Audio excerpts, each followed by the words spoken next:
After the horrors of World War I, readers were keen for more realistic narratives in their books, rather than highly ideological romantic dispositions. In 1929, Ernest Hemingway delivered the outstanding novel, A Farwell to Arms, in a first-hand account with his trademark realism. Frederic Henry is an American serving in the Italian Ambulance Corps who falls in love with a British nurse. The novel takes them on a tumultuous path from the Italian front to Milan and eventually to safety in Switzerland. What's very remarkable about Hemingway's writing is how he captures the more simplistic matters of being a soldier in a time of war. Getting hit with a mortar while eating cheese, the strange feel of civilian clothes after wearing a uniform. During the month of Memorial Day, I hope that you will enjoy the novel A Farewell to Arms, celebrating its first year in the public domain.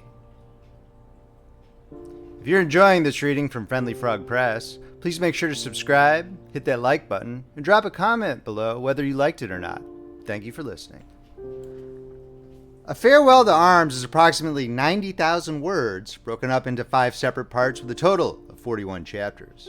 You can use the slider on the bottom of the YouTube screen to navigate, or you can click on the chapter numbers located in the description below. When you finish the story, please don't forget to check out some of our other reads. Thanks so much for listening. A Farewell to Arms by Ernest Hemingway. Narrated by Paul Beauheart. To G.A. Pfeiffer.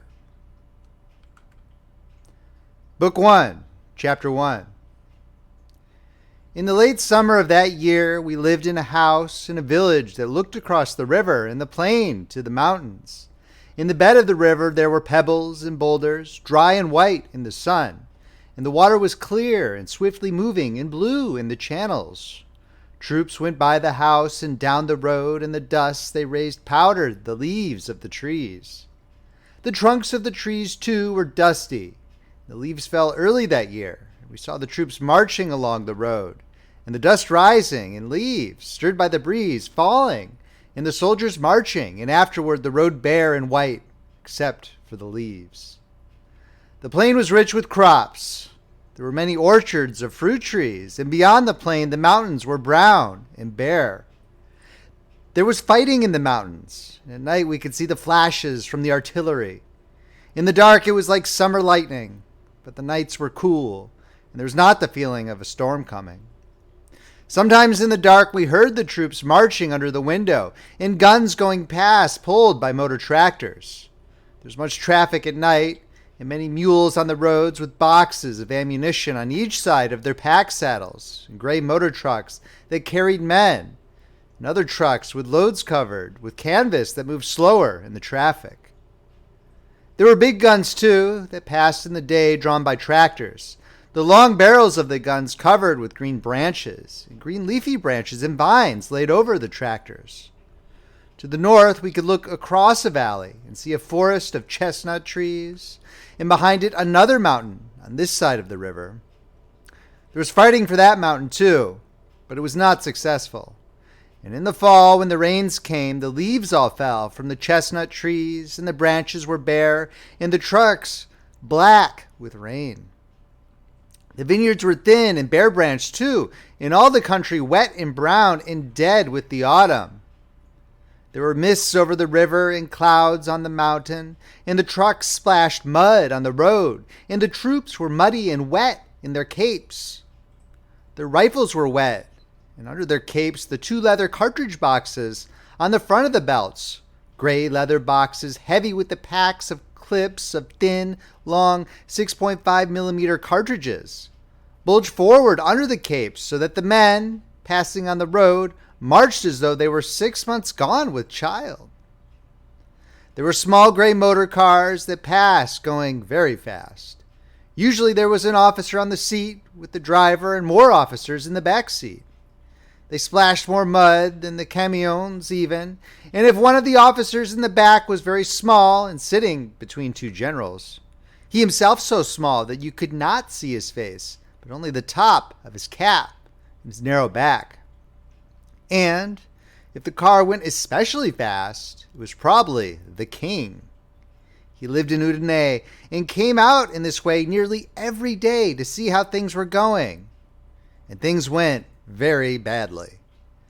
At the start of the winter came the permanent rain, and with the rain came the cholera, but it was checked, and in the end only 7,000 died of it in the army. End of chapter. Chapter 2. The next year there were many victories. The mountain that was beyond the valley and the hillside where the chestnut forest grew was captured. There were victories beyond the plain on the plateau to the south. And we crossed the river in August and lived in a house in Gorizia that had a fountain and many thick shady trees in a walled garden, and a wisteria vine purple on the side of the house.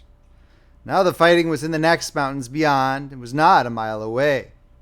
The town was very nice, and our house was very fine. The river ran behind us, and the town had been captured very handsomely, but the mountains beyond it could not be taken. I was very glad the Austrians seemed to want to come back to the town sometime. The war should end, because they did not bombard it to destroy it, but only a little in a military way. People lived on in it, and there were hospitals and cafes and artillery up side streets, and 2 bawdy houses, one for troops and one for officers. And with the end of the summer, the cool nights, the fighting in the mountains beyond the town, the shell-marked iron of the railway bridge, the smashed tunnel by the river where the fighting had been, the trees around the square and the long avenue of trees that led to the square. These, with there being girls in the town, the king passing in his motor car, sometimes now seeing his face and little long-necked body and gray beard like a goat's chin tuft. All these with the sudden interiors of houses that had lost a wall through shelling, with plaster and rubble in their gardens, and sometimes in the street. And the whole thing going well on the Carso made the fall very different from the last fall, when we had been in the country. The war was changed too. The forest of oak trees on the mountain beyond the town was gone. The forest had been green in the summer when we had come into the town, but now there were the stumps and the broken trunks and the ground torn up. And one day at the end of the fall, when I was out where the oak forest had been, I saw a cloud coming over the mountain. It came very fast, and the sun went a dull yellow, and then everything was gray, and the sky was covered, and the cloud came on down the mountain, and suddenly we were in it, and it was snow. The snow slanted across the wind. The bare ground was covered. The stumps of trees projected. There was snow on the guns, and there were paths in the snow going back to the latrines behind trenches. Later, below in the town, I watched the snow falling, looking out of the window of the bawdy house, the house for officers, where I sat with a friend in 2 glasses drinking a bottle of Asti. And, looking out at the snow falling slowly and heavily, we knew it was all over for that year. Up the river the mountains had not been taken. None of the mountains beyond the river had been taken. That was all left for next year. My friend saw the priest from our mess going by in the street, walking carefully in the slush, and pounded on the window to attract his attention. The priest looked up. He saw us and smiled. My friend motioned for him to come in. The priest shook his head and went on. That night in the mess after the spaghetti course, which everyone ate very quickly and seriously, lifting the spaghetti on the fork until the loose strands hung clear, then lowering it into the mouth, or else using a continuous lift and sucking into the mouth, helping ourselves to wine from the grass-covered gallon flask. It swung in a metal cradle, and you pulled the neck of the flask down with the forefinger, and the wine, clear red, tannic, and lovely, poured out into the glass held with the same hand. After this course, the captain commenced picking on the priest. The priest was young and blushed easily and wore a uniform like the rest of us, but with a cross and dark red velvet above the left breast pocket of his gray tunic. The captain spoke pidgin Italian for my doubtful benefit, in order that I might understand perfectly that nothing should be lost. "Priest today with girls?" the captain said, looking at the priest and at me. The priest smiled and blushed and shook his head. The captain baited him often. "Not true," asked the captain. "Today I see priest with girls." "No," said the priest. The other officers were amused at the baiting. "Priest not with girls?" went on the captain. "Priest never with girls," he explained to me. He took my glass and filled it, looking at my eyes all the time, but not losing sight of the priest. "Priest every night, 5 against 1. Everyone at the table laughed. You understand? Priest every night, 5 against 1. He made a gesture and laughed loudly. The priest accepted it as a joke. The Pope wants the Austrians to win the war, the major said. He loves Franz Joseph. That's where the money comes from. I am an atheist. Did you ever read The Black Pig? Asked the lieutenant. I will get you a copy. It was that which shook my faith. It is a filthy and vile book, said the priest. You do not really like it. It is very valuable, said the lieutenant. It tells you about those priests. You will like it, he said to me. I smiled at the priest, and he smiled back across the candlelight. Don't you read it? I will get it for you, said the lieutenant. All thinking men are atheists, the major said. I do not believe in the Freemasons, however. I believe in the Freemasons, the lieutenant said. It is a noble organization. Someone came in as the door opened, and I could see the snow falling. There will be no more offensive now that the snow has come, I said. Certainly not, said the major. You should go on leave. You should go to Rome, Naples, Sicily. He should visit Amalfi, said the lieutenant. I will write you cards to my family in Amalfi. They will love you like a son. He should go to Palermo. He ought to go to Capri. I would like you to see Abruzzi and visit my family at Capricata, said the priest. Listen to him talk about the Abruzzi. There's more snow there than here. He doesn't want to see peasants. Let him go to centers of culture and civilization. He should have fine girls. I will give you the addresses of places in Naples. Beautiful young girls, accompanied by their mothers. Ha ha ha. The captain spread his hand open. The thumb up and fingers outspread is when you make shadow pictures. There was a shadow from his hand on the wall. He spoke again in pidgin Italian. You go away like this, he pointed to the thumb, and come back like this. He touched the little finger. Everyone laughed. Look, said the captain. He spread the hand again. Again the candlelight made its shadows on the wall. He started with the upright thumb and named in their order the thumb and 4 fingers. Sottotenente, the thumb.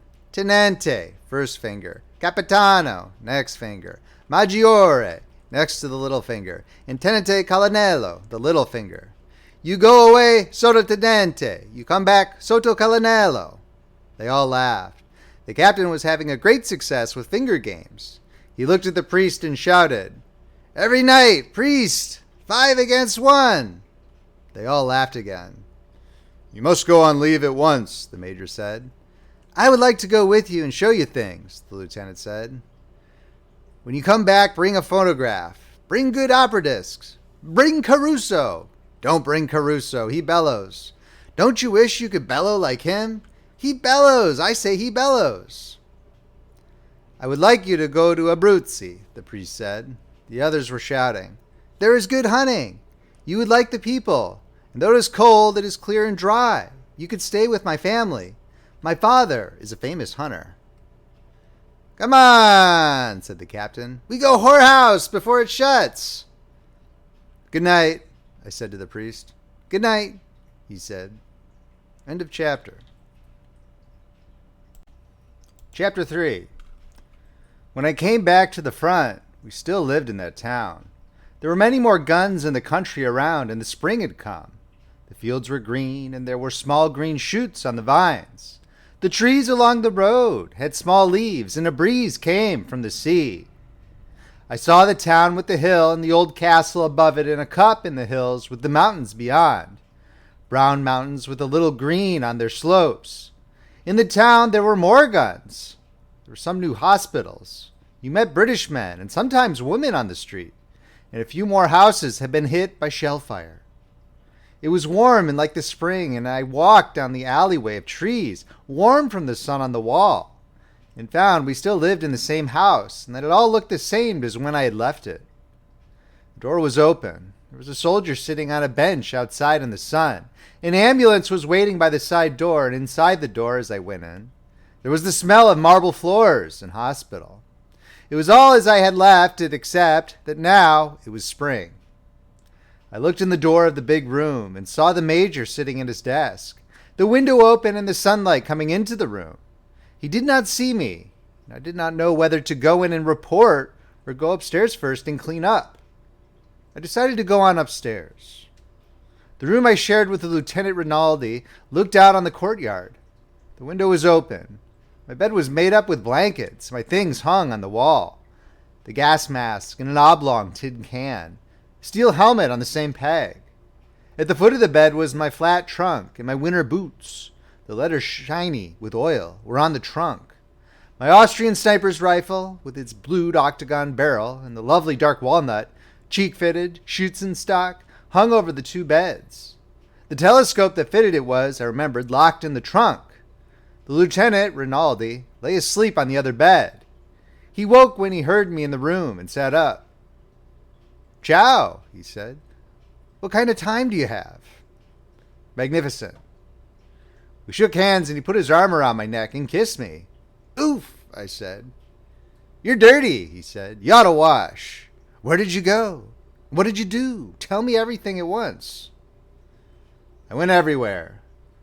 Milan, Florence, Rome, Naples, Villa San Giovanni, Messina, Taormina. You talk like a timetable. Did you have any beautiful adventures? Yes. Where? Milano, Firenze, Roma, Napoli. That's enough. Tell me really, what was the best? In Milano. That was because it was first. Where did you meet her? In the Cova? Where did you go? How did you feel? Tell me everything at once. Did you stay all night? Yes. That's nothing. Here now we have beautiful girls. New girls, never been to the front before. Wonderful. You don't believe me? We will go now this afternoon and see. And in the town we have beautiful English girls. I'm now in love with Miss Barclay. I will take you to call. I will probably marry Miss Barclay. I have to get washed and report. Doesn't anybody work now? Since you are gone, we have nothing but frostbites, chilblains, jaundice, gonorrhea, self-inflicted wounds, pneumonia, and hard and soft cancers. Every week someone gets wounded by rock fragments. There are a few real wounded. Next week the war starts again. Perhaps it starts again, they say so. Do you think I would do right to marry Miss Barclay? After the war, of course. Absolutely, I said, and poured the basin full of water. Tonight you will tell me everything, said Rinaldi. Now I must go back to sleep, to be fresh and beautiful, for Miss Barclay. I took off my tunic and shirt and washed in the cold water in the basin. While I rubbed myself with a towel, I looked around the room and out the window, and at Rinaldi lying with his eyes closed on the bed. He was good-looking, was my age, and he came from Amalfi. He loved being a surgeon, and we were great friends. While I was looking at him, he opened his eyes. Have you any money? Yes. Loan me 50 lira. I dried my hands and took out my pocketbook from the inside of my tunic hanging on the wall. Rinaldi took the note, folded it without rising from the bed, and slid it in his breeches pocket. He smiled. I must make on Miss Barclay the impression of a man of sufficient wealth. You are my great and good friend and financial protector. Go to hell, I said. That night at the mess, I sat next to the priest, and he was disappointed and suddenly hurt they had not gone to the Abruzzi. He had written to his father that I was coming, and they'd made preparations. I myself felt as badly as he did and could not understand why I had not gone. It was what I had wanted to do, and I tried to explain how one thing had led to another. And finally he saw it and understood that I had really wanted to go. It was almost all right. I drank much wine and afterward coffee and strega, and I explained, winefully, how we did not do the things we wanted to do. We never did such things. We two were talking while the others argued. I had wanted to go to Abruzzi. I'd gone to no place where the roads were frozen and hard as iron, where it was clear, cold, and dry, and the snow was dry and powdery, and hair tracks in the snow, and the peasants took off their hats and called you Lord, and there was good hunting. I'd gone to no such place, but to the smoke of cafes and nights when the room whirled, and you needed to look at the wall to make it stop, nights in bed, drunk, when you knew that that was all there was, in the strange excitement of waking and not knowing who it was with you, in the world all unreal in the dark and so exciting that you must resume again unknowing and not caring in the night. sure that this was all and all and all, and not caring. Suddenly to care very much, and to sleep, to wake with it, sometimes morning, and all that had been there gone, and everything sharp and hard and clear, and sometimes a dispute about the cost. Sometimes still pleasant and fond and warm and breakfast and lunch. Sometimes all niceness gone and glad to get out on the street, but always another day starting and then another night. I tried to tell about the night and the difference between the night and the day, and how the night was better unless the day was very clean and cold. I could not tell it, because I cannot tell it now. But if you had it, you know. I had not had it, but he understood that I had really wanted to go to the Abruzzi, but had not gone, and we were still friends, with many tastes alike, but with the difference between us. He'd always known what I did not know, and what, when I learned it, I was always able to forget. But I did not know that then, although I learned it later. In the meantime, we were all at the mess. The meal was finished, and the argument went on. We two stopped talking, and the captain shouted, "Priest not happy! Priest not happy without girls!" "I am happy," said the priest. "Priest not happy! Priest wants Austrians to win the war," the captain said. The others listened. The priest shook his head. "No," he said. "Priest wants us to never to attack." "Don't you want us never to attack?" "No, if there's a war, I suppose we must attack." "Must attack, shall attack." The priest nodded. "Leave him alone," the major said. "He's all right." "He can't do anything about it anyway," the captain said. We all got up and left the table. End of chapter. Chapter 4. The battery in the next garden woke me in the morning, and I saw the sun coming through the window and got out of the bed. I went to the window and looked out.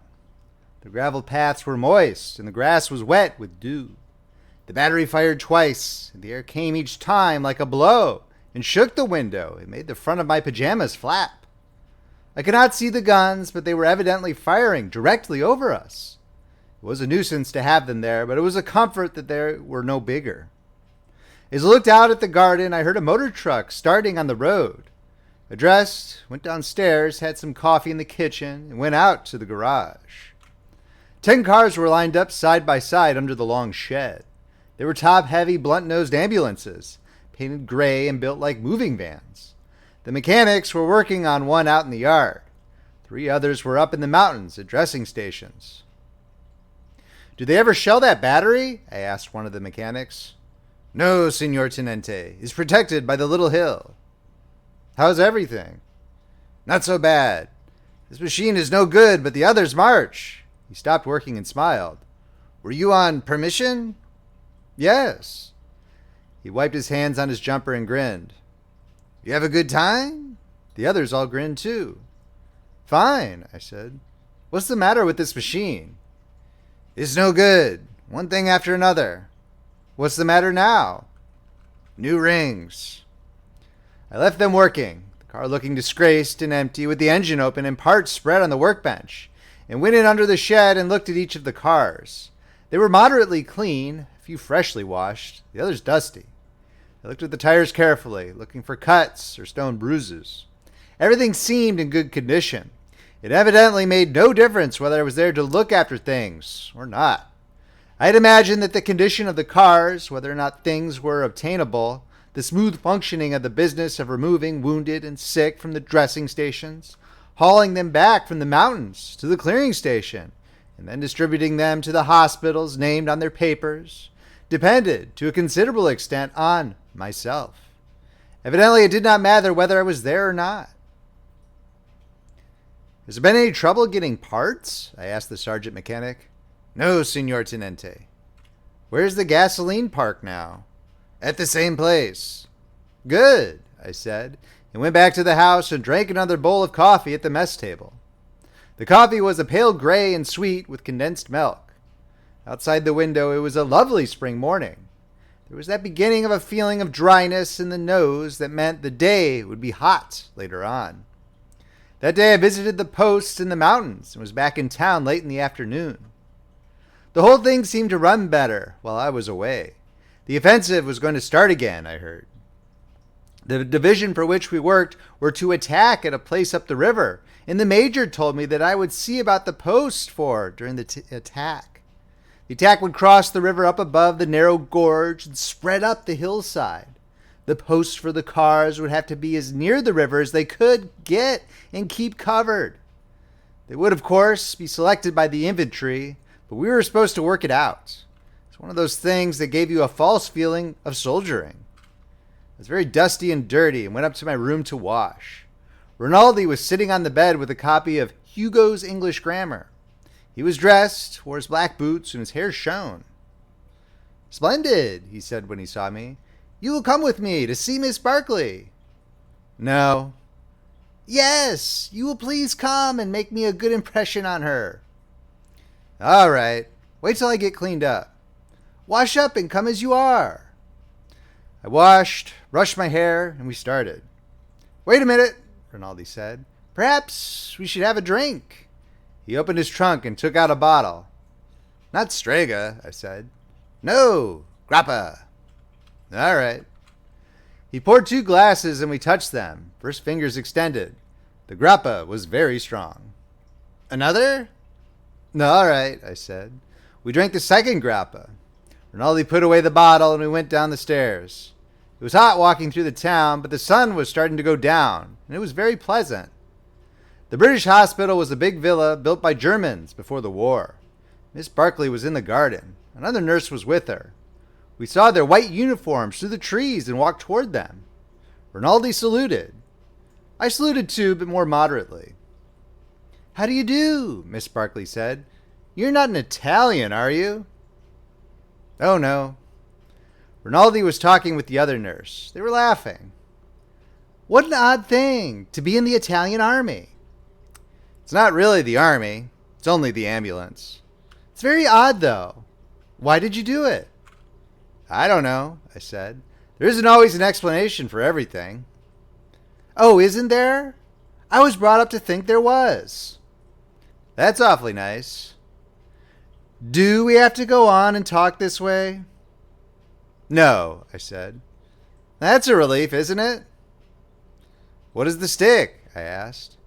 Miss Barclay was quite tall. She wore what seemed to me to be a nurse's uniform, was blonde, and had a tawny skin and gray eyes. I thought she was very beautiful. She was carrying a thin rattan stick like a toy riding crop, bound in leather. "It belonged to a boy who was killed last year." "I'm awfully sorry." "He was a very nice boy. He was going to marry me, and he was killed in the Somme." It was a ghastly show. "Were you there?" "No." "I've heard about it," she said. "There's not really any war of that sort down here. They sent me the little stick. His mother sent it to me. They returned it with his things." "Had you been engaged long?" 8 years. We grew up together." "And why didn't you marry?" "I don't know," she said. "I was a fool not to. I could have given him that anyway, but I thought it would be bad for him." "I see. Have you ever loved anyone?" "No," I said. We sat down on a bench and I looked at her. "You have beautiful hair," I said. "Do you like it?" "Very much." "I was going to cut it all off when he died." "No." "I wanted to do something for him. You see, I didn't care about the other thing. He could have had it all. He could have had anything he wanted, if I would have known. I would have married him or anything. I know all about it now. But then he wanted to go to war, and I didn't know." I did not say anything. I didn't know about anything then. I thought it would be worse for him. I thought perhaps he couldn't stand it. And then, of course, he was killed. And that was the end of it. "I don't know." "Oh, yes," she said. "That's the end of it." We looked at Rinaldi talking with the other nurse. "What is her name?" "Ferguson. Helen Ferguson. Your friend is a doctor, isn't he?" "Yes, he's very good." "That's splendid. You rarely find anyone any good this close to the front." "This is close to the front, isn't it?" "Quite." "It's a silly front," she said, "but it's very beautiful. Are they going to have an offensive?" "Yes." "Then we'll have to work. There's no work now." "Have you done nursing long?" "Since the end of 15. I started when he did. I remember having a silly idea he might come to the hospital where I was, with a saber cut, I suppose, and a bandage around his head, or shot through the shoulder, something picturesque. This is the picturesque front, I said. Yes, she said. People can't realize what France is like. If they did, it couldn't all go on. He didn't have a saber cut. They blew him all to bits. I didn't say anything.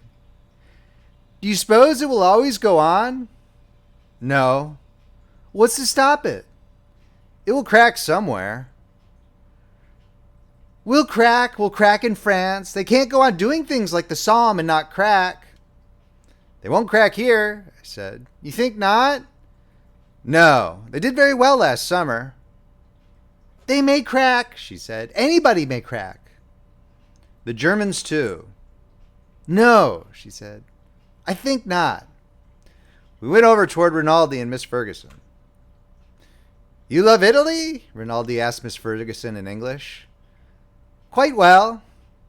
No, understand. Rinaldi shook his head. Abbastanza bene, I translated. He shook his head. That is not good. You love England? Not too well. I'm Scotch, you see.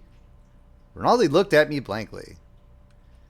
She's Scots, so she loves Scotland better than England, I said in Italian. But Scotland is England. I translated this for Miss Ferguson. Pas ancora, said Miss Ferguson. Not really. Never. We do not like the English. Not like the English? Not like Miss Barclay? Oh, that's different. You mustn't take everything so literally. After a while, we said goodnight and left. Walking home, Rinaldi said, Miss Barclay prefers you to me. That is very clear. But the little Scotch one is very nice. Very, I said. I had not noticed her. Do you like her? No, said Rinaldi. End of chapter. Chapter 5. The next afternoon, I went to call on Miss Barclay again. She was not in the garden. I went to the side door of the villa, where the ambulances drove up. Inside, I saw the head nurse, who said Miss Barclay was on duty. There's a war on, you know. I said I knew. You're the American in the Italian army, she asked. Yes, ma'am. How did you happen to do that?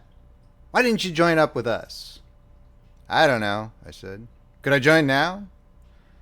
I'm afraid not now. Tell me, why did you join up with the Italians?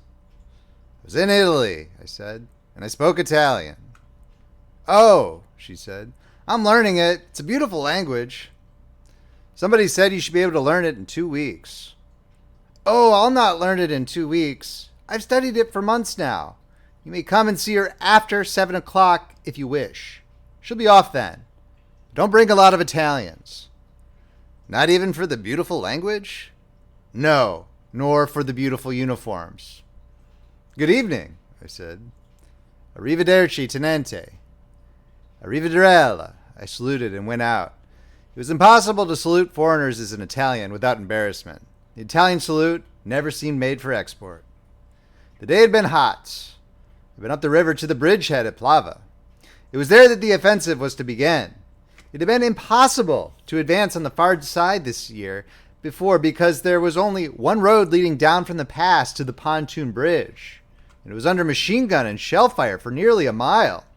It was not wide enough either to carry all the transport for an offensive, and the Austrians could make a shambles out of it. But the Italians had crossed and spread out a little way on the far side to hold about 1.5 miles on the Austrian side of the river. It was a nasty place, and the Austrians should not have let them hold it. I suppose it was mutual tolerance because the Austrians still kept a bridgehead further down the river. The Austrian trenches were above on the hillside only a few yards from the Italian lines. There had been a little town, but it was all rubble. There was what was left of a railway station and a smashed permanent bridge that could not be repaired and used because it was in plain sight.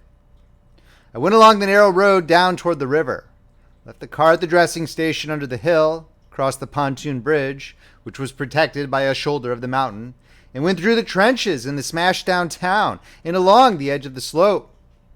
Everybody was in the dugouts. There were racks of rockets standing to be touched off to call for help from the artillery or to signal with if the telephone wires were cut. It was quiet, hot, and dirty. I looked across the wire at the Austrian lines. Nobody was in sight. I had a drink with a captain that I knew in one of the dugouts, went back across the bridge. A new wide road was being finished that would go over the mountain and zigzag down to the bridge. When this road was finished, the offensive would start. It came down through the forest in sharp turns.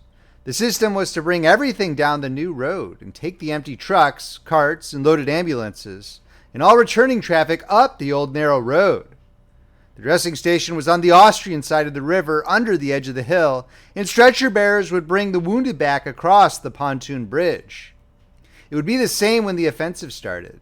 As far as I could make out, the last mile or so of the new road where it started to level out would be able to be shelled steadily by the Austrians. It looked as though it might be a mess. But I found a place where the cars would be sheltered after they'd passed that last bad-looking bit and could wait for the wounded to be brought across the pontoon bridge. I would have liked to drive over the new road, but it was not yet finished. It looked wide and well made with a good grade, and the turns looked very impressive, where you could see them through openings in the forest on the mountain side. The cars would be all right with their good metal-to-metal brakes, and anyway, coming down, they would not be loaded. I drove back up the narrow road. 2 Carbonari held the car up. A shell had fallen, and while we waited, 3 others fell up the road. They were 77s and came with a whishing rush of air, a hard bright burst and flash, and then gray smoke that blew across the road. The Carbonari waved us to go on. Passing where the shells had landed, I avoided the small broken places and smelled the high explosive and the smell of blasted clay and stone and freshly shattered flint. I drove back to Gorizia and our villa, and as I said, went to call on Miss Barclay, who was on duty. At dinner, I ate very quickly and left for the villa where the British had their hospital. It was really very large and beautiful, and there were fine trees in the grounds. Miss Barclay was sitting on a bench in the garden. Miss Ferguson was with her. They seemed glad to see me, and in a little while Miss Ferguson excused herself, went away. "I'll leave you two," she said. "You get along very well without me." "Don't go, Helen," Miss Barclay said. "I'd really rather. I must write some letters." "Good night," I said. "Good night, Mr. Henry." "Don't write anything that will bother the censor." "Don't worry, I only write about what a beautiful place we live in, and how brave the Italians are." "That way you'll be decorated." "That'll be nice. Good night, Catherine." "I'll see you in a little while," Miss Barclay said. Miss Ferguson walked away in the dark. "She's nice," I said. "Oh, yes, she's very nice. She's a nurse." "Aren't you a nurse?" "Oh, no. I'm something called a VAD. We work very hard, but no one trusts us." "Why not?" "They don't trust us when there's nothing going on. When there's really work, they trust us." "What is the difference?" "A nurse is like a doctor. It takes a long time to be. A VAD is a shortcut." "I see.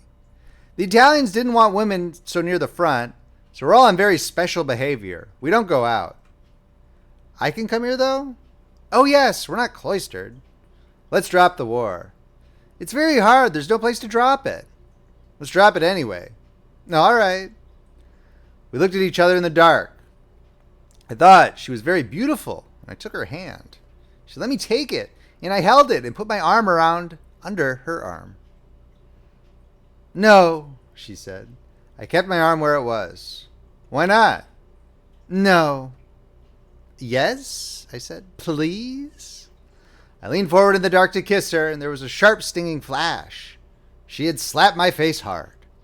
Her hand had hit my nose and eyes, and tears came in my eyes from the reflex. "I'm so sorry," she said. I felt I had a certain advantage. "You were quite right." "I'm dreadfully sorry," she said. "I just couldn't stand the nurse's evening off aspect of it. I didn't mean to hurt you. I did hurt you, didn't I?" She was looking at me in the dark. I was angry and yet certain, seeing it all ahead like the moves in a chess game. "You did exactly right," I said. "I don't mind at all." "Poor man. You see, I've been leading a sort of a funny life. I never even talk English. And then you were so very beautiful." I looked at her. You don't need to say a lot of nonsense. I said I was sorry. We do get along. Yes, I said, and we have gotten away from the war. She laughed. It was the first time I'd ever heard her laugh. I watched her face. You're sweet, she said. No, I'm not. Yes, you are a dear. I'd be glad to kiss you, if you don't mind. I looked in her eyes and put my arm around her, as I had before, and kissed her. I kissed her hard and held her tight and tried to open her lips. They were closed tight. I was still angry, and as I held her suddenly, she shivered. I held her close against me and could feel her heart beating, and her lips opened, and her head went back against my hand, and then she was crying on my shoulder. Oh, darling, she said, you will be good to me, won't you? What the hell, I thought. I stroked her hair and patted her shoulder. She was crying. You will, won't you? She looked up at me. Because we're going to have a strange life. After a while, I walked with her to the door of the villa, and she went in, and I walked home. Back at the villa, I went upstairs to the room. Rinaldi was lying on his bed. He looked at me. So, you make progress with Miss Barkley? We're friends. You have that pleasant air of a dog in heat. I did not understand the word. Of a what? He explained. You, I said, have that pleasant air of a dog who... Stop it, he said. In a little while we should say insulting things. He laughed. Good night, I said. Good night, little puppy. I knocked over his candle with the pillow and got into bed in the dark. Rinaldi picked up the candle, lit it, and went on reading. End of chapter. Chapter 6. I was away for 2 days at the post. When I got home, it was too late. I did not see Miss Barkley till the next evening. She was not in the garden. I had to wait in the office of the hospital until she came down. There were many marble busts on painted wooden pillars along the walls of the room they used for an office. The hall, too, that the office opened on, was lined with them. They had the complete marble quality of all looking alike. Sculpture had always seemed a dull business. Still, bronzes looked like something. But marble busts all looked like a cemetery. There's one fine cemetery, though, the one at Pisa. Genoa was the place to see the bad marbles. This had been the villa of a very wealthy German, and the busts must have cost him plenty. I wonder who had done them, and how much he got. I tried to make out whether they were members of the family or what, but they were all uniformly classical. You cannot tell anything about them. I sat on a chair and held my cap. We were supposed to wear steel helmets, even in Gorizia, but they were uncomfortable and too bloody theatrical in a town where the civilian inhabitants had not been evacuated. I wore one when we went up to the post and carried an English gas mask. We were just beginning to get some of them. They were a real mask. Also, we were required to wear an automatic pistol, even doctors and sanitary officers. I felt it against the back of the chair. You were liable to arrest you if you did not have one worn in plain sight. Rinaldi carried a holster stuffed with toilet paper. I wore a real one and felt like a gunman until I practiced firing it. It was an Astra 765 caliber with a short barrel, and it jumped so sharply when he let it off that there was no question of hitting anything. I practiced with it, holding below the target and trying to master the jerk of the ridiculous short barrel until I could hit within a yard of where I aimed at 20 paces. And then the ridiculousness of carrying a pistol at all came over me, and I soon forgot it. I carried it flopping against the small of my back with no feeling at all, except a vague sort of shame when I met English-speaking people. I sat now in the chair, and an orderly of some sort looked at me disapprovingly from behind a desk while I looked at the marble floor, the pillars with the marble busts and the frescoes on the wall, and waited for Miss Barkley. The frescoes were not bad. Any frescoes were good when they started to peel and flake off. I saw Catherine Barkley coming down the hall and stood up. She did not seem tall walking toward me, but she looked very lovely. Good evening, Mr. Henry, she said. How do you do? I said. The orderly was listening behind the desk. Shall we sit here or go out in the garden? Let's go out. It's much cooler. I walked behind her out into the garden, the orderly looking after us. We're out on the gravel drive, she said. Where have you been? I've been out on post. You couldn't have sent me a note? No, I said. Not very well. I thought I was coming back. You ought to have let me know, darling. We were off the driveway, walking under the trees. I took her hands, then stopped and kissed her. Isn't there anywhere we can go? No, she said. We have to just walk here. You've been away a long time. This is the third day, but I'm back now. She looked at me. And you do love me? Yes. You did say you loved me, didn't you? Yes, I lied. I love you. I'd not said it before. And you call me Catherine? Catherine. We walked on away and were stopped under a tree. Say, I've come back to Catherine in the night. I've come back to Catherine in the night. Oh, darling, you have come back, haven't you? Yes. I love you so, and it's been awful. You won't go away? No, I'll always come back. Oh, I love you so. Please put your hand there again. It's not been away. I turned her so I could see her face when I kissed her, and I saw that her eyes were shut. I kissed both her shut eyes. I thought she was probably a little crazy. It was all right if she was. I did not care what I was getting into. This was better than going every evening to the house for officer where the girls climbed all over you and put your cap on backward as a sign of affection between their trips upstairs with brother officers. I knew I did not love Catherine Barclay, nor had any idea of loving her. This was a game, like bridge, in which you said things instead of playing cards. Like bridge, you had to pretend you were playing for money or playing for some stakes. Nobody had mentioned what the stakes were. It was all right with me. I wish there was some place we could go, I said. I was experiencing the masculine difficulty of making love very long, standing up. There isn't any place, she said. She came back from wherever she had been. We might sit there just for a little while. We sat on the flat stone bench, and I held Catherine Barclay's hand. She would not let me put my arm around her. Are you very tired? She asked. No. She looked down at the grass. This is a rotten game we play, isn't it? What game? Don't be dull. I'm not, on purpose. You're a nice boy, she said, and you played as well as you know how, but it's a rotten game. Do you always know what people think? Not always, but I do with you. You don't have to pretend you love me. That's over for the evening. Is there anything you'd like to talk about? But I do love you. Please, let's not lie when we don't have to. I had a very fine little show, and I'm all right now. You see, I'm not mad, and I'm not gone off. It's only a little sometimes. I pressed her hand. Dear Catherine.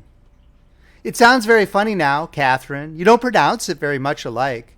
But you're very nice. You're a very good boy. That's what the priest said.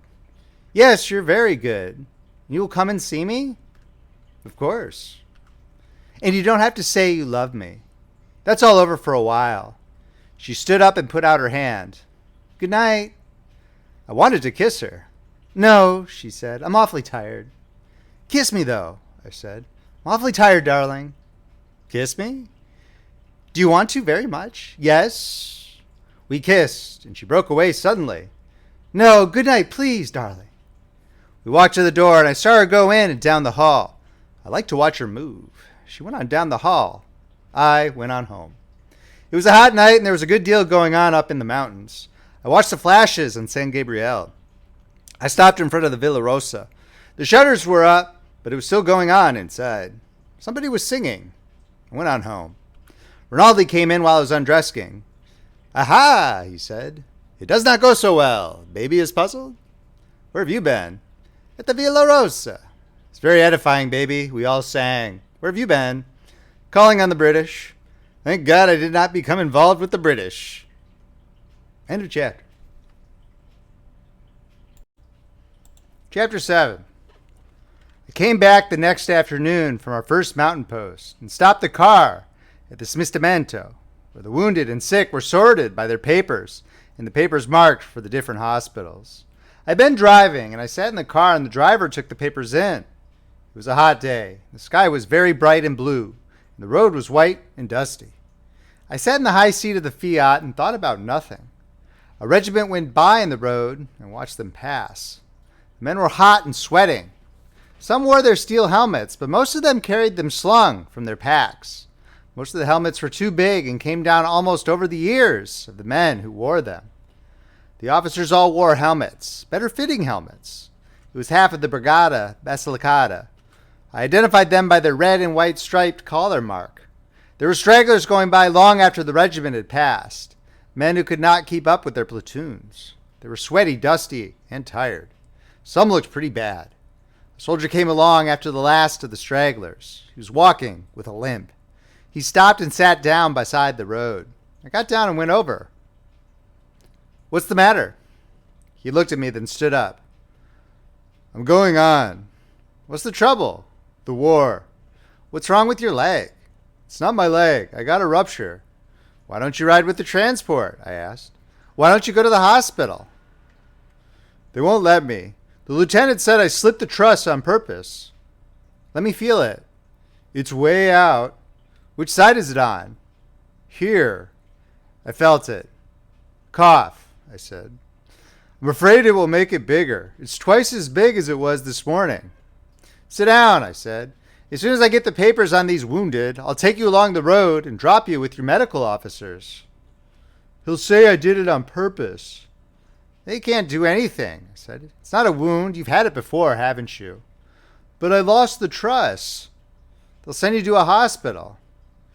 "Can't I stay here, Tenente?" "No, I haven't any papers for you." The driver came out of the door with the papers for the wounded in the car. 4 for 105, 2 for 132, he said. There were hospitals beyond the river. "You drive," I said. I helped the soldier with the rupture up on the seat with us. "You speak English?" he asked. "Sure." "How you like this goddamn war?" "Rotten." "I say it's rotten." "Jesus Christ, I say it's rotten." "You in the States?" "Sure, in Pittsburgh." "I knew you was an American." "Don't I talk Italian good enough?" "I knew you was an American, all right." "Another American," said the driver in Italian, looking at the hernia man. "Listen, Lieutenant, do you have to take me to that regiment?" "Yes."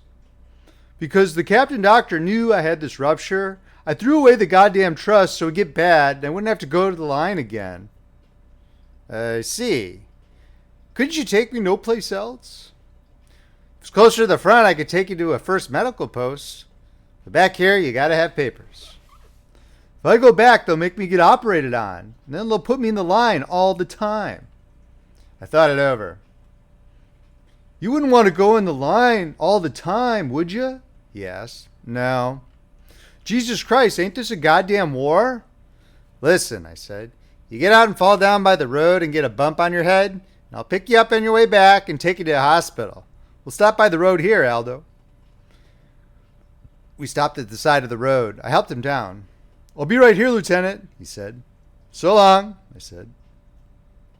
We went on and passed the regiment about a mile ahead, then crossed the river, cloudy with snow water, and running fast through the spiles of the bridge. To ride along the road across the plain and deliver the wounded at the 2 hospitals. I drove coming back and went fast with the empty car to find the man from Pittsburgh. First we passed the regiment, hotter and slower than ever, then the stragglers. We saw a horse ambulance stop by the road. 2 men were lifting the hernia man to put him in. They'd come back for him. He shook his head at me. His helmet was off and his forehead was bleeding below the hairline. His nose was skinned and there was dust on the bloody patch and dust in his hair. "Look at the bump, Lieutenant," he shouted. "Nothing to do. They come back for me." When I come back to the villa, it was 5 o'clock, and I went out where we washed the cars, take a shower. Then I made out my report in my room, sitting in my trousers and an undershirt in front of the open window. In 2 days, the offensive was to start, and I would go with the cars to Plava. It was a long time since I had written to see the States, and I knew I should write, but I let it go so long that it was almost impossible to write now. There's nothing to write about. I sent a couple of Army Zona de Guerra postcards, crossing out everything except, "I am well." That should handle them. Those postcards would be very fine in America. Strange and mysterious.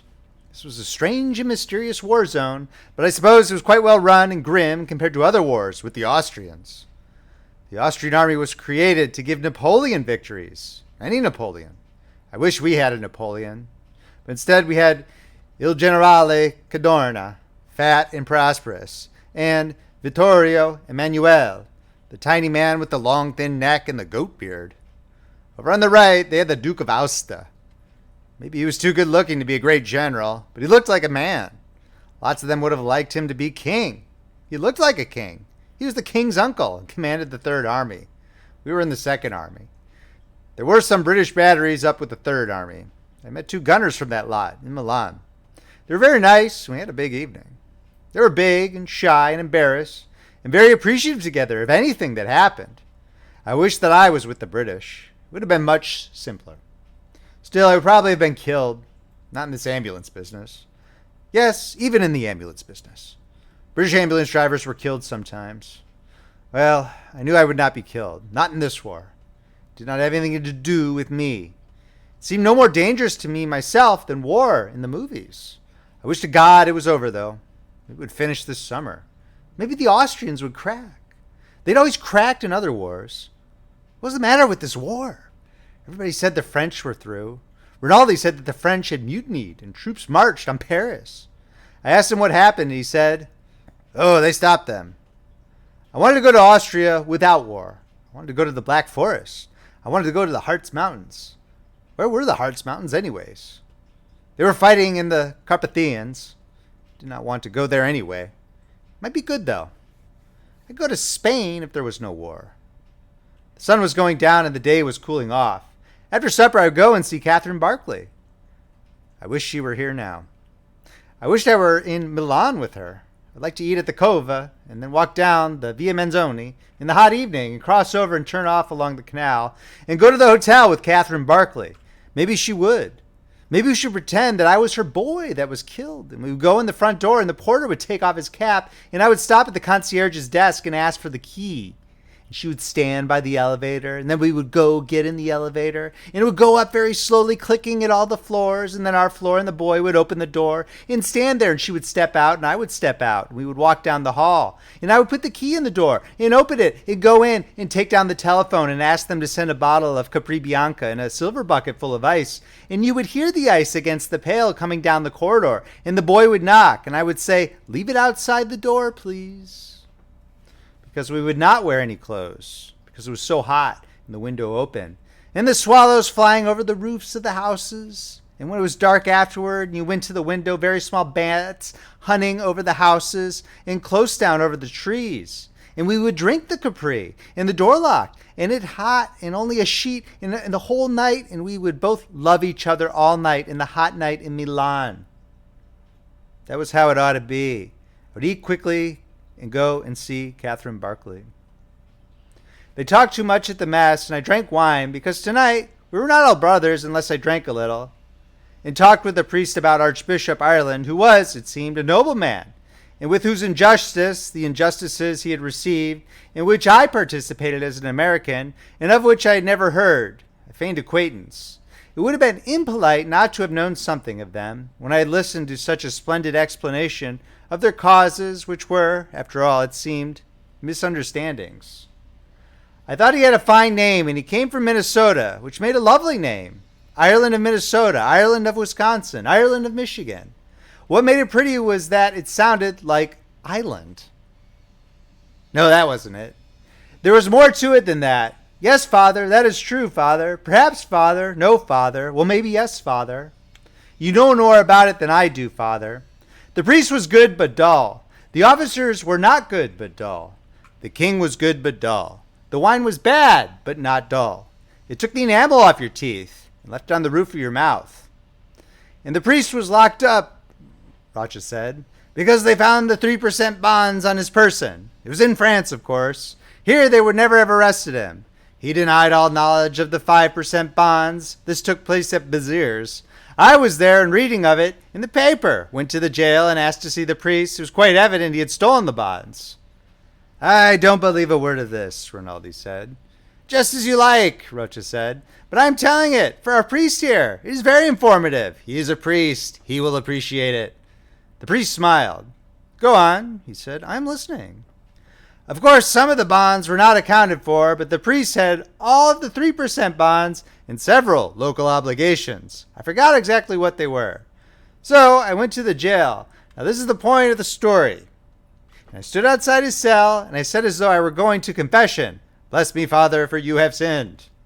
There was great laughter from everybody. "And what did he say?" asked the priest. Rocha ignored this and went on to explain the joke to me. "You see the point, don't you?" It seemed it was a very funny joke if you understood it properly. They poured me more wine, and I told the story about the English private soldier who was placed under the shower bath. Then the major told the story of the 11 Czechoslovaks and the Hungarian corporal. After some more wine, I told the story of the jockey who found the penny. The major said there was an Italian story, something like that, about the duchess who could not sleep at night. At this point, the priest laughed, and I told the story about the traveling salesman who arrived at 5 o'clock in the morning at Marseille when the Mistral was blowing. The major said he had heard a report that I could drink. I denied this. He said it was true, and by the corpse of Bacchus, we would test whether it was true or not. "Not Bacchus," I said. "Not Bacchus." "Yes, Bacchus," he said. "I should drink cup for cup and glass for glass with Bassi, Filippo Vincenza." Bassi said no, that was no test, because he had already drunk twice as much as I. I said that was a foul lie, and Bacchus, or no Bacchus, Filippo Vincenza Bassi, or Bassi Filippo Vincenza, had never touched a drop all evening. And what was his name anyway? He said was my name Frederico Enrico, or Enrico Federico. I said let the best man win, Bacchus barred, and the major started us with red wine and mugs. Halfway through the wine, I did not want any more. I remembered where it was going. "Bassi wins," I said. "He's a better man than I am. I have to go." "He does really," said Rinaldi. "He has a rendezvous. I know all about it. I have to go." "Another night," said Bassi. "Another night when you feel stronger." He slapped me on the shoulder. There were lighted candles on the table. All the officers were very happy. "Good night, gentlemen," I said. Rinaldi went out with me. We stood outside the door on the patch, and he said, "You'd better not go up there drunk." "I'm not drunk, Renan, really." "You'd better chew some coffee." "Nonsense." "I'll get some, baby." You walk up and down. He came back with a handful of roasted coffee beans. "Chew those, baby. God be with you." "Bacchus," I said. "I'll walk down with you. I'm perfectly all right." We walked along together through the town, and I chewed the coffee. At the gate of the driveway that led up to the British villa, Rinaldi said, "Good night." "Good night," I said. "Why don't you come in?" He shook his head. "No," he said. "I like the simpler pleasures." "Thank you for the coffee beans." "Nothing, baby, nothing." I started down the driveway. The outlines of the cypresses that lined it were sharp and clear. I looked back and saw Rinaldi standing watching me and waving to him. I sat in the reception hall of the villa, waiting for Catherine Barclay to come down. Someone was coming down the hallway. I stood up, but it was not Catherine. It was Miss Ferguson. "Hello," she said. "Catherine asked me to tell you she was sorry she couldn't see you this evening." "I'm so sorry. I hope she's not ill." "She's not awfully well." "Will you tell her how sorry I am?" "Yes, I will." "Do you think it would be any good to try and see her tomorrow?" "Yes, I do." "Thank you very much," I said. "Good night." I went out the door, and suddenly I felt lonely and empty. I had treated seeing Catherine very lightly. I had gotten somewhat drunk, and had nearly forgotten to come, but when I could not see her there, I was feeling lonely and hollow. End of chapter. Chapter 8. The next afternoon we heard there was to be an attack up the river that night, and that we were to take 4 cars there. Nobody knew anything about it, although they all spoke with great positiveness, strategical knowledge. I was riding in the first car, and as we passed the entry to the British hospital, I told the driver to stop. The other cars pulled up. I got out and told the driver to go on, and if we had not caught up to them at the junction of the road to Cormons, to wait there. I hurried up the driveway, and inside the reception hall, I asked for Miss Barclay. "She's on duty." "Could I see her, just for a moment?" They sent an orderly to see, and she came back with him. "I stopped to ask if you were better. They told me you were on duty, so I asked to see you." "I'm quite well," she said. "I think the heat knocked me over yesterday." "I have to go." "I'll just step out the door a minute." "And you're all right?" I asked outside. "Yes, darling. Are you coming tonight?" No, I'm leaving now for a show up above Plava. A show? I don't think it's anything. And you'll be back? Tomorrow. She was unclasping something from her neck. She put it in my hand. It's a St. Anthony, she said. And come, tomorrow night. You're not a Catholic, are you? No, but they say a St. Anthony's very useful. I'll take care of him for you. Goodbye. No, she said, not goodbye. All right. Be a good boy. Be careful. No, you can't kiss me here. You can't. All right. I looked back and saw her standing on the steps. She waved and I kissed my hand and held it out. She waved again, and then I was out of the driveway, climbing up into the seat of the ambulance, and we started. The St. Anthony was in a little white metal capsule. I opened the capsule and spilled him out into my hand. St. Anthony? Asked the driver. Yes. I have one. His right hand left the wheel and opened a button on his tunic and pulled it out from under his shirt. See? I put my St. Anthony back in the capsule, spilled the thin gold chain together, and put it all in my breast pocket. You don't wear 'em? No. It's better to wear 'em. That's what it's for. All right, I said. I undid the clasp of the gold chain and put it around my neck and clasped it. The saint hung down on the outside of my uniform, and I undid the throat of my tunic, unbuttoned the shirt collar, and dropped him in under the shirt. I felt him in his metal box against my chest while we drove, and I forgot about him. After I was wounded, I never found him. Someone probably got it at one of the dressing stations.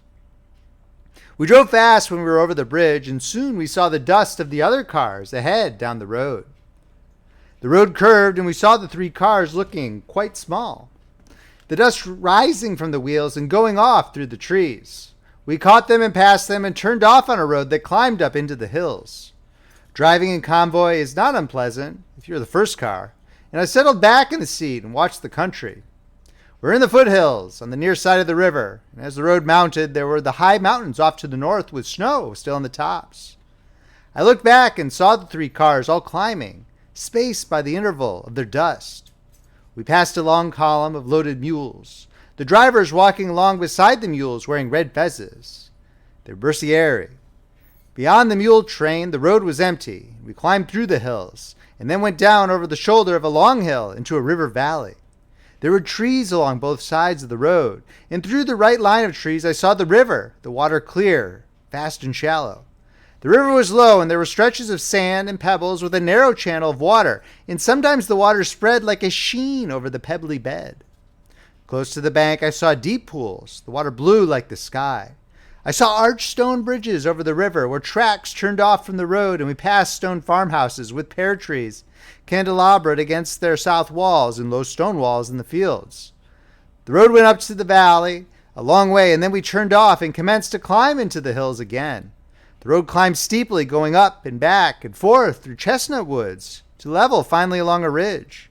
I could look down through the woods and see far below, with the sun on it, the line of the river that separated the 2 armies. We went along the rough new military road that followed the crest of the ridge, and I looked to the north at the 2 ranges of mountains, green and dark to the snow line, and then white and lovely in the sun. Then, as the road mounted along the ridge, I saw a 3rd range of mountains, higher snow mountains that looked chalky white and furrowed, with strange plains, and then there were mountains far off beyond all these that you could hardly tell if you really saw. Those were all the Austrians' mountains, and we had nothing like them. Ahead there was a rounded turnoff in the road to the right, and looking down I could see the road dropping through the trees. There were troops on this road, and motor trucks, and mules with mountain guns, and as we went down, keeping to the side, I could see the river far down below, the line of ties and rails running along it, the old bridge where the railway crossed to the other side and across, under a hill beyond the river, the broken houses of the little town that was to be taken. It was nearly dark when we came down and turned onto the main road that ran beside the river. End of chapter. Chapter 9. The road was crowded. There were screens of cornstalk and straw matting on both sides, matting over the top, so that it was like the entrance at a circus or a native village. We drove slowly in this matting-covered tunnel and came out onto a bare, cleared space where the railway station had been. The road here was below the level of the riverbank, and all along the side of the sunken road there were holes dug in the bank with infantry in them. The sun was going down, and looking up along the bank as we drove, I saw the Austrian observation balloons above the hills on the other side, dark against the sunset. We parked the cars beyond a brickyard. The ovens in some deep holes had been equipped as dressing stations. There were 3 doctors that I knew. I talked with the major and learned that when it should start and our cars should be loaded, we would drive them back along the screen road and up to the main road along the ridge, where there would be a post and other cars to clear them. He hoped the road would not jam. It was a one-road show. The road was screened because it was in sight of the Austrians across the river. Here at the brickyard, we were sheltered from rifle or machine gun fire by the river bank. There was one smashed bridge across the river. They were going to put over another bridge when the bombardment started, and some troops were to cross at the shallows up above at the bend of the river. The major was a little man with upturned mustaches. He had been in the war in Libya and wore 2 wound stripes. He said that if the thing went well, he would see that I was decorated. I said I hoped it would go well, but that he was too kind. I asked him if there was a big dugout where the drivers could stay, and he sent a soldier to show me. I went with him and found the dugout, which was very good. The drivers were pleased with it, and I left them there. The major asked me to have a drink with him and 2 other officers. We drank rum, and it was very friendly. Outside, it was getting dark. I asked what time the attack was to be, and they said as soon as it was dark. I went back to the drivers. They were sitting in the dugout talking, and when I came in, they stopped. I gave them each a package of cigarettes, Macedonias, loosely packed cigarettes that spilled tobacco and needed to have the ends twisted before you smoked them. Manera lit his lighter and passed it around. The lighter was shaped like a Fiat radiator. I told them what I had heard. "Why didn't we see the posts when he came down?" Piscini asked. "It was just beyond where we turned off." "That road will be a dirty mess," Manera said. "They'll shell the out of us." "Probably." "What about eating, Lieutenant? We won't get a chance to eat after this thing starts." "I'll go and see now," I said. "You want us to stay here, or can we look around?" "Better stay here." I went back to the major's dugout, and he said the field kitchen would be along, and the drivers would come and get their stew. He would loan them mess tins if they did not have them. I said I thought they had them. I went back and told the drivers I would get them as soon as the food came. Manera said he hoped it would come before the bombardment started. They were silent until I went out. They were all mechanics and hated the war. I went out to look at the cars and see what was going on, and then came back and sat down in the dugout with the 4 drivers. We sat on the ground with our backs against the wall and smoked. Outside it was nearly dark. The earth of the dugout was warm and dry, and I let my shoulders back against the wall, sitting on the small of my back, and relaxed. "Who goes to the attack?" asked Gavuzzi. "Bersieri." "All Bersieri?" "I think so. There aren't enough troops here for a real attack." "It is probably to draw attention from where the real attack will be." "Do the men know that, who attack?" "I don't think so."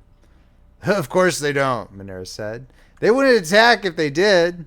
"Yes, they would," Piscini said. "Bersieri are fools." "They're brave and have good discipline," I said. "They're big through the chest by measurement and healthy, but they are still fools." "The Granatieri are tall," Manera said. This was a joke. They all laughed. "Were you there, Tenente, when they wouldn't attack and they shot every 10th man?" "No." "It is true. They lined them up afterward and took every 10th man. Carabinieri shot them." "Carabinieri?" said Piscini and spat on the floor. "But those grenadiers, all over 6 feet, they wouldn't attack." "If everybody would not attack, the war would be over," Manera said. "It wasn't that way with the Granatieri. They were afraid. The officers all came from such good families. Some of the officers went alone. A sergeant shot 2 officers who would not get out. Some troops went out. Those that went out were not lined up when they took the 10th man." "One of those shot by the Carabinieri is from my town," Piscini said. "He was a big, smart, tall boy to be in the Granatieri. Always in Rome. Always with the girls. Always with the Carbonari. He laughed. Now they have a guard outside his house with a bayonet, and nobody can come to see his mother and father and sisters, and his father loses his civil rights and cannot even vote. They're all without law to protect them. Anybody can take their property. If it wasn't that happens to their families, nobody would go to the attack. Yes, Alpini would. These Vige soldiers would. Some Bercieri. Bercieri have run, too. Now they try to forget it. You should not let us talk this way, Tenente. Aviva l'esercito, Pacini said sarcastically. I know how you talk, I said. But as long as you drive the cars and behave. And don't talk so other officers can hear, Manera finished. I believe we should get the war over, I said. It would not finish if one side stopped fighting. It would only be worse if we stopped fighting. It could not be worse, Pacini said respectfully. There's nothing worse than war.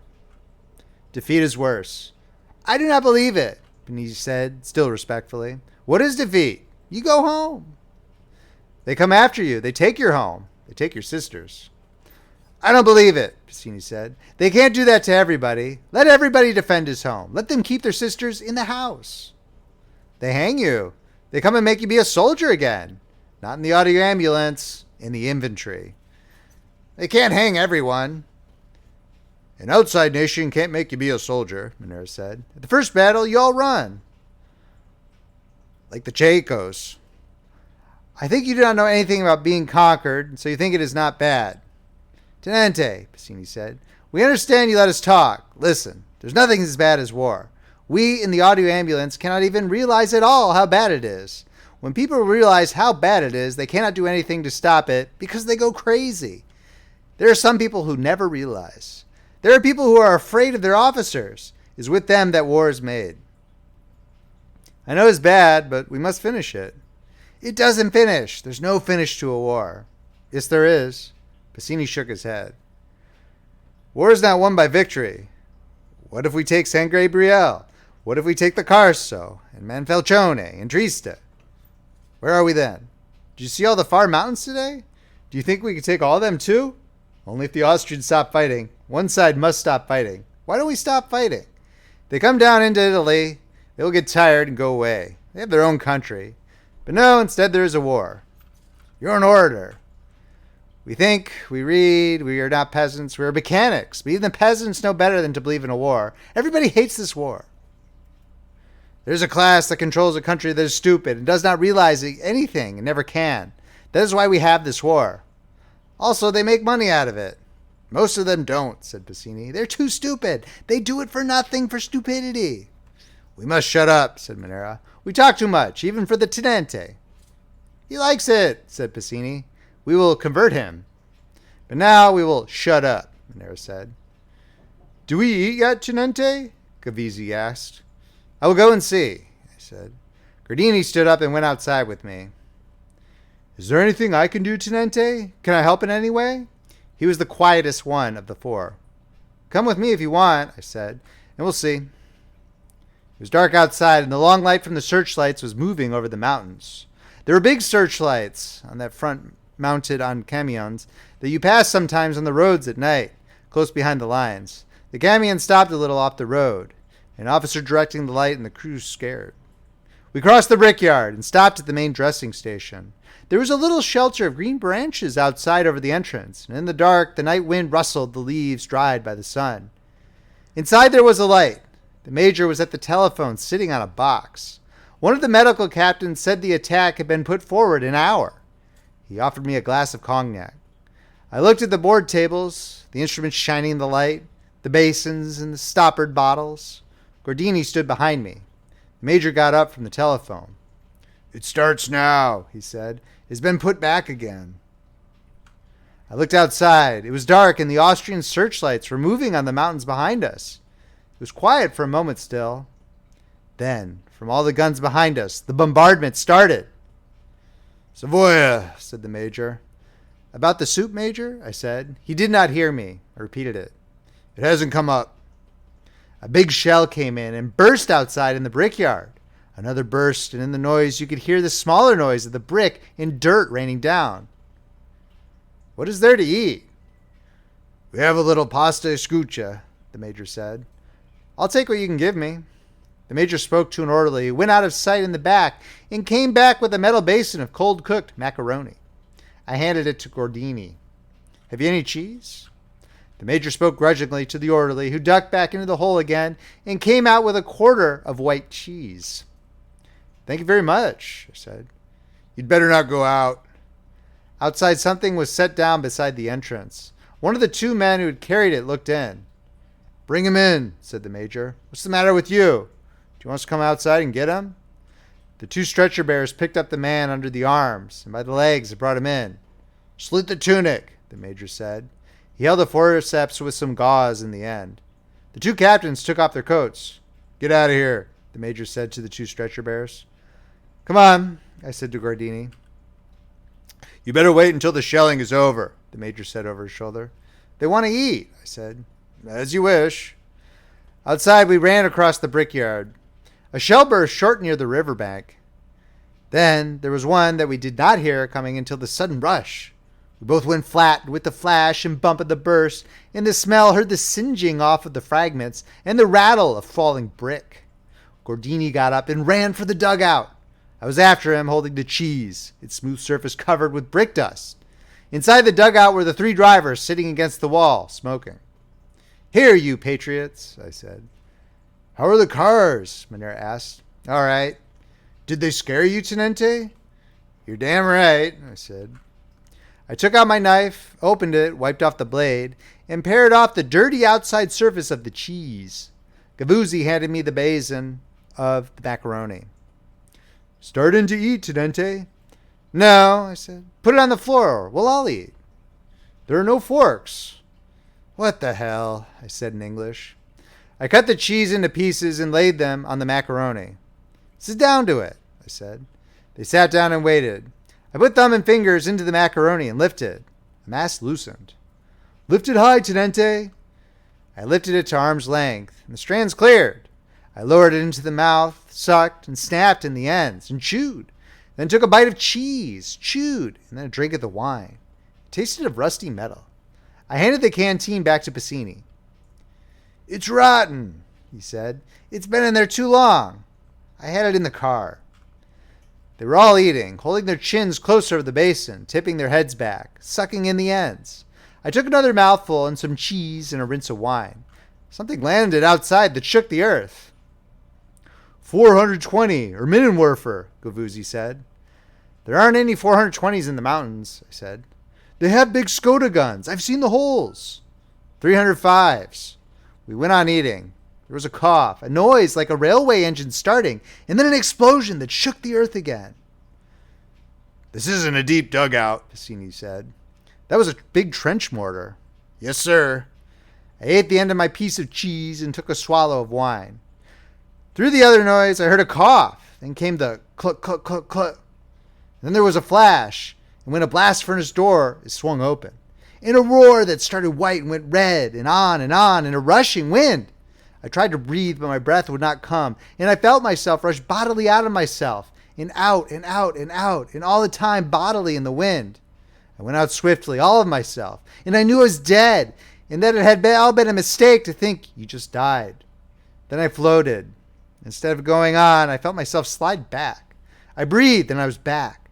The ground was torn up, and in front of my head there was a splintered beam of wood. In the jolt of my head, I heard somebody crying. I thought somebody was screaming. I tried to move, but I could not move. I heard the machine guns and rifles firing across the river and all along the river. There was a great splashing. I saw the star shells go up and burst and float whitely, and rockets going up, and heard the bombs. All this in a moment. And then I heard close to me someone saying, "Mamma mia! Oh, mamma mia!" I pulled and twisted and got my legs loose finally and turned around and touched him. It was Pacini, and when I touched him, he screamed. His legs were toward me, and I saw in the dark and the light that they were both smashed above the knee. One leg was gone. The other was held by tendons, and part of the trouser and the stump twitched and jerked as though it were not connected. He bit his arm and moaned, "Oh, mamma mia, mamma mia!"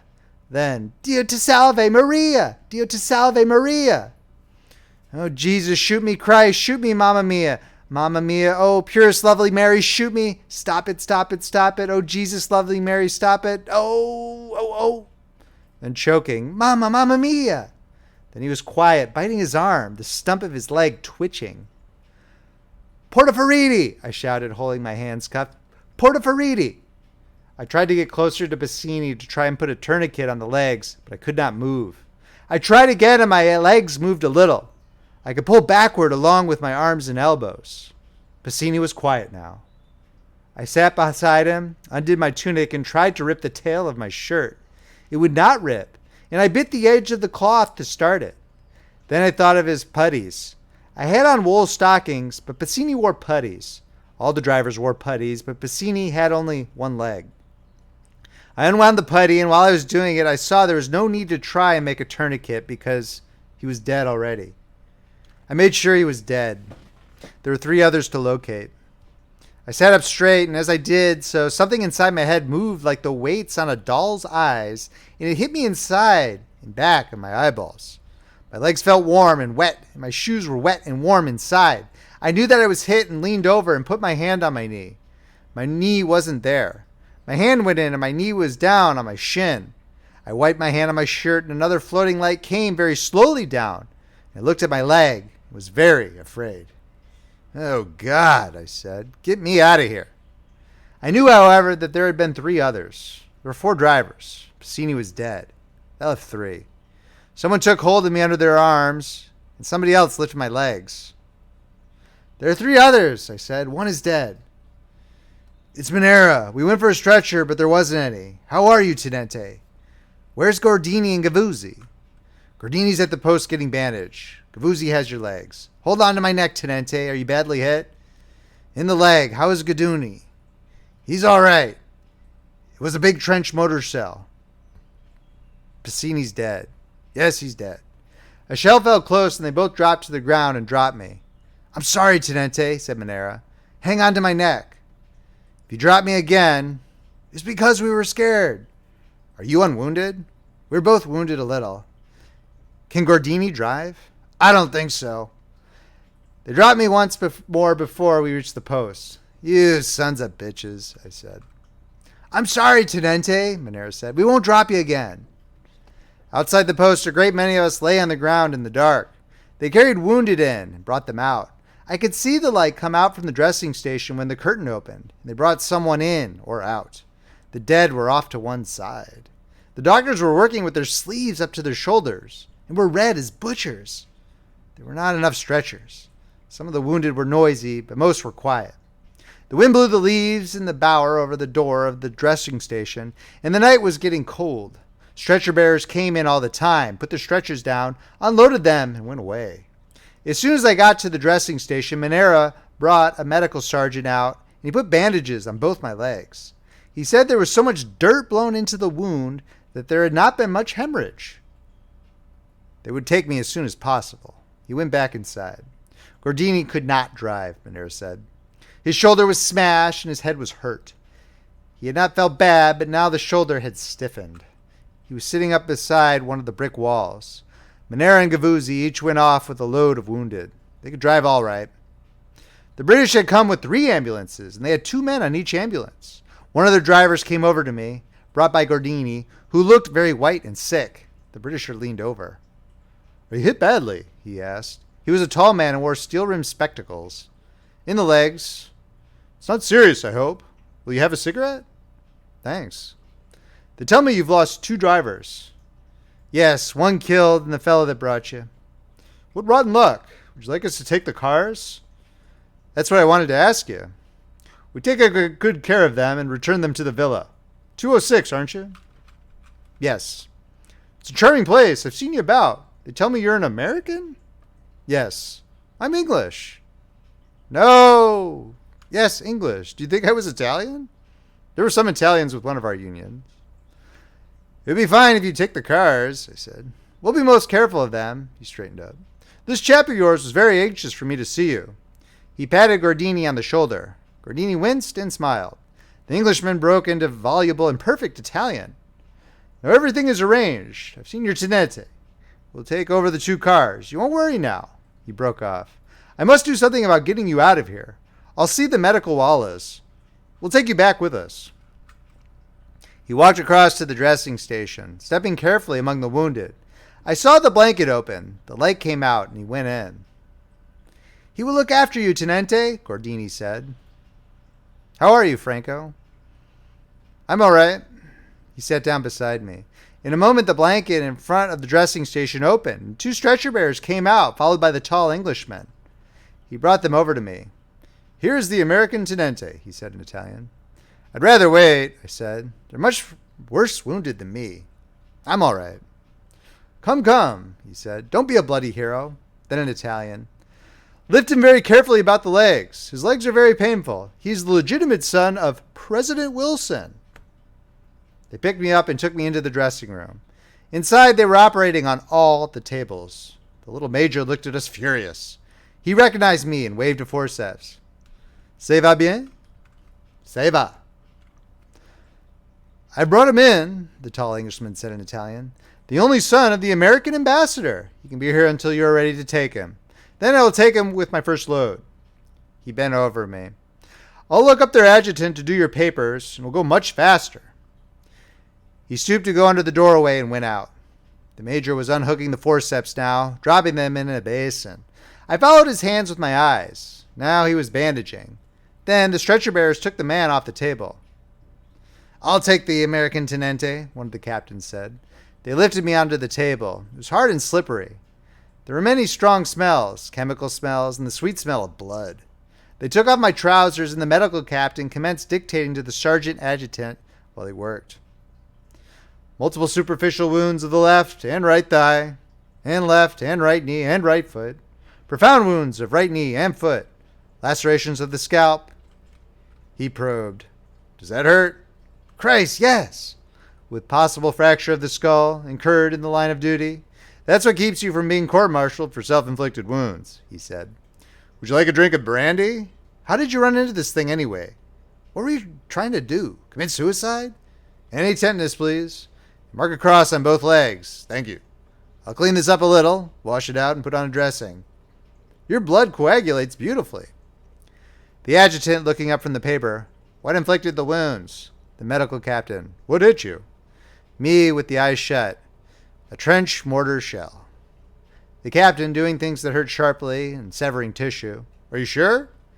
Me, trying to lie still and feeling my stomach flutter when the flesh was cut. "I think so." Captain Doctor, interested in something he was finding. "Fragments of enemy trench mortar shell. Now I'll probe for some of this if you like, but it's not necessary. I'll paint all this, and does that sting?" "Good. That's nothing to how it will feel later. The pain hasn't started yet. Bring him a glass of brandy.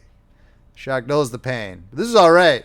You have nothing to worry about if it doesn't infect, and it really does now. How is your head?" "Good Christ," I said. "Better not drink too much brandy then. If you got a fracture, you don't want inflammation. How does that feel?" Sweat ran all over me. "Good Christ," I said. "I guess you've got a fracture all right. I'll wrap you up and don't bounce your head around." He bandaged, his hands moving very fast, and the bandage coming taut and sure. "All right, good luck, and vive la France." "He's an American," one of the other captains said. "I thought you said you were a Frenchman." "He talks French," the captain said. "I've known him before. I always thought he was French." He drank a half tumbler of cognac. "Bring on something serious. Get some more of that anti-tetanus." The captain waved to me. They lifted me, and the blanket flap went across my face as we went out. Outside, the sergeant adjutant knelt down beside me where I lay. "Name?" he asked softly. "Middle name, first name, rank, where born, what class, what corps," and so on. "Sorry for your head, Tenente. Hope you feel better. I'm sending you now with the English ambulance." "I'm all right," I said. "Thank you very much." The pain that the major had spoken about had started, and all that was happening was without interest or relation. After a while, the English ambulance came up, and they put me onto a stretcher and lifted the stretcher up to the ambulance level and shoved it in. There was another stretcher by the side with a man on it, whose nose I could see, waxy looking, out of the bandages. He breathed very heavily. There were stretchers lifted and slid into the slings above. The tall English driver came around and looked in. "I'll take it very easily," he said. "I hope you'll be comfy." I felt the engine start, felt him climb up onto the front seat, felt the brake come off and the clutch go in. Then we started. I lay still and let the pain ride. As the ambulance climbed along the road, it was slow in the traffic. Sometimes it stopped, sometimes it backed on a turn, and finally it climbed quite fast. I felt something dripping. At first it dropped slowly and regularly, then it patterned into a stream. I shouted to the driver. He stopped the car and looked it through the hole behind his seat. "What is it?" "The man on the stretcher over me has a hemorrhage. We're not far from the top. I wouldn't be able to get the stretcher out alone." He started the car. The stream kept on. In the dark, I could not see where it came from the canvas overhead. I tried to move sideways so that it did not fall on me. Where it had run down under my shirt, it was warm and sticky. I was cold and my leg hurt, so it made me sick. After a while, the stream from the stretcher above lessened and started to drip again, and I heard and felt the canvas above move as the man on the stretcher settled more comfortably. "How is he?" the Englishman called back. "We're almost up." "He's dead, I think," I said. The drops fell very slowly, as they fell from an icicle after the sun is gone. It was cold in the car in the night as the road climbed. At the posts on the top, they took the stretcher out, put another on in, and we went on. End of chapter. Chapter 10. In the ward at the field hospital, they told me a visitor was coming to see me in the afternoon. It was a hot day and there were many flies in the room. My orderly had cut paper into strips and tied the strips to a stick to make a brush that swished the flies away. I watched them settle on the ceiling. When he stopped swishing and fell asleep, they came down and I blew them away and finally covered my face with my hands and slept too. It was very hot. When I woke, my legs itched. I waked the orderly and he poured mineral water on the dressings. That made the bed damp and cool. Those of us that were awake talked across the ward. The afternoon was a quiet time. In the morning they came to each bed in turn, 3 med nurses and a doctor, and picked you up out of bed and carried you into the dressing room so that the beds could be made while we were having our wounds dressed. It was not a pleasant trip to the dressing room, and I did not know until later that the beds could be made with men in them. My orderly had finished pouring water, and the bed felt cool and lovely. And I was telling him where to scratch on the soles of my feet against the itching when one of the doctors brought in Rinaldi. He came in very fast and bent down over the bed and kissed me. I saw he wore gloves. "How are you, baby? How do you feel? I bring you this." It was a bottle of cognac. The orderly brought a chair and he sat down. "And good news, you will be decorated. They want to get you the Medaglia d'Argento, but perhaps they can get only the bronze." "What for?" "Because you were gravely wounded. They say if you can prove you did any heroic act, you can get the silver. Otherwise, it will be the bronze. Tell me exactly what happened. Did you do any heroic act?" "No," I said. "I was blown up while we were eating cheese." "Be serious. You must have done something heroic either before or after. Remember carefully." "I did not." "Didn't you carry anybody on your back?" "Gordini says you carried several people on your back, but the medical major at the first post declares it is impossible. He has to sign the proposition for the citation." "I didn't carry anybody. I couldn't move." "That doesn't matter," said Rinaldi. He took off his gloves. "I think we can get you the silver. Didn't you refuse to be medically aided before the others?" "Not very firmly." "That doesn't matter. Look how you are wounded. Look at your valorous conduct in asking to go always to the first line. Besides, the operation was successful." "Did they cross the river all right?" "Enormously. They take nearly 1,000 prisoners. It's in the bulletin. Didn't you see it?" "No." "I'll bring it to you. It is a successful coup de main." "How is everything?" "Splendid. We are all splendid. Everybody is proud of you. Tell me just exactly how it happened. I am positive you will get the silver. Go on, tell me. Tell me all about it." He paused and thought. "Maybe you will get an English medal, too. There was an English there. I'll go and see him and ask if he will recommend you. He ought to be able to do something. Do you suffer much? Have a drink." Orderly, go get a corkscrew. Oh, you should see what I did in the removal of 3 meters of small intestine, and better now than ever. It is one for the Lancet. You do me a translation and I will send it to the Lancet. Every day I'm better. Poor dear baby, how do you feel? Where's that damn corkscrew? You are so brave and quiet, I forget you are suffering. He slapped his gloves on the edge of the bed. Here's the corkscrew, Signor Tenente, the orderly said. Open the bottle, bring a glass, drink that baby. How's your poor head? I looked at your papers. You haven't any fracture. The major at that first post was a hog butcher. I would take you and never hurt you. I never hurt anybody. I learned how to do it. Every day I learn to do things smoother and better. You must forgive me for talking so much, baby. I'm very moved to see you badly wounded. There, drink that. It's good. It costs 15 lira. It ought to be good. 5 stars. After I leave here, I'll go see that English, and he'll get you an English medal. They don't give them like that. You're so modest. I will send the liaison officer. He can handle the English. Have you seen Miss Barclay? I will bring her here. I will go now and bring her here. Don't go, I said. Tell me about Gorizia. How are the girls? There are no girls. For 2 weeks now, they haven't changed them. I don't go there anymore. It is disgraceful. There aren't girls. They're old war comrades. You don't go at all? I just go to see if there's anything new. I stop by. They all ask for you. It is a disgrace that they should stay so long that they become friends. Maybe girls don't want to go to the front anymore. Of course they do. They have plenty of girls. It's just bad administration. They are keeping them for the pleasure of dugout hiders in the rear. Poor Rinaldi, I said. All on the war, no new girls. Rinaldi poured himself another glass of cognac. I don't think it will hurt you, baby. You'll take it. I drank the cognac and felt it warm all the way down. Rinaldi poured another glass. He was quieter now. He held up the glass. To your valorous wounds, to the silver medal. Tell me, baby, when you lie here all the time in the hot weather, don't you get excited? Sometimes. I can't imagine lying like that. I would go crazy. You are crazy. I wish you were back. No one to come in at night from adventures. No one to make fun of. No one to lend me money. No blood brother and roommate. Why do you get yourself wounded? You can make fun of the priest. That priest? It isn't me that makes fun of him. It's the captain. I like him. If you must have a priest, have that priest. He's coming to see you. He makes big preparations. I like him. Oh, I knew it. Sometimes I think you and he are a little that way, you know.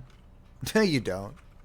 Yes, I do sometimes. A little that way like the number of the 1st Regiment of the Brigata Ancona. Ah, go to hell. He stood up and put on his gloves. Oh, I love to tease you, baby, with your priest and your English girl. And really, you are just like me underneath. No, I'm not. Yes, we are. You are really an Italian. All fire and smoke and nothing inside. You only pretend to be American. We are brothers and we love each other. Be good while I'm gone, I said. I will send Miss Barclay. You are better with her without me. You're purer and sweeter. Ah, go to hell. I will send her. Your lovely, cool goddess. English goddess. My God, what would a man do with a woman like that except worship her? What else is an Englishwoman good for? You are an ignorant, foul-mouthed dago. Oh, what? An ignorant wop. Wop? You are a frozen-faced wop. You are ignorant, stupid. I saw that word pricked him and kept on. Uninformed, inexperienced, stupid from inexperience. Truly, I tell you something about your good woman, your goddess. There's only one difference between taking a girl who has always been good and a woman. With a girl, it is painful. That's all I know. He slapped the bed with his glove. And you never know if the girl will really like it. Don't get angry. I'm not angry. I just tell you, baby, for your own good, to save you trouble. That's the only difference? Yes, but millions of fools like you don't know it. You're sweet to tell me. We won't quarrel, baby. I love you too much. But don't be a fool. No, I'll be wise like you. Don't be angry, baby. Laugh. Take a drink. I must go, really. You're a good old boy. Now you see, underneath we are the same. We are war brothers. Kiss me goodbye. You're sloppy. No, I'm just more affectionate. I felt his breath come toward me. Goodbye. I come to see you again soon. His breath went away. I won't kiss you if you don't want. I'll send your English girl. Goodbye, baby. The cognac is under the bed. Get well soon. He was gone. End of chapter. Chapter 11. It was dusk when the priest came. They brought the soup and afterward taken away the bowls, and I was lying looking at the rows of beds and out the window at the treetop that moved a little in the evening breeze. The breeze came in through the window, and it was cooler with the evening. The flies were on the ceiling now and on the electric light balls that hung on wires. The lights were only turned on when someone was brought in at night or when something was being done. It made me feel very young to have the dark come after the dusk and then remain. It was like being put to bed after early supper. The orderly came down between the beds and stopped. Someone was with him. It was the priest. He stood there small, brown-faced, and embarrassed. How do you do? He asked. He put some packages down by the bed on the floor. All right, Father. He sat down in the chair that had been brought for Rinaldi and looked out the window embarrassedly. I noticed his face looked very tired. I can only stay a minute, he said. It is late. It's not late. How's the Mass? He smiled. I am still a great joke. He sounded tired too. Thank God they are all well. I'm so glad you are all right, he said. I hope you don't suffer. He seemed very tired, and I was not used to seeing him tired. Not anymore. I miss you at the Mass. I wish I were there. I always enjoyed our talking. I brought you a few little things, he said. He picked up the packages. This is mosquito netting. This is a bottle of vermouth. You like vermouth? These are English papers. Please open them. He was pleased, and undid them. I held the mosquito netting in my hands. The vermouth he held up for me to see, and then put it on the floor beside the bed. I held up one of the sheaf of English papers. I could read the headlines by turning it so the half-light from the window was on it. It was the news of the world. The others are illustrated, he said. It will be a great happiness to read them. Where did you get them? I sent for them to Mestre. I will have more. You're very good to come, Father. Will you drink a glass of vermouth? Thank you. You keep it. It's for you. No, drink a glass. All right, I will bring you more then. The orderly brought the glasses and opened the bottle. He broke off the cork, and the end had to be shoved down into the bottle. I could see the priest was disappointed, but he said, That's all right. It's no matter. Here's to your health, Father. To your better health. Afterward, he held the glass in his hand, and we looked at one another. Sometimes we talked and were good friends, but tonight it was difficult. What's the matter, Father? You seem very tired. I am tired, but I have no right to be. It's the heat. No, this is only the spring. I feel very low. You have the war disgust. No, but I hate the war. I don't enjoy it, I said. He shook his head and looked out of the window. You do not mind it. You do not see it. You must forgive me. I know you are wounded. That is an accident. Still, even wounded, you do not see it. I can tell. I do not see it myself, but I feel it a little. When I was wounded, we were talking about it. Bassini was talking. The priest put down the glass. He was thinking about something else. I know them because I am like they are, he said. You're different, though. But really, I am like they are. The officers don't see anything. Some of them do. Some are very delicate and feel worse than any of us. They are mostly different. It is not education or money. It is something else. Even if they had education or money, men like Bassini would not wish to be officers. I would not be an officer. Your rank is an officer. I am an officer. I'm not really. You're not even an Italian. You are a foreigner. But you are nearer the officers than you are to the men. What is the difference? I cannot say easily. There are people who would make war. In this country, there are many like that.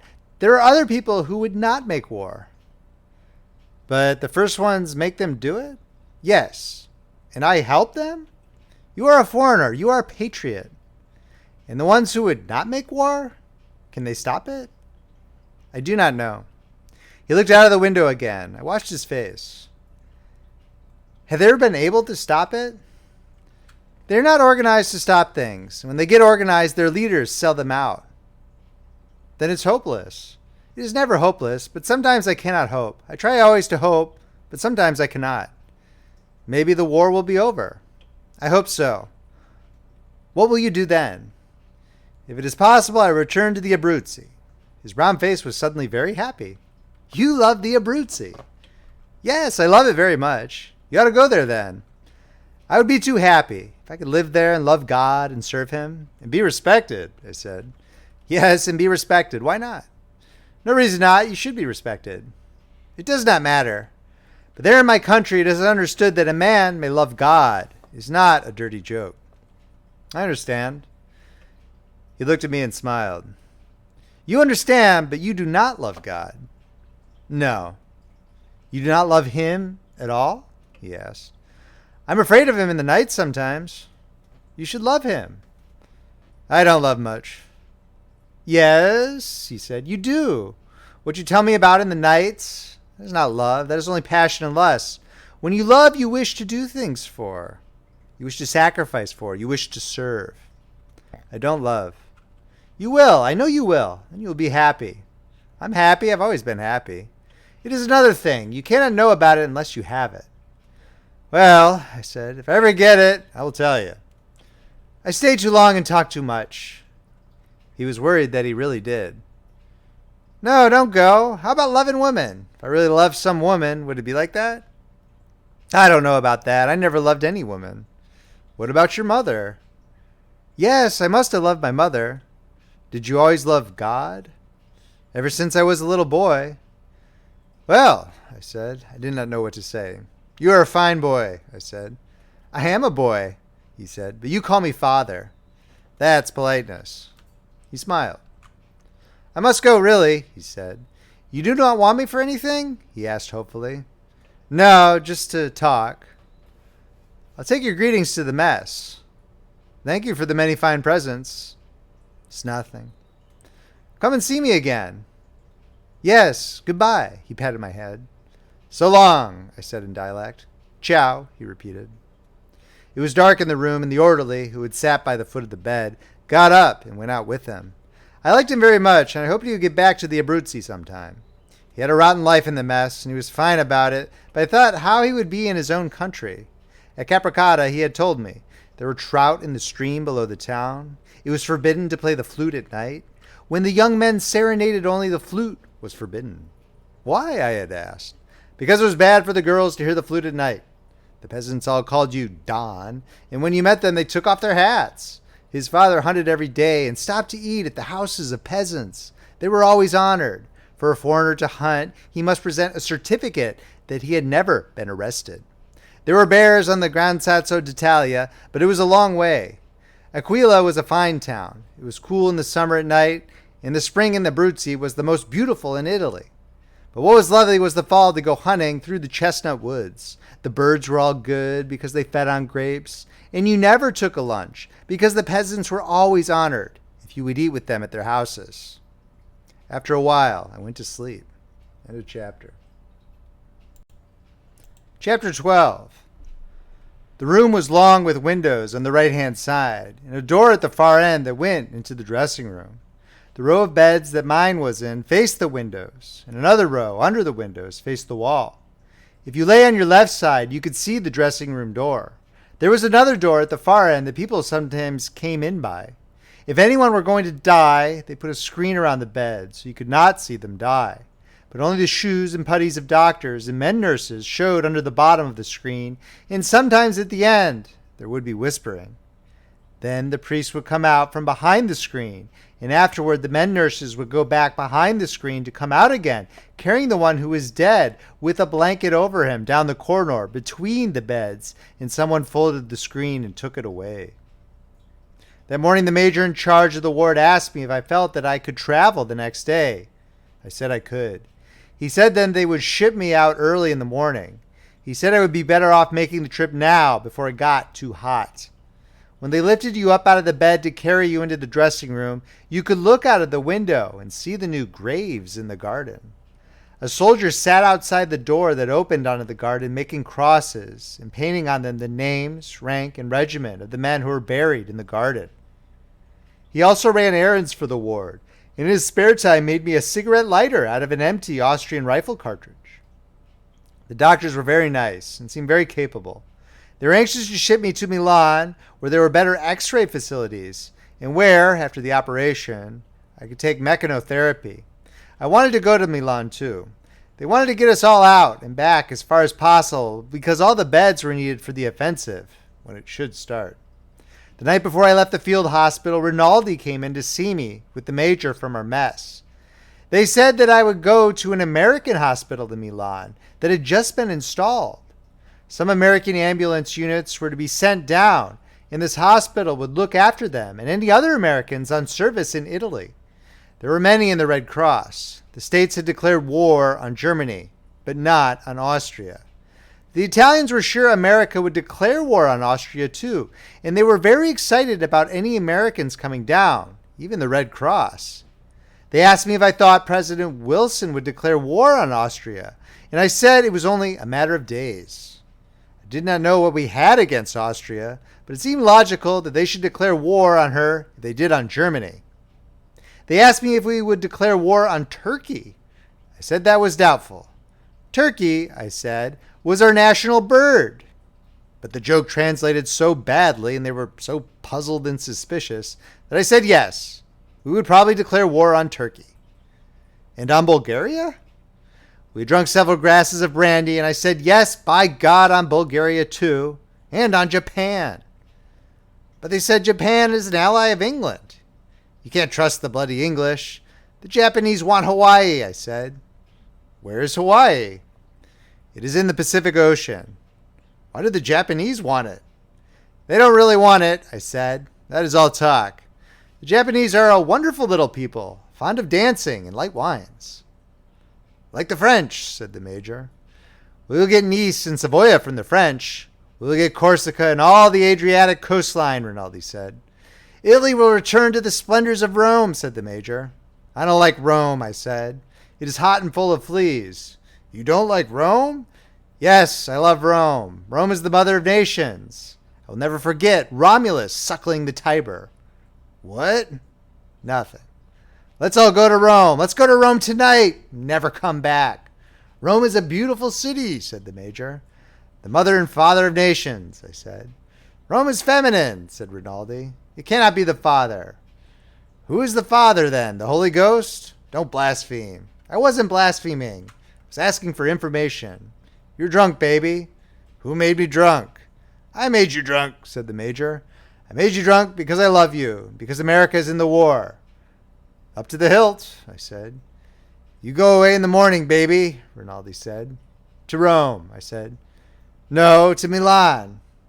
To Milan, said the major. To the Crystal Palace. To the Cova. To Campari's. To Biffy's. To the Galleria. You lucky boy. To the Grand Italia, I said, where I will borrow money from George. To the Scala, said Rinaldi. You will go to the Scala. Every night, I said. You won't be able to afford it every night, said the major. The tickets are very expensive. I'll draw a sight draft on my grandfather, I said. A what? A sight draft. He has to pay, or I go to jail. Mr. Cunningham at the bank does it. I live by sight drafts. Can a grandfather jail a patriotic grandson who is dying that Italy may live? Live the American Garibaldi, said Rinaldi. Viva the sight drafts, I said. We must be quiet, said the major. Already we've been asked many times to be quiet. Do you go tomorrow, really, Federico? He goes to the American hospital, I tell you, Rinaldi said. To the beautiful nurses. Not the nurses with beards of the field hospital. Yes, yes, said the major. I know he goes to the American hospital. I don't mind their beards, I said. If any man wants to raise a beard, let him. Why don't you raise a beard, Signor Maggiore? Could not go in a gas mask. Yes, it could. Anything can go in a gas mask. I vomited into a gas mask. Don't be so loud, baby, Rinaldi said. We all know you've been at the front. Oh, you fine baby. What will I do while you are gone? We must go, said the major. He's become sentimental. Listen, I have a surprise for you. You're English, you know? The English you go to see every night at their hospital? She is going to Milan too. She goes with another to be at the American hospital. They've not got nurses yet from America. I talked today with the head of their reparto. They have too many women here at the front. They send some back. How do you like that, baby? All right. Yes? You go to live in a big city and have your English there to cuddle you? Why don't I get wounded? Maybe you will, I said. We must go, said the major. We drink and make noise and disturb Federico. Don't go. Yes, we must go. Goodbye. Good luck. Many things. Ciao, ciao, ciao. Come back quickly, baby. Rinaldi kissed me. You smell of Lysol. Goodbye, baby, goodbye. Many things. The major patted my shoulder. They tiptoed out. I found I was quite drunk, but went to sleep. The next day in the morning, we left for Milan and arrived 48 hours later. It was a bad trip. We were sidetracked for a long time this side of Mestre, and children came and peeked in. I got a little boy to go for a bottle of cognac, but he came back and said he could only get grappa. I told him to get it, and when it came, I gave him the change, and the man beside me and I got drunk and slept until past Vicenza, where I woke up and was very sick on the floor. It did not matter because the man on that side had been very sick on the floor several times before. Afterward, I thought I could not stand the thirst, and in the yards outside of Verona, I called to a soldier who was walking up and down beside the train, and he got me a drink of water. I woke Giorgetti, the other boy who was drunk, and offered him some water. He said to pour it on his shoulder and went back to sleep. The soldier would not take the penny I offered him and brought me a pulpy orange. I sucked on that and spit out the pit and watched the soldier pass up and down past a freight car outside. And after a while, the train gave a jerk and started. End of chapter. If you're enjoying this reading from Friendly Frog Press, please make sure to subscribe, hit that like button, and drop a comment below whether you liked it or not. Thank you for listening. A Farewell to Arms by Ernest Hemingway, narrated by Paul Beauheart. Book 2, Chapter 13. We got into Milan early in the morning, and they unloaded us in the freight yard. An ambulance took me to the American hospital. Riding in the ambulance on a stretcher, I could not tell what part of town we were passing through, but when they unloaded the stretcher, I saw a marketplace and an open wine shop with a girl sweeping out. They were watering the street, and it smelled of the early morning. They put the stretcher down and went in. The porter came out with them. He had gray mustaches, wore a doorman's cap, and was in his short sleeves. The stretcher would not go into the elevator, and they discussed whether it was better to lift me off the stretcher and go up in the elevator, or carry the stretcher up the stairs. I listened to them discussing it. They decided on the elevator. They lifted me from the stretcher. Go easy, I said. Take it softly. In the elevator, we were crowded. As my legs bent, the pain was very bad. Straighten out the legs, I said. We can't, Signor Tenente. There isn't room. The man who said this had his arm around me, and my arm was around his neck. His breath came in my face metallic with garlic and red wine. Be gentle, the other man said. Son of a bitch, who isn't gentle? Be gentle, I say, the man with my feet repeated. I saw the doors of the elevator closed, and the grill shut, and the fourth floor button pushed by the porter. The porter looked worried. The elevator rose slowly. Heavy? I asked the man with the garlic. Nothing, he said. His face was sweating, and he grunted. The elevator rose steadily and stopped. The man holding the feet opened the door and stepped out. We were on a balcony. There were several doors with brass knobs. The man carrying the feet pushed a button that rang a bell. We heard it inside the doors. No one came. Then the porter came up the stairs. Where are they? The stretcher bearers asked.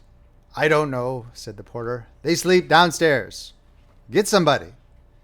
The porter rang the bell, then knocked on the door. Then he opened the door and went in. When he came back, there was an elderly woman wearing glasses with them. Her hair was loose and half falling, and she wore a nurse's dress.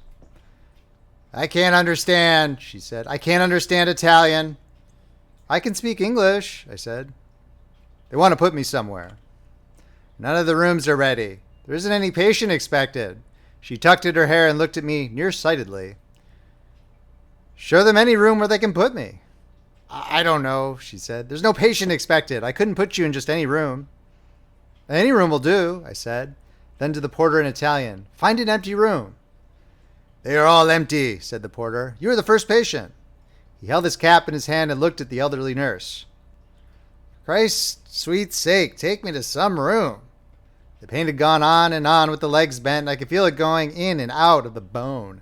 The porter went in the door, followed by the gray-haired woman, and came hurrying back. Follow me, he said. They carried me down a long hallway and into a room with drawn blinds. It smelled of new furniture. There was a bed and a big wardrobe with a mirror. They laid me down on the bed. I can't put on sheets, the woman said. The sheets are locked up. I did not speak to her. There's money in my pocket, I said to the porter. In the button-down pocket. The porter took out the money. The two stretcher bearers stood beside the bed holding their caps. Give them 5 lira apiece and 5 lira for yourself. My papers are in the other pocket. You may give them to the nurse. The stretcher bearers saluted and said thank you. Goodbye, I said, and many thanks. They saluted again and went out. Those papers, I said to the nurse, describe my case and the treatment already given. The woman picked them up and looked at them through her glasses. There were 3 papers, and they were folded. I don't know what to do, she said. I can't read Italian. I can't do anything without the doctor's orders. She commenced to cry and put the papers in her apron pocket. Are you an American? She asked, crying. Yes. Please put the papers on the table by the bed. It was dim and cool in the room. As I lay on the bed, I could see the big mirror on the other side of the room, but could not see what it reflected. The porter stood by the bed. He had a nice face and was very kind. You can go, I said to him. You can go too, I said to the nurse. What is your name? Mrs. Walker. You can go, Mrs. Walker. I think I will go to sleep. I was alone in the room. It was cool and did not smell like a hospital. The mattress was firm and comfortable, and I lay without moving, hardly breathing, happy and feeling the pain lessen. After a while, I wanted a drink of water and found the bell on a cord by the bed and rang it, but nobody came. I went to sleep. When I woke, I looked around. There was sunlight coming in through the shutters. I saw the big armoire, the bare walls, and 2 chairs. My legs in the dirty bandages stuck straight out in the bed. I was careful not to move them. I was thirsty, and I reached for the bell and pushed the button. I heard the door open and looked, and it was a nurse. She looked young and pretty. Good morning, I said. Good morning, she said, and came over to the bed. We haven't been able to get the doctor. He's gone to Lake Como. No one knew there was a patient coming. What's wrong with you anyway? I'm wounded. The legs and feet, my head is hurt. What's your name? Henry. Frederic Henry. I'll wash you up, but we can't do anything to the dressings until the doctor comes. Is Miss Barkley here? No, there's no one by that name here. Who was the woman who cried when I came in? The nurse laughed. That's Miss Walker. She was on night duty and she's been asleep. She wasn't expecting anyone. While we were talking, she was undressing me. And when I was undressed, except for the bandages, she washed me very gently and smoothly. The washing felt very good. There was a bandage on my head, but she washed all around the edge. Where were you wounded? On the Isonzo north of Plava? Where is that? North of Gorizia. I could see that none of the places meant anything to her. Do you have a lot of pain? No, not much now. She put a thermometer in my mouth. The Italians put it under the arm, I said. Don't talk. When she took the thermometer out, she read it and then shook it. What's the temperature? You're not supposed to know that. Tell me what it is. It's almost normal. I never have any fever. My legs are full of old iron, too. What do you mean? They're full of trench mortar fragments, old screws, and bed springs and things. She shook her head and smiled. If you had any foreign bodies in your legs, they would set up an inflammation and you'd have fever. All right, I said. We'll see what comes out. She went out of the room and came back with the old nurse of the early morning. Together they made the bed with me in it. That was new to me and an admirable proceeding. Who's in charge here? Miss Van Kempen. How many nurses are there? Just us 2. Won't there be more? Some more are coming. When will they get here? I don't know. You ask a great many questions for a sick boy. I'm not sick, I said. I'm wounded. They'd finished making the bed and I lay with a clean, smooth sheet under me and another sheet over me. Mrs. Walker went out and came back with a pajama jacket. They put that on me and I felt very clean and dressed. You're awfully nice to me, I said. The nurse called Miss Gage giggled. Can I have a drink of water? I asked. Certainly. Then you can have breakfast. I don't want breakfast. Can I have the shutters open, please? The light had been dim in the room, and when the shutters were open, it was bright sunlight, and it looked out on a balcony. Beyond were the tiled roofs of houses and chimneys. I looked out over the tiled roofs and saw white clouds and the sky very blue. Don't you know when the other nurses are coming? Why, don't we take good care of you? You're very nice. Would you like to use the bedpan? I might try. They helped me and held me up, but it was not any use. Afterward, I lay and looked out the open doors onto the balcony. When does the doctor come? When he gets back. We tried to telephone to Lake Como for him. Aren't there any other doctors? He's the doctor for the hospital. Miss Gage bought a pitcher of water in a glass. I drank 3 glasses, and then they left me. I looked out the window a while and went back to sleep. I ate some lunch, and in the afternoon, Miss Van Kempen, the superintendent, came up to see me. She did not like me, and I did not like her.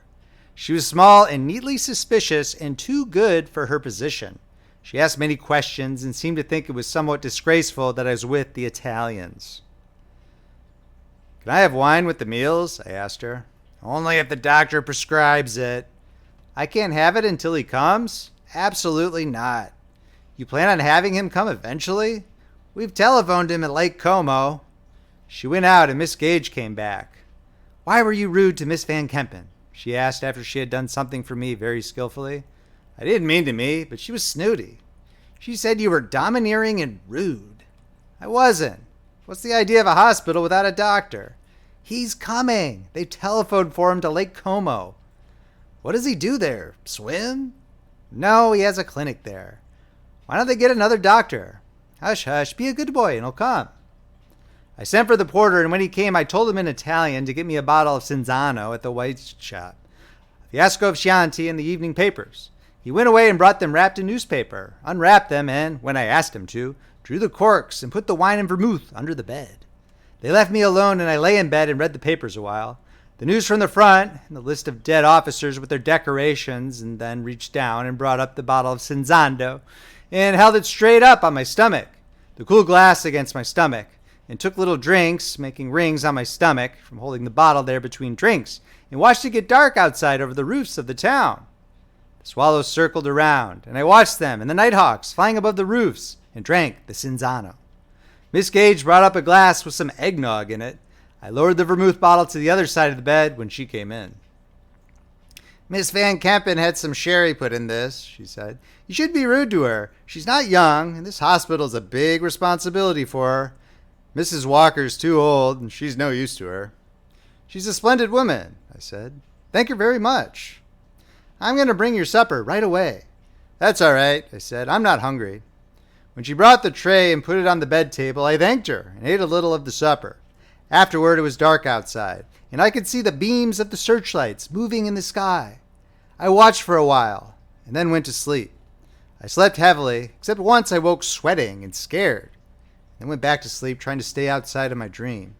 I woke for good long before it was light and heard roosters crowing and stayed on awake until it began to be light. I was tired, and once it was really light, I went back to sleep again. End of chapter. Chapter 14. It was bright sunlight in the room when I woke. I thought I was back at the front and stretched out in bed. My legs hurt me, and I looked down at them still in the dirty bandages, and seeing them knew where I was. I reached up for the bell cord and pushed the button. I heard it buzz down the hall, and then someone coming on rubber soles along the hall. It was Miss Gage, and she looked a little older in the bright sunlight, not so pretty. Good morning, she said. Did you have a good night? Yes, thanks very much, I said. Can I have a barber? I came in to see you, and you were asleep with this in the bed with you. She opened the armoire door and held up the vermouth bottle. It was nearly empty. I put the other bottle from under the bed in there too, she said. Why didn't you ask me for a glass? I thought maybe you wouldn't let me have it. I'd have had some with you. You're a fine girl. It isn't good for you to drink alone, she said. You mustn't do it. All right. Your friend Miss Barclay's come, she said. Really? Yes, I don't like her. You will like her. She's awfully nice. She shook her head. I'm sure she's fine. Can you move just a little to this side? That's fine. I'll clean you up for breakfast. She washed me with a cloth and soap and warm water. Hold your shoulder up, she said. That's fine. Can I have the barber before breakfast? I'll send the porter for him. She went out and came back. He's gone for him, she said, and dipped the cloth she held in the basin of water. The barber came with the porter. He was a man of about 50 with an upturned mustache. Miss Gage was finished with me and went out, and the barber lathered my face and shaved. He was very solemn and refrained from talking. What's the matter? Don't you know any news? I asked. What news? Any news. What's happened in the town? It is time of war, he said. The enemy's ears are everywhere. I looked up at him. Please hold your face still, he said, and went on shaving. I will tell nothing. What's the matter with you? I asked. I am an Italian. I will not communicate with the enemy. I let it go at that. He was crazy. The sooner I could get out from under the razor, the better. Once I tried to get a good look at him. Beware, he said. The razor is sharp. I paid him when it was over and tipped him half a lira. He returned the coins. I will not. I'm not at the front, but I am an Italian. Get the hell out of here.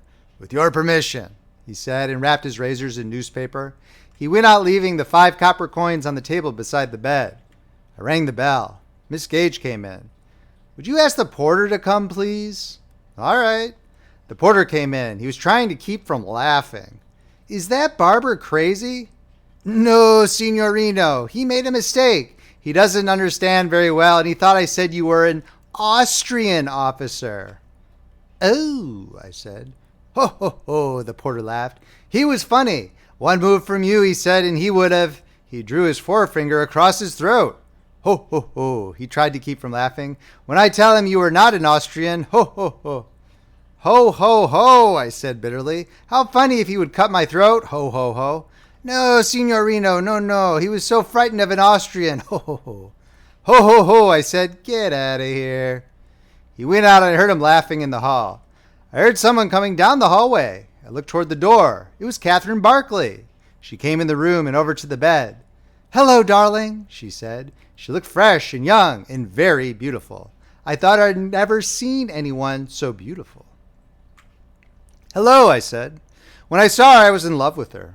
Everything turned over inside of me. She looked toward the door, saw there was no one. Then she sat on the side of the bed and leaned over and kissed me. I pulled her down and kissed her and felt her heart beating. You sweet, I said. Weren't you wonderful to come here? It wasn't very hard. Maybe hard to stay. You've got to stay, I said. Oh, you're wonderful. I was crazy about her. I could not believe she was really there and held her tight to me. You mustn't, she said. You're not well enough. Yes, I am. Come on. No, you're not strong enough. Yes, I am. Yes, please. You do love me? I really love you. I'm crazy about you. Come on, please. Feel our hearts beating.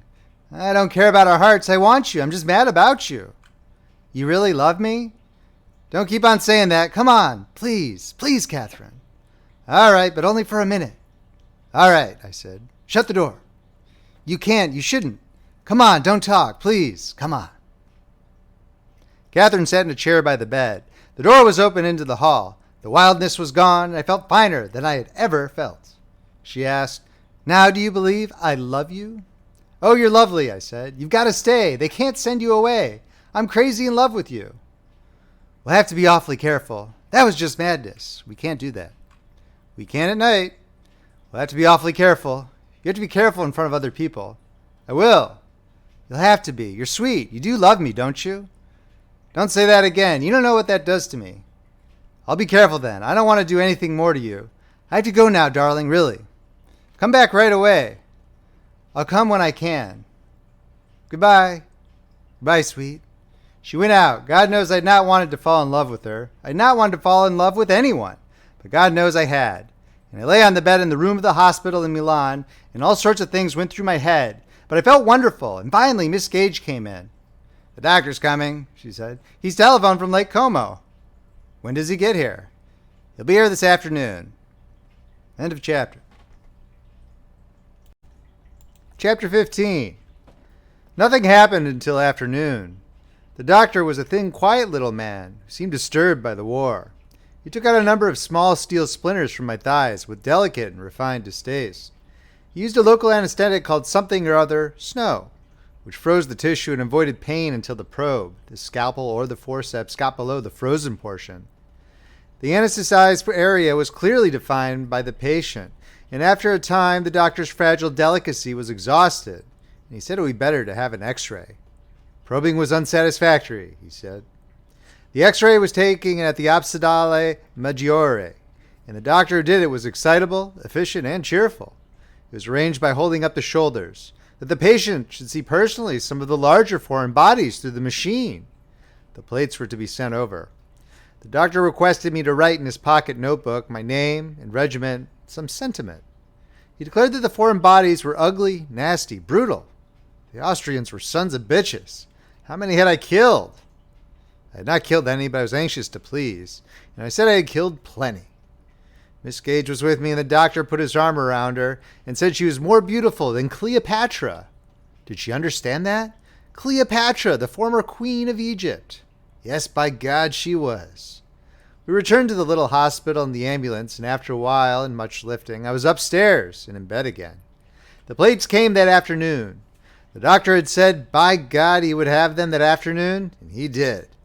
Catherine Barkley showed them to me. They're in red envelopes, and she took them out of the envelopes and held them up to the light. We both looked. That's your right leg, she said, then put the plate back in the envelope. This is your left. Put them away, I said, and come over to the bed. I can't, she said. I just brought them in for a second to show you. She went out, and I lay there. It was a hot afternoon. I was sick of lying in bed. I sent the porter for the papers, all the papers he could get. Before he came back, 3 doctors came into the room. I've noticed that doctors who fail in the practice of medicine have a tendency to seek one another's company and aid in consultation. A doctor who cannot take out your appendix properly will recommend you to a doctor who will be unable to remove your tonsils with success. These were 3 such doctors. This is the young man, said the house doctor with the delicate hands. How do you do, said the tall, gaunt doctor with the beard. The 3rd doctor, who carried the x-ray plates in the red envelopes, said nothing. Remove the dressings, questioned the bearded doctor. Certainly, remove the dressings, please, nurse, the house doctor said to Miss Gage. Miss Gage removed the dressings. I looked down at the legs. At the field hospital, they had the look of not too freshly ground hamburger steak. Now they were crusted, and the knee was swollen and discolored, and the calf sunken, but there was no pus. Very clean, said the house doctor. Very clean and nice. Said the doctor with the beard. The 3rd doctor looked over the house doctor's shoulder. Please move the knee, said the bearded doctor. I can't. Test the articulation, the bearded doctor questioned. He had a stripe beside the 3 stars on his sleeve. That meant he was a first captain. Certainly, the house doctor said. 2 of them took hold of my right leg very gingerly and bent it. That hurts, I said. Yes, a little further, doctor. That's enough. That's as far as it goes, I said. Partial articulation, said the first captain. He straightened up. May I see the plates again? Please, doctor. The 3rd doctor handed him one of the plates. No, the left leg, please. That is the left leg, doctor. You were right. I was looking from a different angle. He returned the plate. The other plate he examined for some time. You see, doctor, he pointed to one of the foreign bodies which showed spherical and clear against the light. They examined the plate for some time. Only one thing I can say, the first captain with the beard said. It is a question of time. 3 months, 6 months, probably. Certainly the synovial fluid must reform. Certainly it is a question of time. I could not conscientiously open a knee like that before the projectile was insisted. I agree with you, doctor. 6 months for what? I asked. 6 months for the projectile to insist before the knee can be opened safely. I don't believe it, I said. Do you want to keep your knee, young man? No, I said. What? I want it cut off, I said, so I can wear a hook on it. What do you mean, a hook? He is joking, said the house doctor. He patted my shoulder very delicately. He wants to keep his knee. This is a very brave young man. He's been proposed for the Silver Medal of Valor. All my felicitations, said the first captain. He shook my hand. I can only say that to be on the safe side, you should wait at least 6 months before opening such a knee. You're welcome, of course, to another opinion. Thank you very much, I said. I value your opinion. The The first captain looked at his watch. "We must go. All my best wishes." "All my best wishes and many thanks," I said. I shook hands with the third doctor. "Capitano Varini, Tenente Henry." And they all three went out of the room. "Miss Gage," I called. She came in. "Please ask the house doctor to come back a minute." He came in holding his cap and stood by the bed. "Did you wish to see me?" "Yes. I can't wait 6 months to be operated on." "My God, doctor, did you ever stay in bed 6 months?" "You won't be in bed all the time. You must first have the wounds exposed to the sun. Then afterward you can be on crutches." "For 6 months and then have an operation?" "That is the safe way. The foreign bodies must be allowed to insist, and the synovial fluid will reform. Then it will be safe to open up the knee." "Do you really think yourself I have to wait that long?" "That is the safe way." "Who's that first captain?" "He's a very excellent surgeon of Milan." "He's first captain, isn't he?" "Yes, but he's an excellent surgeon." "I don't want my leg fooled with by a first captain. If he was any good, he would be made a major." "I know what a first captain is, doctor." "He's an excellent surgeon. I'd rather have his judgment than any surgeon I know." "Could another surgeon see it?" "Certainly, if you wish. But I would take Dr. Varela's opinion myself." "Should you ask another surgeon to come and see it?" "I will ask Valenti to come." "Who is he?" "He is a surgeon of the Ospedale Maggiore." "Good. I appreciate it very much. You understand, doctor, I couldn't stay in bed 6 months." "You would not be in bed. You'd first take a sun cure, and you could have light exercise. Then, when it was insisted, we would operate." "But I can't wait 6 months." The doctor spread his delicate fingers on the cap he held and smiled. "You're in such a hurry to get back to the front?" "Why not?" "It is very beautiful," he said. "You are a noble young man." He stooped over and kissed me very delicately on the forehead. "I'll send for Valentini. Do not worry and excite yourself. Be a good boy." "Will you have a drink?" I asked. "No, thank you. I never drink alcohol." "Just have one." I rang for the porter to bring glasses. "No, no, thank you. They are waiting for me." "Goodbye," I said. "Goodbye." 2 hours later, Dr. Valentini came into the room. He was in a great hurry, and the points of his mustache stood straight up. He was a major. His face was tanned, and he laughed all the time. "How did you do it, this rotten thing?" he asked. "Let me see the plates." Yes, that's it." "You look healthy as a goat." "Who's the pretty girl? Is she your girl?" "I thought so." "Isn't this a bloody war?" "How does that feel?" "You are a fine boy." "I'll make you better than new." "Does that hurt?" "You bet it hurts." "How they love to hurt you, these doctors. What have they done for you so far?" "Can't that girl talk Italian?" "She should learn." "What a lovely girl. I could teach her." "I will be a patient here myself." "No, but I will do all your maternity work free." "Does she understand that?" "She will make you a fine boy. Fine blonde like she is." "That's fine. That's all right. What a lovely girl." "Ask her if she eats supper with me." "No, I won't take her away from you." "Thank you. Thank you very much, miss. That's all." "That's all I want to know." He patted me on the shoulder. "Leave the dressings off." "Will you have a drink, Dr. Valentini?" "A drink? Certainly. I'll have 10 drinks. Where are they?" "In the armoire. Miss Barkley will get the bottle." "Cheerio! Cheerio to you, miss. What a lovely girl. I will bring you better cognac than that." He wiped his mustache. "When do you think it can be operated on?"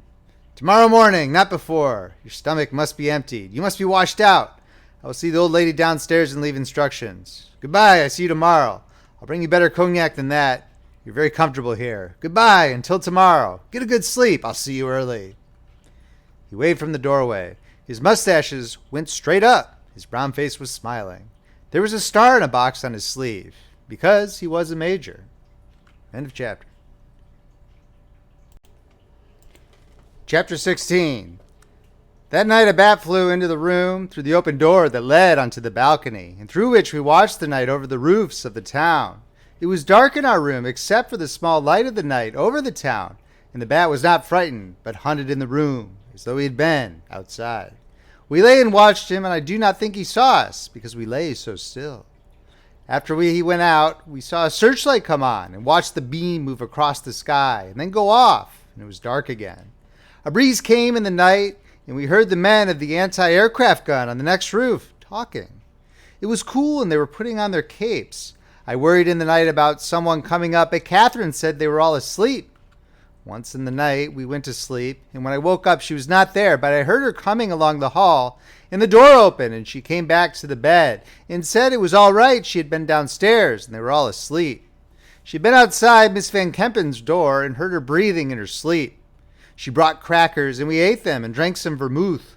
We were very hungry, but she said that would all have to be gotten out of me in the morning. I went to sleep again in the morning when it was light, and when I was awake, I found she was gone again. She came in looking fresh and lovely and sat on the bed, and the sun rose while I had the thermometer in my mouth, and we smelled the dew on the roofs, and then the coffee of the men at the gun on the next roof. I wish we could go for a walk, Catherine said. I'd wheel you if we had a chair. How would I get into the chair? We'd do it. We could go out to the park and have breakfast outdoors. I looked out the open doorway. What we'll really do, she said, is get you ready for your friend, Dr. Valentini. I thought he was grand.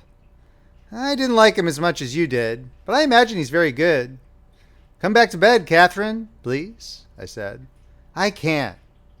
Didn't we have a lovely night? Can you be on night duty tonight? I probably will, but you won't want me. Yes, I will. No, you won't. You've never been operated on. You don't know how you'll be. I'll be all right. You'll be sick and I won't be anything to you. Come back then now. No, she said. I have to do the chart, darling, and fix you up. You don't really love me or you'd come back again. You're such a silly boy. She kissed me. That's all right for the chart. Your temperature's always normal. You've such a lovely temperature. You've got a lovely everything. Oh no, you have the lovely temperature. I'm awfully proud of your temperature. Maybe all our children will have fine temperatures. Our children will probably have beastly temperatures. What do you have to do to get me ready for Valentini? Not much, but quite unpleasant. I wish you didn't have to do it. I don't want anyone else to touch you. I'm silly. I get furious if they touch you. Even Ferguson? Especially Ferguson and Gage and the other, what's her name? Walker? That's it. They have too many nurses here now. There must be more patients or they'll send us away. They have 4 nurses now. Perhaps there'll be some. They need that many nurses? It's quite a big hospital. I hope some will come. What would I do if they sent me away? They will unless there are more patients. I'd go too. Don't be silly. You can't go yet. But get well quickly, darling. We'll go somewhere. And then what? Maybe the war will be over. It can't always go on. I'll get well, I said. Valentini will fix me. He should with those mustaches. And darling, when you're going under the ether, just think about something else, not us. Because people get very blabby under an anesthetic. What should I think about? Anything but us. Think about your people, or even any other girl. No. Say your prayers then. That ought to create a splendid impression. Maybe I won't talk. That's true. Often people don't talk. I won't talk. Don't brag, darling. Please don't brag. You're so sweet and you don't have to brag. I won't talk a word. Now you're bragging, darling. You know you don't need to brag. Just start your prayers or poetry or something when they tell you to breathe deeply. You'll be lovely that way. I'll be so proud of you. I'm very proud of you anyway. You have such a lovely temperature, and you sleep like a little boy with your arm around the pillow and think it's me. Or is it some other girl, some fine Italian girl? It's you. Of course it's me. Oh, I do love you, and Valentini will make you a fine leg. I'm glad I don't have to watch it. You'll be on night duty tonight? Yes, but you won't care.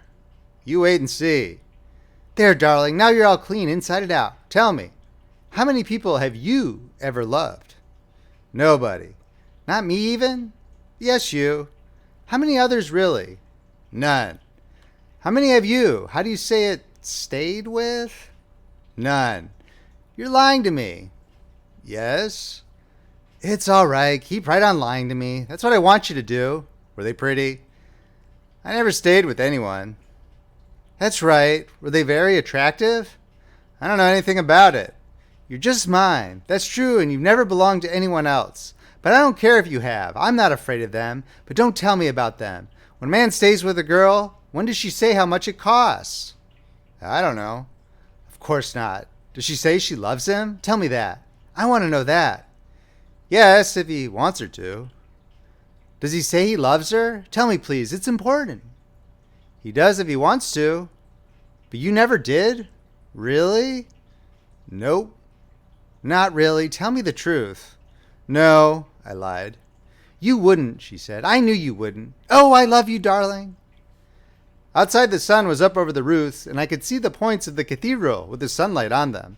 I was clean inside and outside and waiting for the doctor. And that's it, Catherine said. She says just what he wants her to? Not always. But I will. I'll say just what you wish, and I'll do what you wish, and then you will never want any other girls, will you?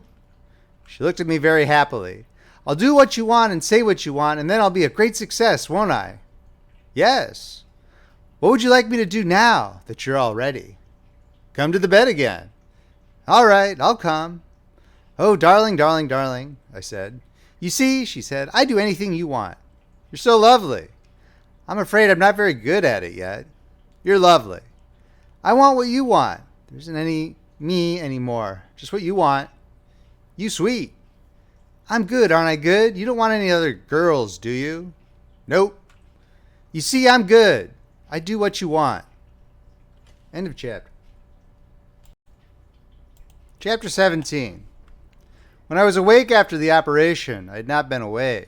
You do not go away. They only choke you. It's not like dying. It is just a chemical choking, so you do not feel. And afterward, you might as well have been drunk, except that when you throw up, nothing comes up but bile. You do not feel better afterward. I saw sandbags at the end of the bed. They were on pipes that came out of the cast. After a while, I saw Miss Gage, and she said, How is it now? Better, I said. You did a wonderful job on your knee. How long did it take? 2 hours and a half. Did I say anything silly? Not a thing. Don't talk, just be quiet. I was sick, and Catherine was right. It did not make any difference who was on night duty. There were 3 other patients in the hospital now. A thin boy in the Red Cross from Georgia with malaria, a nice boy, also thin from New York with malaria and jaundice, and a fine boy who tried to unscrew the fuse cap from a combination shrapnel and high explosive shell for a souvenir. This was a shrapnel shell used by the Austrians in the mountains with a nose cap, which went on after the burst and exploded on contact. Catherine Barclay was greatly liked by the nurses because she would do night duty indefinitely. She had quite a little work with the malaria people. The boy who had unscrewed the nose cap was a friend of ours and never rang at night, unless it was necessary, but between the times of working, we were together. I loved her very much. She loved me. I slept in the daytime, and we wrote notes during the day when we were awake and sent them by Ferguson. Ferguson was a fine girl. I never learned anything about her except that she had a brother in the 52nd Division and a brother in Mesopotamia, and she was very good to Catherine Barclay. Will you come to our wedding, Fergie? I said to her once. You'll never get married. We will. No, you won't. Why not? You'll fight before you'll marry. We never fight. You've time yet. We don't fight. You'll die then. Fight or die. That's what people do. They don't marry. I reached for her hand. Don't take hold of me, she said. I'm not crying. Maybe you'll be all right, you two. But watch out you don't get her in trouble. You'll get her in trouble, and I'll kill you. I won't get her in trouble. Well, watch out then. I hope you'll be all right. You have a good time. You have a fine time. Don't fight then, and don't get her into trouble. I won't. Mind you, watch out. I don't want her with any of these war babies. You're a fine girl, Fergie. I'm not. Don't try to flatter me. How does your leg feel? Fine. How's your head? She touched the top of it with her fingers. It was sensitive like a foot that had gone to sleep. It's never bothered me. A bump like that can make you crazy. It never bothers you? No. You're a lucky young man. Have you the letter done? I'm going down. It's here, I said. You ought to ask her not to do night duty for a while. She's getting very tired. All right, I will. I want to do it, but she won't let me. The others are glad to let her have it. You might give her just a little rest. All right. Miss Van Kempen spoke about you sleeping all the forenoons. She would. It would be better if you let her stay off nights a little while. I want her to. You do not. But you would make her. I'd respect you for it. I'll make her. I don't believe it. She took the note and went out. I rang the bell, and in a little while, Miss Gage came in. What's the matter? I just wanted to talk to you. Don't you think Miss Barkley ought to go off night duty for a while? She looks awfully tired. Why did she stay on so long? Miss Gage looked at me. I'm a friend of yours, she said. You don't have to talk to me like that. What do you mean? Don't be silly. Was that all you wanted? Do you want a vermouth? All right, then I have to go. She got out the bottle from the armoire and brought a glass. You take the glass, I said. I'll drink out of the bottle. Here's to you, said Miss Gage. What did Miss Van Campen say about me sleeping late in the mornings? She just jawed about it. She calls you our privileged patient. To hell with her. She isn't mean, Miss Gage said. She's just old and cranky. She never liked you. Nope. Well, I do, and I'm your friend. Don't forget that. You're awfully damn nice. No, I know who you think is nice, but I'm your friend. How does your leg feel? Fine. I'll bring some cold mineral water to pour over it. Must hitch under the cast. It's hot outside. You're awful nice. Does it itch much? No, it's fine. I'll fix those sandbags better. She leaned over. I'm your friend. I know you are. No, you don't, but you will someday. Catherine Barkley took 3 nights off night duty, and she came back on again. It was as though we met again after each of us had been away on a long journey. End of chapter. Chapter 18. We had a lovely time that summer. When I could go out, we rode in a carriage in the park. I remember the carriage, the horse going slowly, and up ahead the back of the driver with his varnished high hat, and Catherine Barkley sitting beside me. If we let our hands touch, just the side of my hand touching hers, we were excited. Afterward, when I could get around on crutches, we went to dinner at Biffy's or the Grand Italia and sat at the tables outside on the floor of the Galleria. The waiters came in and out, and there were people going by, and candles with shades on the tablecloths. And after we decided that we liked the Grand Italia best, George, the head waiter, saved us a table. He was a fine waiter, and we let him order the meal while we looked at the people in the great Galleria in the dusk, and each other. We drank dry white Capri iced in a bucket. Although we tried many of the other wines, Freza, Barbera, and the sweet white wines, they had no wine waiter because of the war, and George would smile ashamedly when I asked about wines like Freza. If you imagine a country that makes a wine because it tastes like strawberries, he said. Why shouldn't it? Catherine asked. It sounds splendid. You try it, lady, said George, if you want to.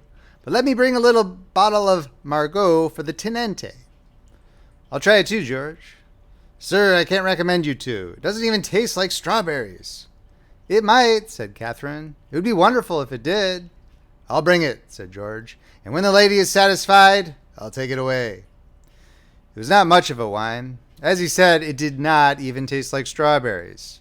We went back to Capri. One evening I was short of money, and George loaned me 100 lira. That's all right, Tenente, he said. I know how it is. I know how a man gets short. If you or the lady need money, I've always got money.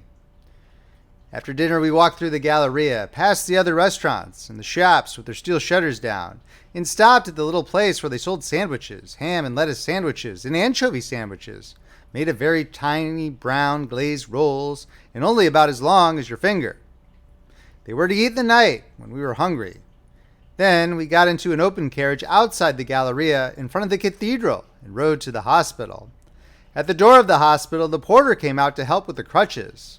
I paid the driver, and then we rode upstairs in the elevator. Catherine got off at the lower floor where the nurses lived, and I went on up and went down the hall on crutches to my room. Sometimes I undressed and got into bed, and sometimes I sat out on the balcony with my leg up on another chair and watched the swallows over the roofs and waited for Catherine.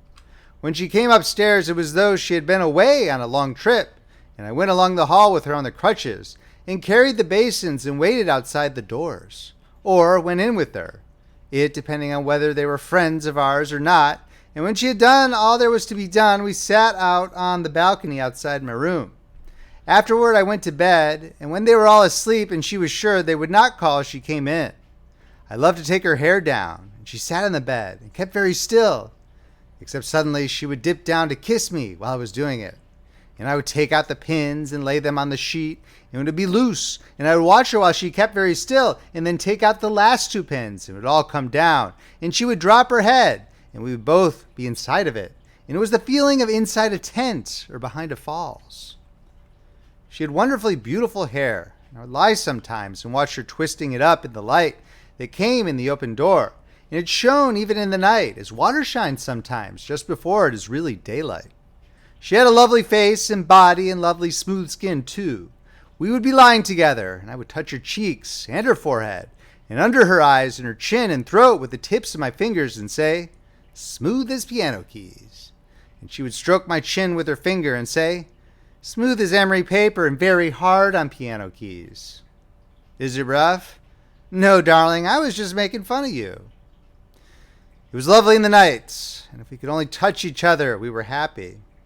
Besides all the big times, we had many small ways of making love, and we tried putting thoughts in the other one's head while we were in different rooms. It seemed to work sometimes, but that was probably because we were thinking the same thing anyway. We said to each other that we were married the first day she had come to the hospital, and we counted months from our wedding day. I wanted to be really married, but Catherine said that if we were, they would send her away. And if we merely started on the formalities, they would watch her and would break us up. We would have to be married under Italian law, and the formalities were terrific. I wanted us to be married really because I worried about having a child if I thought about it. But we pretended to ourselves we were married, and it did not worry much, and I suppose I enjoyed not being married really. I know one night we talked about it, and Catherine said, "But darling, they'd send me away." Maybe they wouldn't. They would. They'd send me home, and then we would be apart until after the war. I'd come on leave. You couldn't get to Scotland and back on a leave. Besides, I won't leave you. What good would it do to marry now? We're really married. I couldn't be any more married. I only wanted to for you. There isn't any me. I'm you. Don't make up a separate me.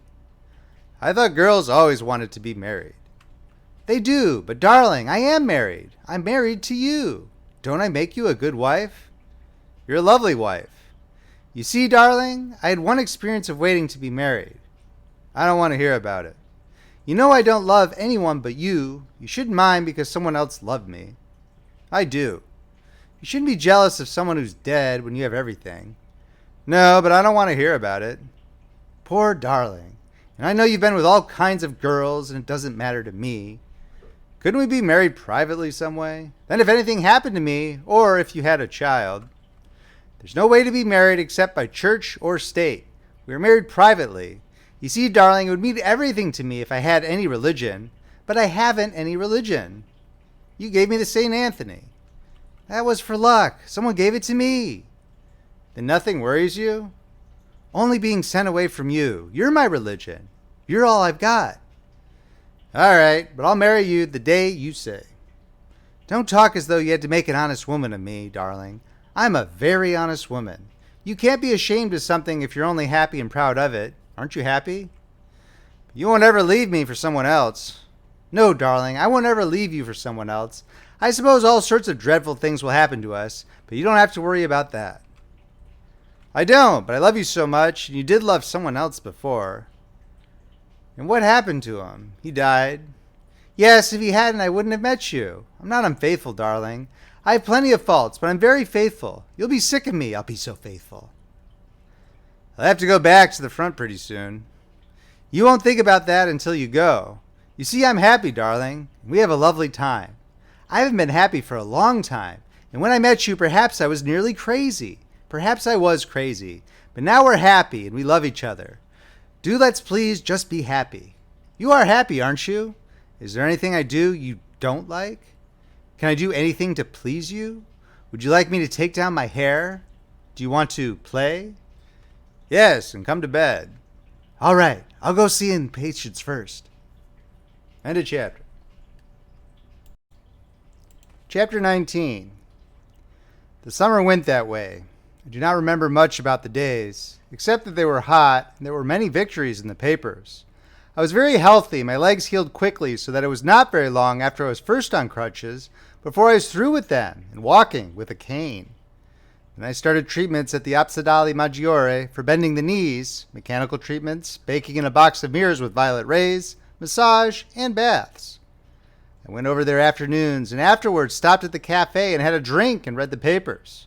I did not roam around the town, but wanted to get home to the hospital from the cafe. All I wanted was to see Catherine. The rest of the time I was glad to kill. Mostly I slept in the mornings, and in the afternoons sometimes. I went to the races, and late to the mechanotherapy treatments.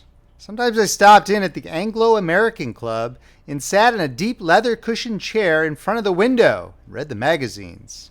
They would not let us go out together when I was off crutches because it was unseemly for a nurse to be seen unchaperoned with a patient who did not look as though he needed attendance.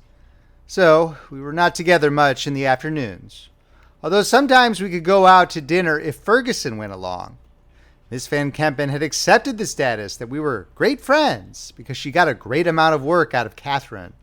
She thought Catherine came from very good people, and that prejudiced her in her favor, finally. Miss Van Kempen admired family very much and came from an excellent family herself. The hospital was quite busy, too, and that kept her occupied. It was a hot summer. I knew many people in Milan, but always was anxious to get back home to the hospital as soon as the afternoon was over.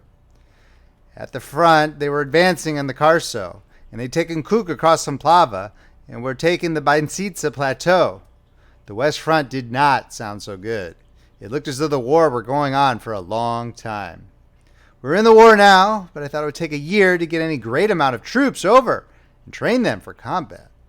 Next year would be a bad year. Or a good year, maybe. The Italians were using up an awful amount of men. I did not see how it could go on. Even if they took all the Binsizza and Monte San Gabriele, there were plenty of mountains beyond for the Austrians. I had seen them. All the highest mountains were beyond. On the Carso, they were going forward, but there were marshes and swamps down by the sea. Napoleon would have whipped the Austrians on the plains. He never would have fought them in the mountains. He would have let them come down and whip them around Verona.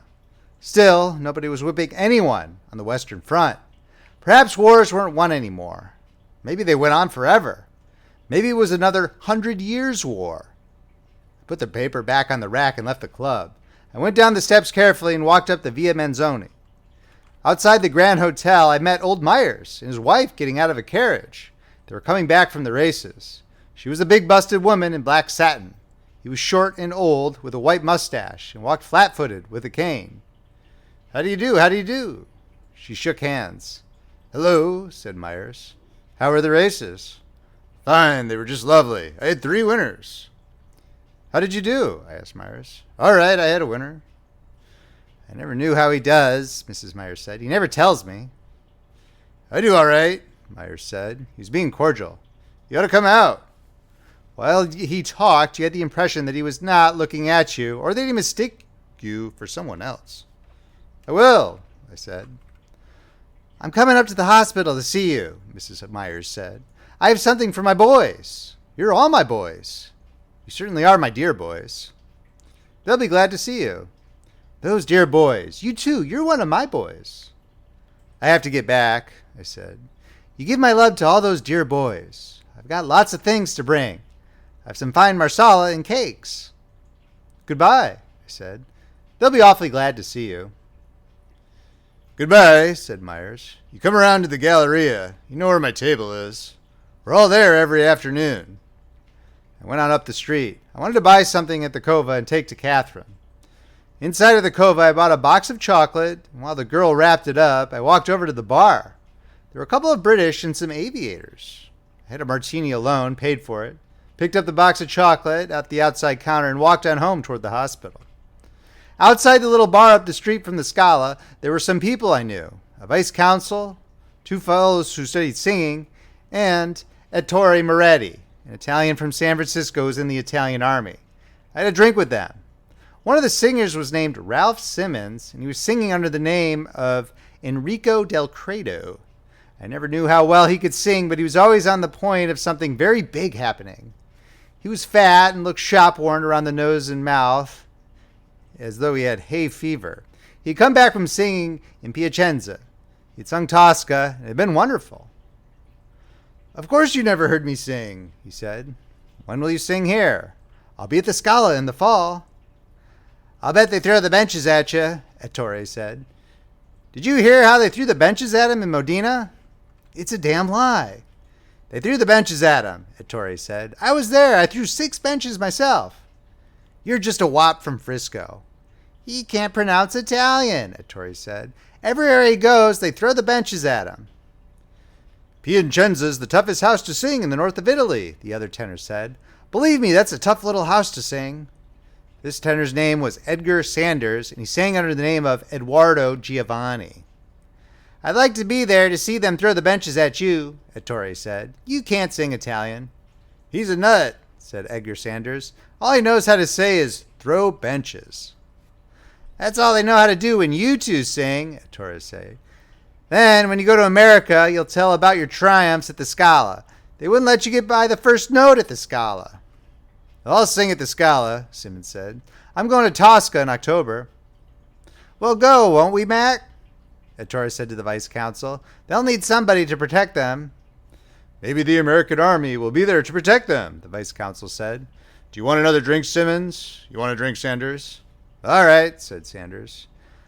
I hear you're going to get the silver medal, Ettore said to me. What kind of citation you going to get? I don't know. I'm going to get it. You're going to get it. Oh boy, the girls at the Cova will think you're fine then. They'll all think you killed 200 Austrians or captured a whole trench by yourself. Believe me, I got to work for my decorations. How many have you got, Ettore? Asked the vice consul. He's got everything, Simmons said. He's the boy they're running the war for. I've got the bronze twice and 3 silver medals, said Ettore. But the papers on only one have come through. What's the matter with the others? Asked Simmons. The action wasn't successful, said Ettore. When the action isn't successful, they hold up all the medals. How many times have you been wounded, Ettore? 3 times bad. I got 3 wound stripes. See? He pulled his sleeve around. The stripes were parallel silver lines on a black background sewed to the cloth of the sleeve about 8 inches below the shoulder. You've got one too, Ettore said to me. Believe me, they're fine to have. I'd rather have them than medals. Believe me, boy, when you get 3, you got something. You only get 1 for a wound that puts you 3 months in the hospital. Where were you wounded, Ettore? Asked the vice consul. Ettore pulled up his sleeve. Here, he showed the deep, smooth, red scar.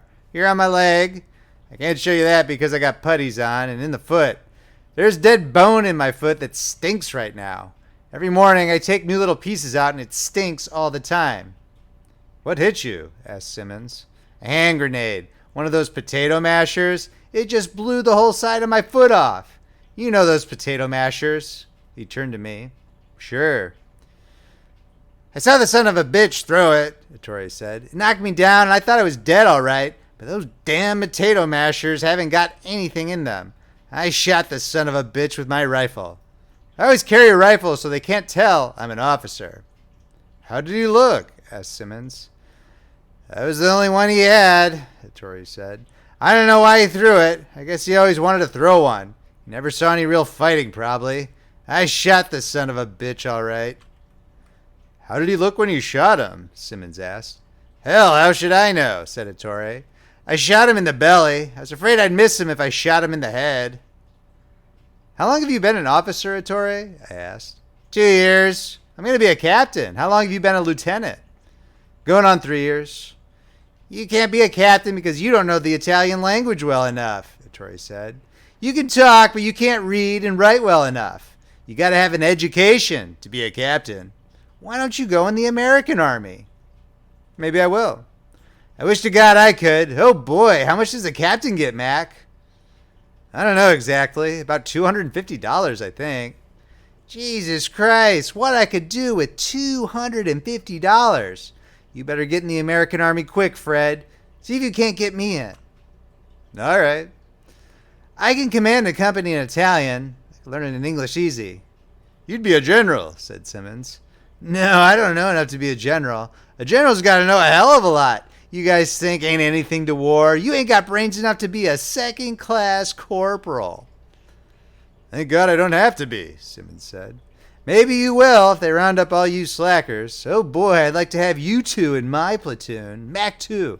I'd make you my orderly, Mac.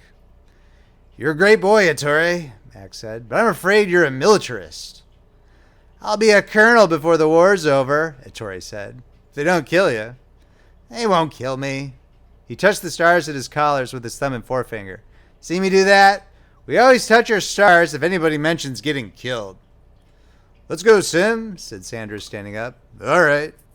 So long, I said. I have to go, too.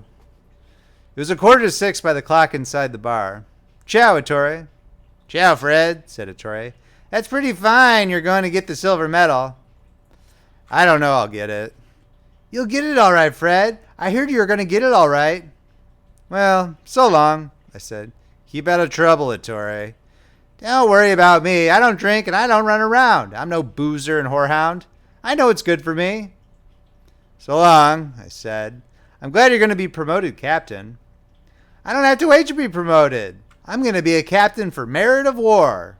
You know, 3 stars with the crossed swords and crown above. That's me. Good luck. Good luck. When you going back to the front? Pretty soon. Well, I'll see you around. So long. So long. Don't take any bad nickels. I walked on down a back street that led to a crosscut to the hospital. Ettore was 23. He'd been brought up by an uncle in San Francisco and was visiting his father and mother in Torino when war was declared.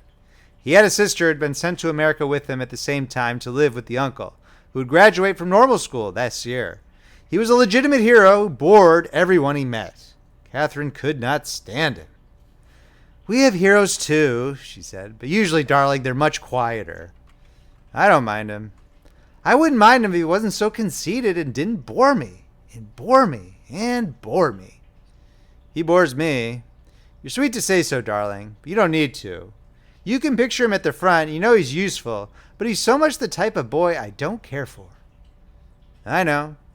You're awfully sweet to know, and I try and like him, but he's a dreadful, dreadful boy, really. He said this afternoon he's going to be a captain.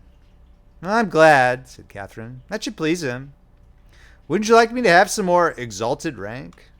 No, darling. I only want you to have enough rank so that we're admitted to the better restaurants. That's just the rank I have.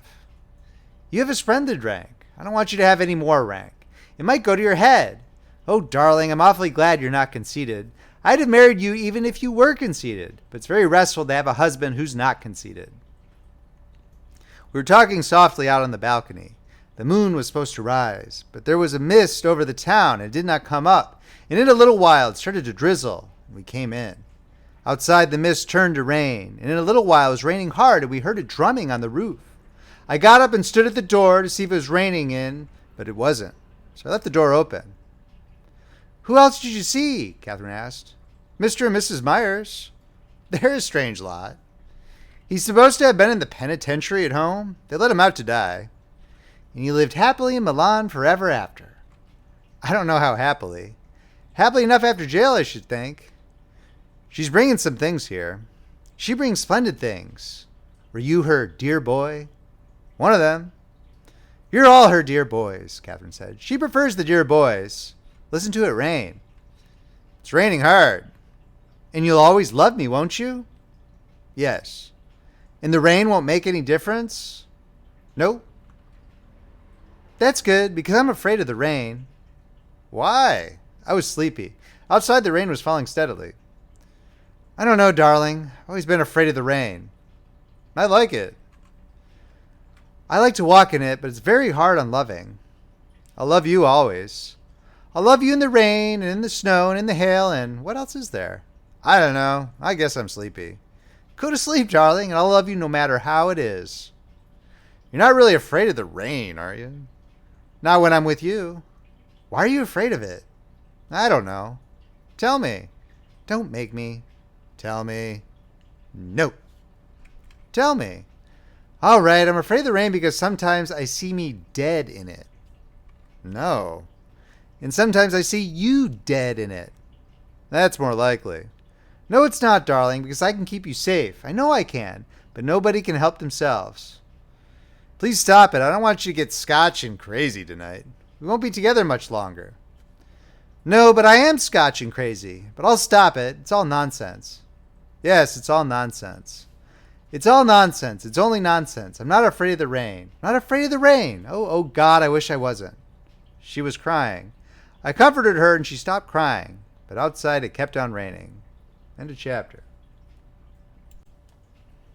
Chapter 20. One day in the afternoon, we went to the races. Ferguson went too, and Crowell Rogers. The boy had been wounded in the eyes by the explosion of the shell-nosed cap. The girls dressed to go after lunch, while Crowell and I sat on the bed in his room and read the past performances of the horses and the predictions in the racing paper. Crowell's head was bandaged, and he did not care much about these races, but read the racing paper constantly and kept track of all the horses for something to do. He said the horses were a terrible lot, but they were all horses we had. Old Myers liked him and gave him tips. Myers won on nearly every race, but disliked to give tips because it brought down the prices. The racing was very crooked. Men who had been ruled off the turf everywhere else were racing in Italy. Myers' information was good, but I hated to ask him because sometimes he did not answer, and always you could see it hurt him to tell you. But he felt obligated to tell us for some reason, and he hated less to tell Crowell. Crowell's eyes had been hurt. One was hurt badly, and Myers had trouble with his eyes, and so he liked Crowell. Myers never told his wife what horses he was playing, and she won or lost, mostly lost, and talked all the time. We four drove out to San Siro in an open carriage. It was a lovely day, and we drove out through the park and out along the tramway and out of town where the road was dusty. There were villas with iron fences and big overgrown gardens and ditches with water flowing and green vegetable gardens with dust on the leaves. We could look across the plain and see farmhouses and the rich green farms with their irrigation ditches and the mountains to the north. There were many carriages going into the racetrack, and the men at the gate let us in without cards because we were in uniform. We left the carriage, bought programs, and walked across the infield, and then across the smooth, thick turf of the course to the paddock. The grandstands were old and made of wood, and the betting booths were under the stands, in a row out near the stables. There was a crowd of soldiers along the fence in the infield. The paddock was fairly well filled with people, and they were walking the horses around in a ring under the trees behind the grandstand. We saw people we knew and got chairs for Ferguson and Catherine and watched the horses. They went around, one after the other, their heads down, the grooms leading them. One horse, a purplish black, Crowell swore was dyed that color. We watched him, and it seemed possible. He'd only come out just before the bell rang to saddle. We looked him up in the program from the number on the groom's arm, and it was listed a black gelding named Japalac. The race was for horses that had never won a race worth 1,000 lira or more. Catherine was sure his color had been changed. Ferguson said she could not tell. I thought he looked suspicious. We all agreed we ought to back him and pooled 100 lira. The odds sheets showed we would pay 35 to 1. Crowell went over and bought the tickets while we watched the jockeys ride around once more and then go out under the trees to the track and gallop slowly up to the turn where the start was to be.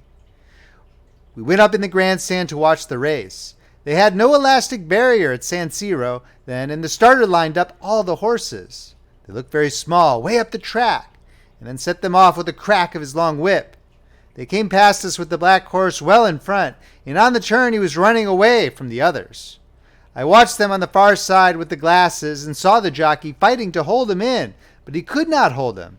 When they came around the turn and into the stretch, the black horse was 15 lengths ahead of the others. He went way on up and around the turn after the finish. "Isn't it wonderful?" Catherine said. "We'll have over 3,000 lira. He must be a splendid horse." "I hope his color doesn't run," Crowell said, "before they pay off." "He was really a lovely horse," Catherine said. "I wonder if Mr. Myers backed him." "Do you have the winner?" I called to Myers. He nodded. "I didn't," Mr. Myers said. "What did you children bet on?" "Japalac." "Really? He's 35 to 1. We liked his color." "I didn't. I thought he looked seedy. They told me not to back him." "He won't pay much," Myers said. He's marked 35 to 1 in the quotes, I said. He won't pay much. At the last minute, Myers said. They put a lot of money on him. Who? Kempton and the boys. You'll see. He won't pay 2 to 1. Then we won't get 3,000 lira? Catherine said. I don't like this crooked racing. We'll get 200 lira. That's nothing. That doesn't do us any good. I thought we were going to get 3,000. It's crooked and disgusting, Ferguson said. Of course, said Catherine. If it hadn't been crooked, we'd never have backed him at all. But I would have liked the 3,000 lira. Let's go down and get a drink and see what they pay, Crowell said. We went out to where they posted the numbers, and the bell rang to pay off, and they put up $18.50 after Japalac to win. That meant he paid less than even money on a 10 lira bet. We went to the bar under the grandstand and had a whiskey and soda apiece. We ran into a couple of Italians we knew and McAdams, the vice consul, and they came up with us when we joined the girls. The Italians were full of manners, and McAdams talked to Catherine while we went down to bed again. Mr. Myers was standing near the Perry Mutual.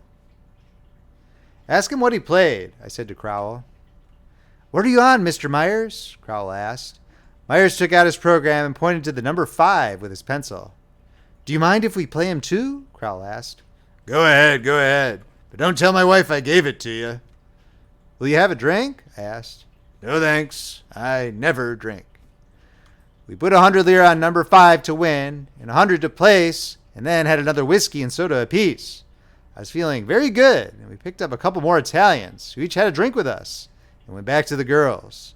These Italians were also very mannered and matched manners with the 2 we had collected before. In a little while, no one could sit down. I gave the tickets to Catherine. What horse is it? I don't know, Mr. Myers' choice. Don't you even know the name? No, you can find it on the program. Number 5, I think. You have touching faith, she said. The number 5 won, but did not pay anything. Mr. Myers was angry. You have to put up 200 lira to make 20, he said. 12 lira for 10. It's not worth it. My wife lost 20 lira.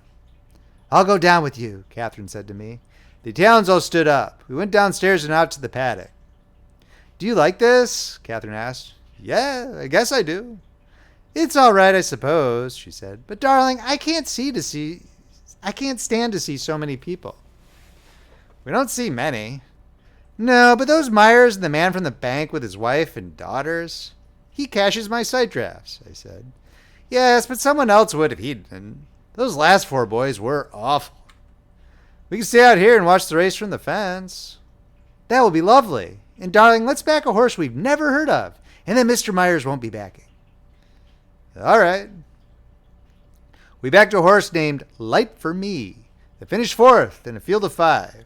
We leaned on the fence and watched the horses go by, their hoofs thudding as they went past, and saw the mountains off in the distance, in Milan beyond the trees and the fields. I feel so much cleaner, Catherine said. The horses were coming back through the gate, wet and sweating, the jockeys quieting them and riding up to dismount under the trees. Wouldn't you like a drink? We could have one out here and see the horses. I'll get them, I said. The boy will bring them, Catherine said. She put her hand up, and the boy came out from the pagoda bar beside the stables. We sat down at a round iron table. Don't you like it better when we're alone? Yes, I said. I felt very lonely when they were all there. It's grand here, I said. Yes, it's really a pretty course. It's nice. Don't let me spoil your fun, darling. I'll go back whenever you want. No, I said. We'll stay here and have our drink. Then we'll go down and stand at the water jump for the steeplechase. You're awfully good to me, she said. After we'd been alone a while, we were glad to see the others again. We had a good time. End of chapter. Chapter 21. In September, the first cool nights came. Then the days were cool, and the leaves on the trees in the park began to turn color, and we knew the summer was gone. The fighting at the front went very badly. They could not take San Gabriele. The fighting on the Bansitsa plateau was over, and by the middle of the month, the fighting for San Gabriele was about over too. They could not take it. Ettore was gone back to the front. The horses were gone to Rome. There was no more racing. Crowell had gone on to Rome too, to be sent back to America. There were riots twice in the town against the war, and bad riding in Turin. A British major at the club told me the Italians had lost 150,000 men on the Binsizza Plateau and on San Gabriele. He said they had lost 40,000 on the Carso besides. We had a drink and he talked. He said the fighting was over for the year down here and that the Italians had bitten off more than they could chew. He said the offensive in Flanders was going to the bad. If they killed men as they did this fall, the Allies would be cooked in another year. He said we were all cooked, but we were all right as long as we did not know it. We were all cooked. The thing was not to recognize it.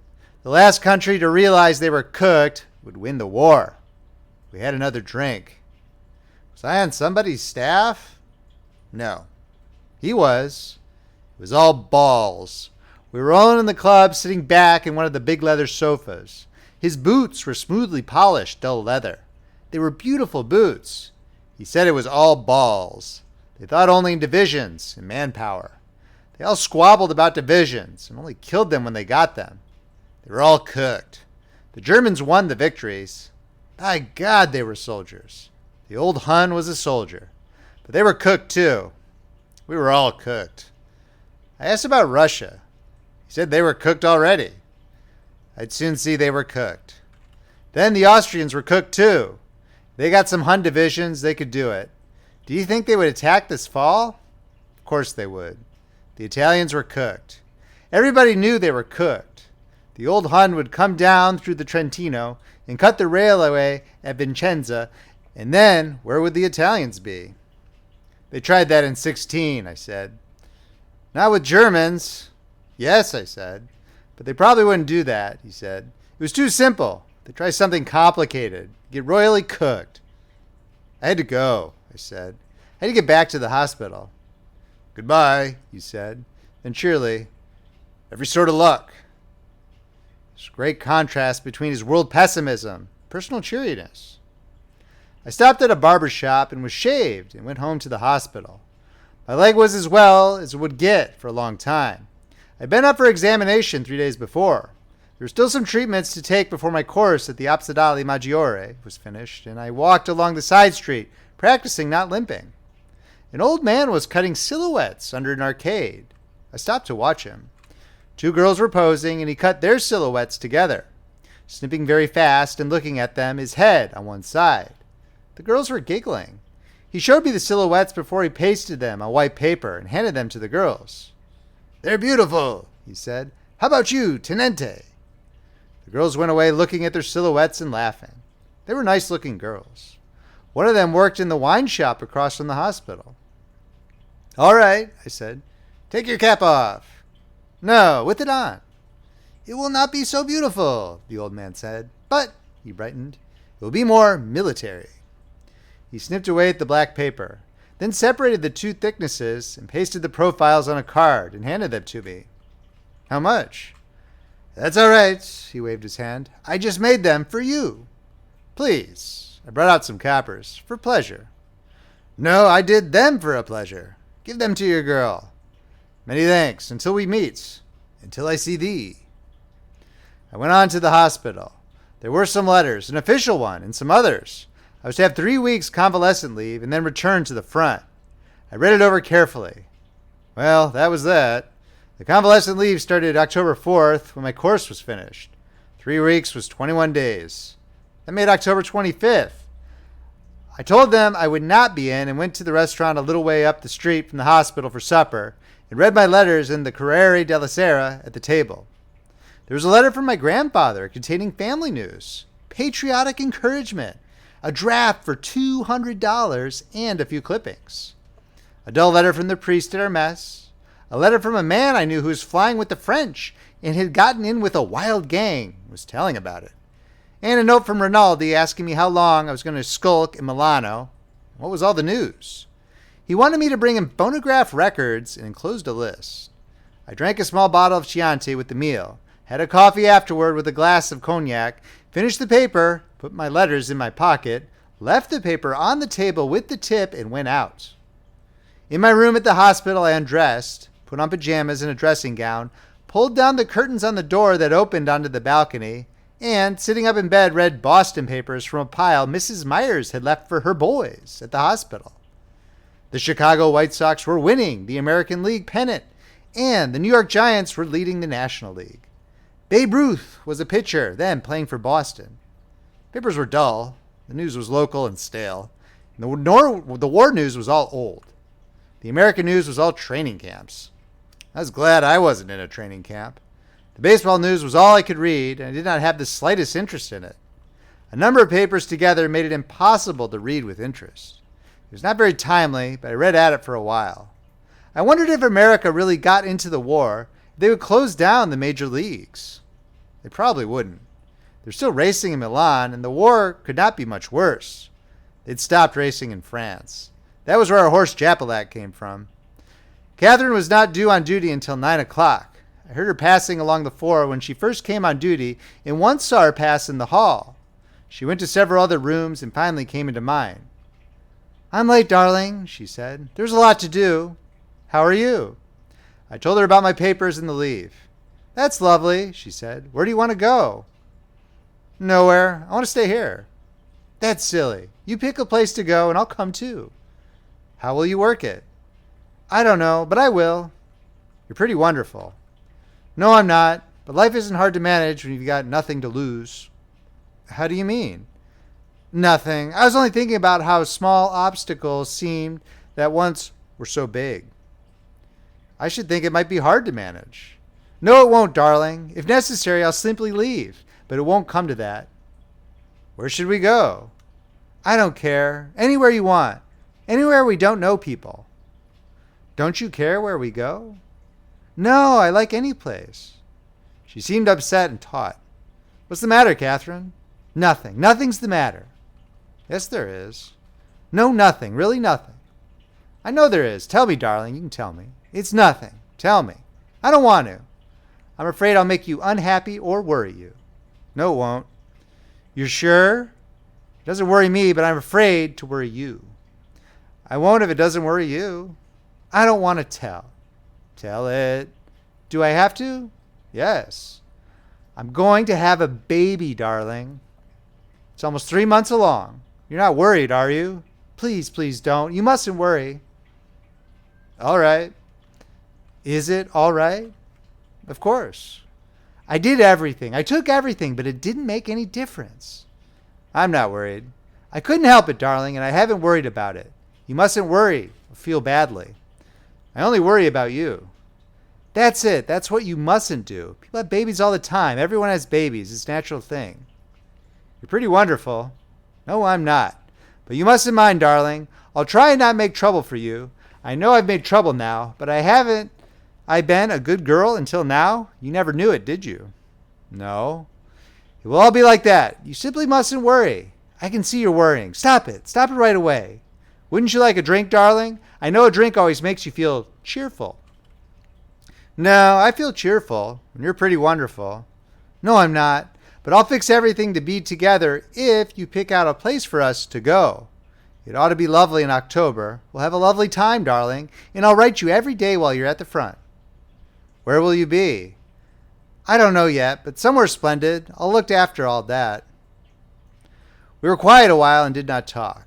Catherine was sitting on the bed, and I was looking at her, but we did not touch each other. We were apart as when someone comes into a room and people are self-conscious. She put out her hand and took mine. "You aren't angry, are you, darling?" "No." "And you don't feel trapped?" Maybe a little, but not by you." "I didn't mean by me. You mustn't be stupid. I meant trapped at all." "You always feel trapped biologically." She went away a long way without stirring or removing her hand. "Always isn't a pretty word." "I'm sorry." "It's all right, but you see, I never had a baby. I never even loved anyone. I've tried to be the way you wanted, then you talk about always." "I could cut off my tongue," I offered. "Oh, darling." She came back from wherever she had been. "You mustn't mind me." We were both together again, and the self-consciousness was gone. We really are the same one, and we mustn't misunderstand on purpose. We won't. But people do. They love each other, and they misunderstand on purpose, and they fight, and then suddenly they aren't the same one. We won't fight. We mustn't. because there's only us two, and in the world there's all the rest of them. If anything comes between us, we're gone, and then they have us. They won't get us, I said, because you're too brave. Nothing ever happens to the brave. They die, of course, but only once. I don't know. Who said that? The coward dies 1,000 deaths. The brave, but one? Of course. Who said it? I don't know. He was probably a coward, she said. He knew a great deal about cowards, but nothing about the brave. The brave dies perhaps 2,000 deaths if he's intelligent. He simply doesn't mention them. I don't know. It's hard to see inside the head of the brave.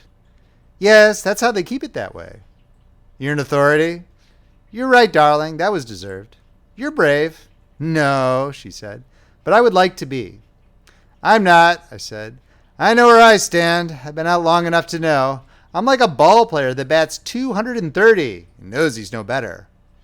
What is a ball player that bats 230? It's awfully impressive. It's not. It means a mediocre hitter in baseball. But still a hitter, she prodded me. I guess we're both conceited, I said. But you are brave. No, but I hope to be. We're both brave, I said. And I'm very brave when I've had a drink. We're splendid people, Catherine said. She went over to the armoire and brought me the cognac in a glass. Have a drink, darling, she said. You've been awfully good. I don't really want one. Take one. All right. I poured the water glass a third full of cognac and drank it off. That was very big, she said. I know brandy is for heroes, but you shouldn't exaggerate. Where will we live after the war? In an old people's home, probably, she said. For 3 years, I looked forward very childishly to the war ending at Christmas. But now I look forward to when our son will be a lieutenant commander. Maybe he'll be a general. If it's a 100 years war, we'll have time to try both of the services. Don't you want a drink? No, it always makes you happy, darling. It only makes me dizzy. Didn't you ever drink brandy? No, darling, I'm a very old-fashioned wife. I reached down to the floor for the bottle and poured another drink. I better go have a look at your compatriots, Catherine said. Perhaps you'll read the papers until I come back. Do you have to go? An hour later. All right, now? I'll come back later. I'll have finished the papers, I said. End of chapter. Chapter 22. It turned cold that night, and the next day it was raining. Coming home from the Ospedale Maggiore, it rained very hard, and I was wet when I came in. Up in my room, the rain was coming down heavily outside on the balcony, and the wind blew it against the glass doors. I changed my clothing and drank some brandy, but the brandy did not taste good. I felt sick in the night, and in the morning after breakfast, I was nauseated. There's no doubt about it, the house surgeon said. Look at the whites of his eyes, miss. Miss Gage looked. They had me look in a glass. The whites of the eyes were yellow, and it was the jaundice. I was sick for 2 weeks with it. For that reason, we did not spend a convalescent leave together. We had planned to go to Palanza on Lago Maggiore. It is nice there in the fall when the leaves turn. There are walks you can take, and you can troll for trout in the lake. It would have been better than Stresa because there are fewer people at Palanza. Stresa is so easy to get to from Milan that there are always people you know. There's a nice village at Palanza, and you can row out to the islands where the fishermen live, and there is a restaurant on the biggest island. But we did not go. One day while I was in bed with jaundice, Miss Van Kempen came in the room, opened the door into the armoire, and saw the empty bottles there. I had sent a load of them down by the porter, and I believe she must have seen them going out and come up to find some more. They were mostly vermouth bottles, Marsala bottles, Capri bottles, empty Chianti flasks, and a few cognac bottles. The porter had carried out the large bottles, those that held vermouth, and the straw-covered Chianti flask, and left the brandy bottles for the last. It was the brandy bottles and a bottle shaped like a bear, which had Kimmel, that Miss Van Kempen found. The bear-shaped bottle enraged her particularly. She held it up. The bear was sitting up on his haunches with his paws up. There was a cork in his glass head and a few sticky crystals at the bottom. I laughed. It was Kimmel, I said. The best Kimmel comes in those bear-shaped bottles. It comes from Russia. Those are all brandy bottles, aren't they? Miss Van Kempen asked. I can't see them all, I said, but they probably are. How long has this been going on? I bought them and brought them in myself, I said. I've had Italian authors visit me frequently, and I've kept brandy to offer them. You haven't been drinking it yourself, she said. I've also drunk it myself. Brandy, she said. 11 empty bottles of brandy in that bear liquid? Kimmel. I will send for someone to take them away. Those are all the empty bottles you have? For the moment. And I was pitying you having jaundice. Pity is something that is wasted on you. Thank you. I suppose you can't be blamed for not wanting to go back to the front, but I should think you would try something more intelligent than producing jaundice with alcoholism. With what? With alcoholism. You heard me say it. I did not say anything. Unless you find something else, I'm afraid you'll have to go back to the front when you're through with your jaundice. I don't believe self-inflicted jaundice entitles you to a convalescent leave. You don't? I do not. Have you ever had jaundice, Miss Van Kempen? No, but I've seen a great deal of it. You notice how the patients enjoyed it? I suppose it is better than the front. Miss Van Kempen, I said, did you ever know a man who tried to disable himself by kicking himself in the scrotum? Miss Van Kempen ignored the actual question. She had to ignore it or leave the room. She was not ready to leave because she had disliked me for a long time, and she was now cashing in. I have known many men to escape the front through self-inflicted wounds. That wasn't the question. I have seen self-inflicted wounds also. I asked you if you had ever known a man who had tried to disable himself by kicking himself in the scrotum, because that is the nearest sensation to jaundice, and it is a sensation that I believe few women have ever experienced. That was why I asked you if you have ever had the jaundice. Miss Van Kempen, because... Miss Van Kempen left the room. Later, Miss Gage came in. What did you say to Miss Van Kempen? She was furious. We were comparing sensations. I was going to suggest that she had never experienced childbirth. You're a fool, Gage said. She's after your scalp. She has my scalp, I said. She's lost me my leave, and she might try and get me court-martialed. She's mean enough. She never liked you, Gage said. What's it about? She says I've drunk myself into jaundice so as not to go back to the front. Pooh, said Gage. I'll swear you've never taken a drink. Everybody will swear you've never taken a drink. She found the bottles. I've told you 100 times to clear out those bottles. Where are they now? In the armoire.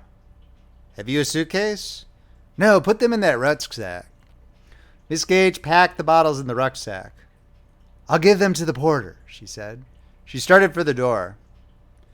Just a minute, Miss Van Kempen said. I'll take those bottles. She had the porter with her.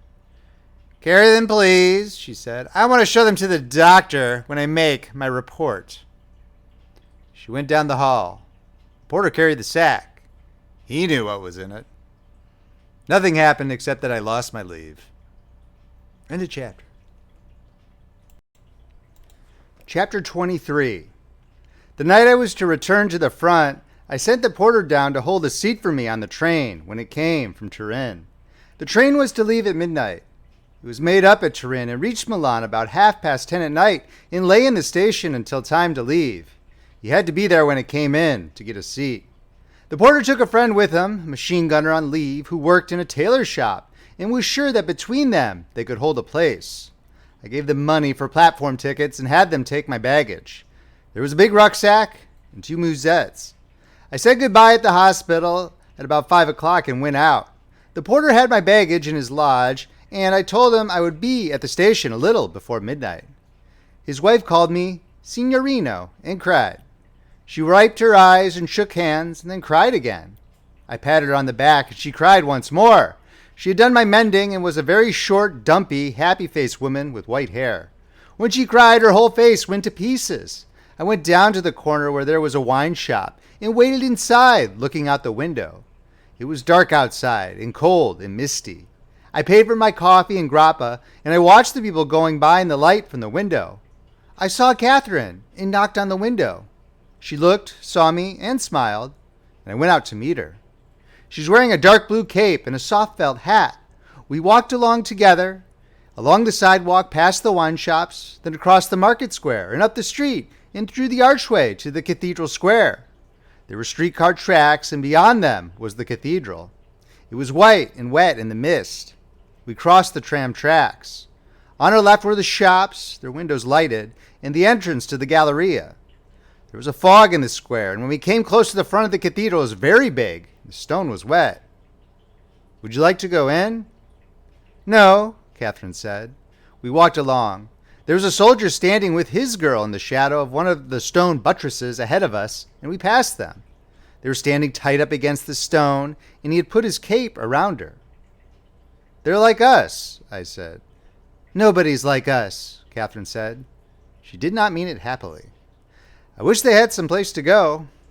"It mightn't do them any good." "I don't know. Everybody ought to have some place to go." "They have the cathedral," Catherine said. We were past it now. We crossed the far end of the square and looked back at the cathedral. It was fine in the mist. We were standing in front of the leather goods shop. There were riding boots, a rucksack, and ski boots in the window. Each article was set apart as an exhibit. The rucksack in the center, the riding boots on one side, and the ski boots on the other. The leather was dark and oiled, smooth as a used saddle. The electric light made highlights on the dull oiled leather. "We'll ski sometime." "In 2 months there will be skiing at Milan," Catherine said. "Let's go there." "All right," she said. We went on past other windows and turned down a side street. "I've never been this way." "This is the way I go to the hospital," I said. It was a narrow street and we kept on the right-hand side. There were many people passing in the fog. There were shops and all the windows were lighted. We looked in a window at a pile of cheeses. I stopped in front of an armorer's shop. "Come in a minute. I have to buy a gun." "What sort of gun?" "A pistol." We went in and I unbuttoned my belt and laid it with the empty holster on the counter. 2 women were behind the counter. The women brought out several pistols. "It must fit this," I said, opening the holster. It was a gray leather holster, and I bought it secondhand to wear in the town. "Have they good pistols?" Catherine asked. "They're all about the same." "Can I try this one?" I asked the woman. "I have no place now to shoot," she said, "but it is very good. You will not make a mistake with it?" I snapped it and pulled back the action. The spring was rather strong, but it worked smoothly. I sighted it and snapped it again. "It is used," the woman said. "It belonged to an officer who was an excellent shot." "Did you sell it to him?" "Yes." "How did you get it back?" "From his orderly." "Maybe you have mine," I said. "How much is this?" 50 lira. It is very cheap." "All right, I want 2 extra clips and a box of cartridges." She brought them from under the counter. "Have you any need for a sword?" she asked. "I have some used swords, very cheap." "I'm going to the front," I said. "Oh, yes, then you won't need a sword," she said. I paid for the cartridges and the pistol, filled the magazine and put it in place, put the pistol in my empty holster, filled the extra clips with cartridges and put them in the leather slots on the holster, and then buckled on my belt. The pistol felt heavy on the belt. Still, I thought it was better to have a regulation pistol. You could always get shells. "Now we're fully armed," I said. That was the one thing I had to remember to do. Someone got my other one going to the hospital. "I hope it's a good pistol," Catherine said. "Was there anything else?" the woman asked. "I don't believe so." "The pistol has a lanyard," she said. "So I noticed." The woman wanted to sell something else. "You don't need a whistle?" "I don't believe so." The woman said goodbye, and we went out onto the sidewalk. Catherine looked in the window. The woman looked out and bowed to us. "What are those little mirrors set in wood for?" "They're for attracting birds. They twirl them out in the field and larks see them and come out and the Italians shoot them." "They are an ingenious people," Catherine said. "You don't shoot larks, do you, darling? In America?" Not especially." We crossed the street and started to walk up the other side. "I feel better now," Catherine said. "I felt terrible when we started." "We always feel good when we're together." "We always will be together." "Yes, except that I'm going away at midnight." "Don't think about it, darling." We walked on up the street. The fog made the lights yellow. "Aren't you tired?" Catherine asked. "How about you?" "I'm all right. It's fun to walk." "Let's not do it too long." "No." We turned down a side street where there were no lights and walked in the street. I stopped and kissed Catherine.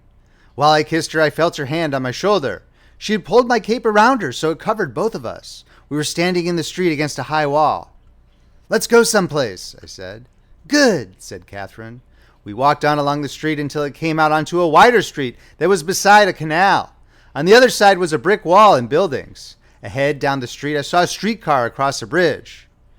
"We can get a cab up at the bridge," I said. We stood on the bridge in the fog waiting for a carriage. Several streetcars passed, full of people going home. Then a carriage came along, but there was someone in it. The fog was turning to rain. "We could walk or take a tram," Catherine said. "One will be along," I said. "They go by here." "Here one comes," she said. The driver stopped his horse and lowered the metal sign on his meter. The top of the carriage was up, and there were drops of water on the driver's coat. His varnished hat was shining in the wet. We sat back in the seat together, and the top of the carriage made it dark. "Where did you tell him to go?" "To the station. There's a hotel across from the station where we can go."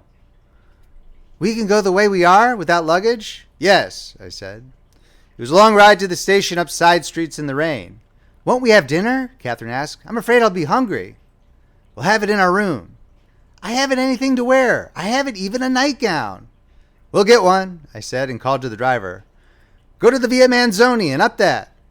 He nodded and turned off to the left at the next corner. On the big street, Catherine watched for a shop. "Here's a place," she said. I stopped the driver and Catherine got out, walked across the sidewalk and went inside. I sat back in the carriage and waited for her. It was raining and I could smell the wet street and the horse steaming in the rain. She came back with a package and got in, and we drove on. "I was very extravagant, darling," she said, "but it's a fine nightgown." At the hotel, I asked Catherine to wait in the carriage while I went in and spoke to the manager. There were plenty of rooms. Then I went out to the carriage, paid the driver, and Catherine and I walked in together. The small boy in buttons carried the package. The manager bowed us toward the elevator. There was much red plush and brass. The manager went up in the elevator with us. "Monsieur and Madame wish dinner in their room?" "Yes, will you have the menu brought up?" I said. "You wish something special for dinner? Some game or a souffle?" The elevator passed 3 floors with a click each time, then clicked and stopped. "What have you as game?" "I could get a pheasant or a woodcock." "A woodcock?" I said. We walked down the corridor. The carpet was worn. There were many doors. The manager stopped and unlocked a door and opened it. "Here you are, a lovely room." The small boy in buttons put the package on the table in the center of the room. The manager opened the curtains. "It is foggy outside," he said. The room was furnished in red plush. There were many mirrors, 2 chairs, and a large bed with a satin coverlet. A door led to the bathroom. "I will send up the menu," the manager said. He bowed and went out. I went to the window and looked out, then pulled a cord that shut the thick plush curtains. Catherine was sitting on the bed, looking at the cut glass chandelier. She had taken her hat off, and her hair shone under the light. She saw herself in one of the mirrors and put her hands to her hair. I saw her in 3 other mirrors. She did not look happy. She let her cape fall on the bed. "What's the matter, darling?" "I never felt like a whore before," she said. I went over to the window and pulled the curtain aside and looked out. I had not thought it would be like this. "You're not a whore." "I know it, darling, but it isn't nice to feel like one." Her voice was dry and flat. "This was the best hotel we could get in," I said. I looked out the window. Across the square were the lights of the station. There were carriages going by on the street, and I saw the trees in the park. The lights from the hotel shone on the wet pavement. "Ah, hell," I thought. "Do we have to argue now?" "Come over here, please," Catherine said. The flatness was all gone out of her voice. "Come over, please. I'm a good girl again." I looked over at the bed. She was smiling. I went over and sat on the bed beside her and kissed her. "You're my good girl." "I'm certainly yours," she said. After we had eaten, we felt fine. And then after, we felt very happy. In a little time, the room felt like our own home. My room at the hospital had been our own home, and this room was our home too, in the same way. Catherine wore my tunic over her shoulders while we ate. We were very hungry, and the meal was good. We drank a bottle of Capri and a bottle of Saint Estèphe. I drank most of it, but Catherine drank some, and it made her feel splendid. For dinner, we had a woodcock with soufflé potatoes and purée de marron, a salad, and a zabaione for dessert. It's a fine room, Catherine said. It's a lovely room. We should have stayed here all the time we've been in Milan. It's a funny room, but it's nice. Vice is a wonderful thing, Catherine said. The people who go in for it seem to have good taste about it. The red plush is really fine. It's just the thing. And the mirrors are very attractive. You're a lovely girl. I don't know how a room like this would be for waking up in the morning, but it's really a splendid room. I poured another glass of St. Estèphe. I wish we could do something really sinful, Catherine said. Everything we do seems so innocent and simple. I can't believe we do anything wrong. You're a grand girl. I only feel hungry. I get terribly hungry. You're a fine, simple girl, I said. I am a simple girl. No one ever understood it except you.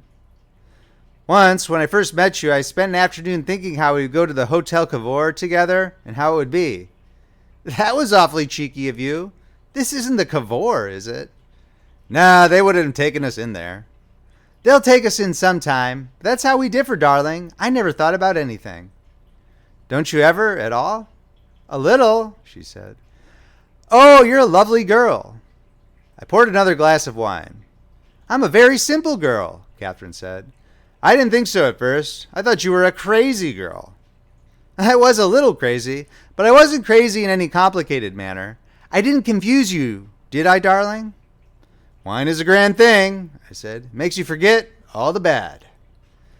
It's lovely, said Catherine, but it's given my father gout very badly. Have you a father? Yes, said Catherine. He has gout. You won't ever have to meet him. Haven't you a father? No, I said. A stepfather. Will I like him? You won't have to meet him. We have such a fine time, Catherine said. I don't take any interest in anything else anymore. I'm so very happy married to you. The waiter came and took away the things. After a while, we were very still, and we could hear the rain. Down below on the street, a motor car honked. But at my back, I always hear Time's winged chariot hurrying near, I said. I know that poem, Catherine said. It's by Marvell, but it's about a girl who wouldn't live with a man. My head felt very clear and cold, and I wanted to talk facts. Where will you have the baby? I don't know. The best place I can find? How will you arrange it? The best way I can. Don't worry, darling. We may have several babies before the war is over. It's nearly time to go. I know. You can make it time if you want. No. Then don't worry, darling. You were fine until now. Now you're worrying. I won't. How often will you write? Every day. Do they read your letters? They can't read English enough to hurt any. I'll make them very confusing, Catherine said. But not too confusing. I'll just make them a little confusing. I'm afraid we have to start to go. All right, darling. I hate to leave our fine house. So do I. But we have to go. All right, but we're never settled in our home very long. We will be. I'll have a fine home for you when you come back. Maybe I'll be back right away. Perhaps you'll be hurt just a little in the foot. Or the lobe of the ear. No, I want your ears the way they are. And not my feet? Your feet have been hit already. We have to go, darling, really. All right, you go first. End of chapter. Chapter 24. We walked down the stairs instead of taking the elevator. The carpet on the stairs was worn. I had paid for the dinner when it came up, and the waiter, who had brought it, was sitting on a chair near the door. He jumped up and bowed, and I went with him into the side room and paid the bill for the room. The manager had remembered me as a friend and refused payment in advance, but when he retired, he had remembered to have the waiter stationed at the door so that I should not get out without paying. I suppose that had happened, even with his friends. One had so many friends in a war. I asked the waiter to get us a carriage, and he took Catherine's package that I was carrying and went out with an umbrella. Outside through the window, we saw him crossing the street in the rain. We stood in the side room and looked out the window. How do you feel, Cat? Sleepy. I feel hollow and hungry. Have you anything to eat? Yes, in my musette. I saw the carriage coming. It stopped, the horse's head hanging in the rain, and the waiter stepped out, opened his umbrella, and came toward the hotel. We met him at the door and walked out under the umbrella, down the wet walk to the carriage at the curb. Water was running in the gutter. "There is your package on the seat," the waiter said. He stood with the umbrella until we were in, and I had tipped him. "Many thanks. Pleasant journey," he said. The coachman lifted the reins, and the horse started. The waiter turned away under the umbrella and went toward the hotel. We drove down the street and turned to the left, then came around to the right in front of the station. There were two carabinieri standing under the light, just out of the rain. The light shone on their hats. The rain was clear and transparent against the light from the station. A porter came out from under the shelter of the station, his shoulders up against the rain. "No," I said. "Thanks, I don't need thee." He went back under the shelter of the archway. I turned to Catherine. Her face was in the shadow from the hood of the carriage.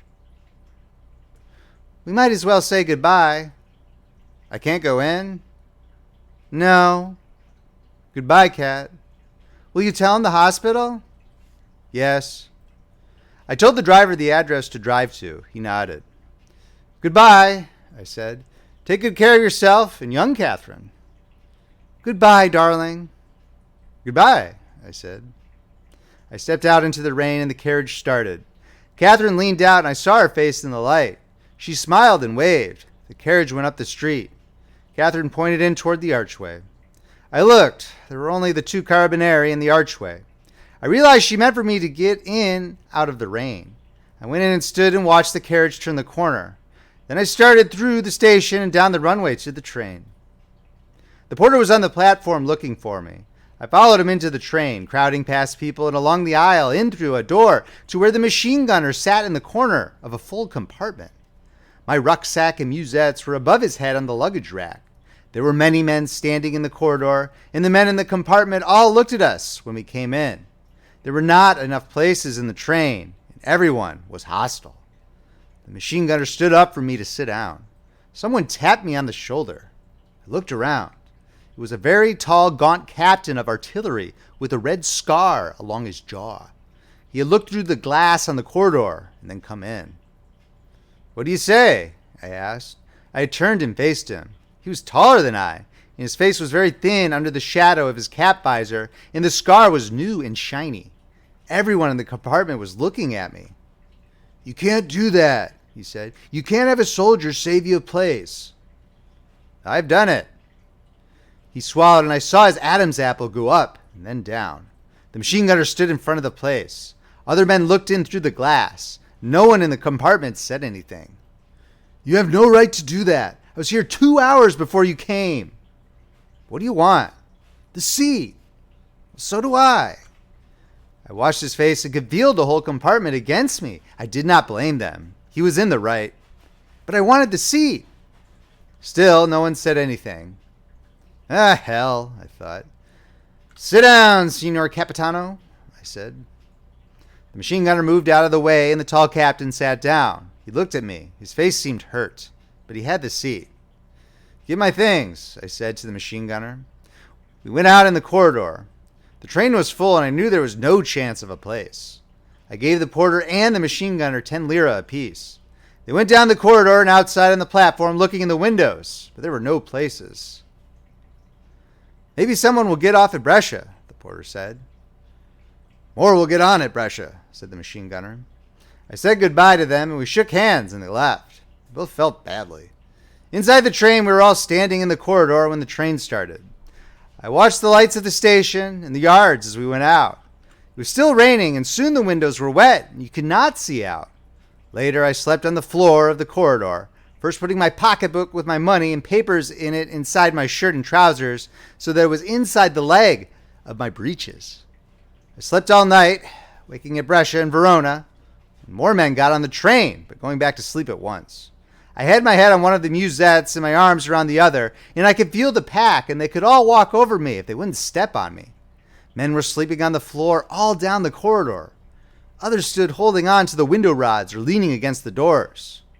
The train was always crowded. End of chapter. If you're enjoying this reading from Friendly Frog Press, please make sure to subscribe, hit that like button, and drop a comment below whether you liked it or not. Thank you for listening. A Farewell to Arms by Ernest Hemingway. Narrated by Paul Beauheart. Book 3, Chapter 25. Now in the fall the trees were all bare and the roads were muddy. I rode to Gorizia from Udine on a camion. We passed other camions on the road and I looked at the country. The mulberry trees were bare and the fields were brown. There were wet dead leaves on the road from the rows of bare trees, and men were working on the road, tamping stone in the ruts from piles of crushed stone along the side of the road between the trees. We saw the town with a mist over it that cut off the mountains. We crossed the river and I saw that it was running high. It had been raining in the mountains. We came into the town past the factories and then the houses and villas, and I saw that many more houses had been hit. On a narrow street we passed a British Red Cross ambulance. The driver wore a cap and his face was thin and very tanned. I did not know him.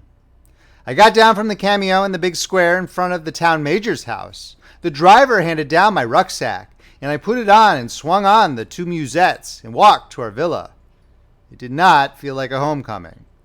I walked down the damp gravel driveway looking at the villa through the trees. The windows were all shut, but the door was open. I went in and found the major sitting at a table in the bare room with maps and type sheets of paper on the wall. "Hello," he said. "How are you?" He looked older and drier. "I'm good," I said. "How is everything?" "It's all over," he said. "Take off your kit and sit down." I put my pack and the two musettes on the floor and my cap on the pack. I brought the other chair over from the wall and sat down by the desk. "It's been a bad summer," the major said. "Are you strong now?" "Yes." "Did you ever get the decorations?" "Yes, I got them fine, thank you very much." "Let's see them." I opened my cape so he could see the two ribbons. "Did you get the boxes with the medals?" "No, just the papers." "The boxes will come later. That takes more time." "What do you want me to do?" "The cars are all away. There are 6 up north at Caporetto. You know Caporetto?" "Yes," I said. I remembered it as a little white town with a campanile in a valley. It was a clean little town. There was a fine fountain in the square.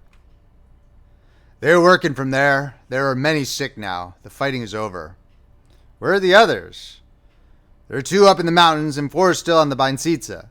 The other 2 ambulance sections are in the Carso with the 3rd Army." "What do you wish me to do?"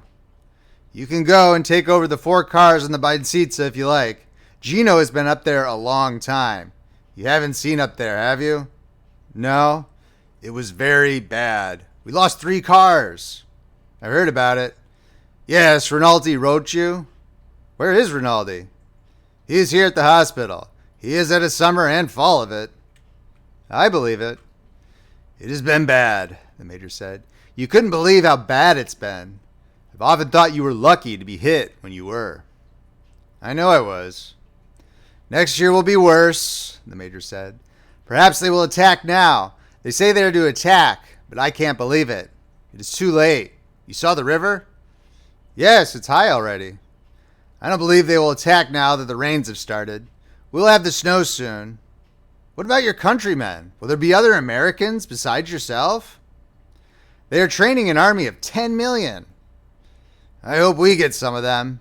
But the French will hog them all. We'll never get any down here." "All right. You stay here tonight and go out tomorrow with the little car and send Gino back. I'll send somebody with you that knows the road. Gino will tell you everything. They're shelling quite a little still, but it is all over. You will want to see the Binsizza." "I'm glad to see it. Glad to be back with you again, Signor Maggiore." He smiled. "You're very good to say so. I am very tired of this war.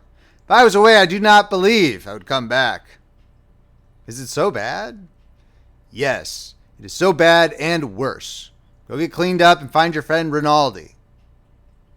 I went out and carried my bags up the stairs. Rinaldi was not in the room, but his things were there. I sat down on the bed and unwrapped my puttees and took the shoe off my right foot. Then I lay back on the bed. I was tired and my right foot hurt.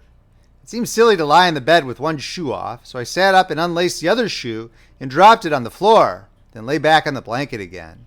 The room was stuffy with the window closed, but I was too tired to get up and open it. I saw my things were all in one corner of the room. Outside it was getting dark. I lay on the bed and thought about Catherine, waited for Rinaldi. I was going to try not to think about Catherine, except at night before I went to sleep. But now I was tired and there was nothing to do, so I lay and thought about her. I was thinking about her when Rinaldi came in. He looked just the same. Perhaps he was a little thinner. "Well, baby," he said. I sat up on the bed. He came over, sat down, and put his arm around me. "Good old baby." He whacked me on the back, and I held both his arms. "Old baby," he said, "let me see your knee." "I'll have to take off my pants." "Take off your pants, baby. We're all friends here. I want to see what kind of job they did."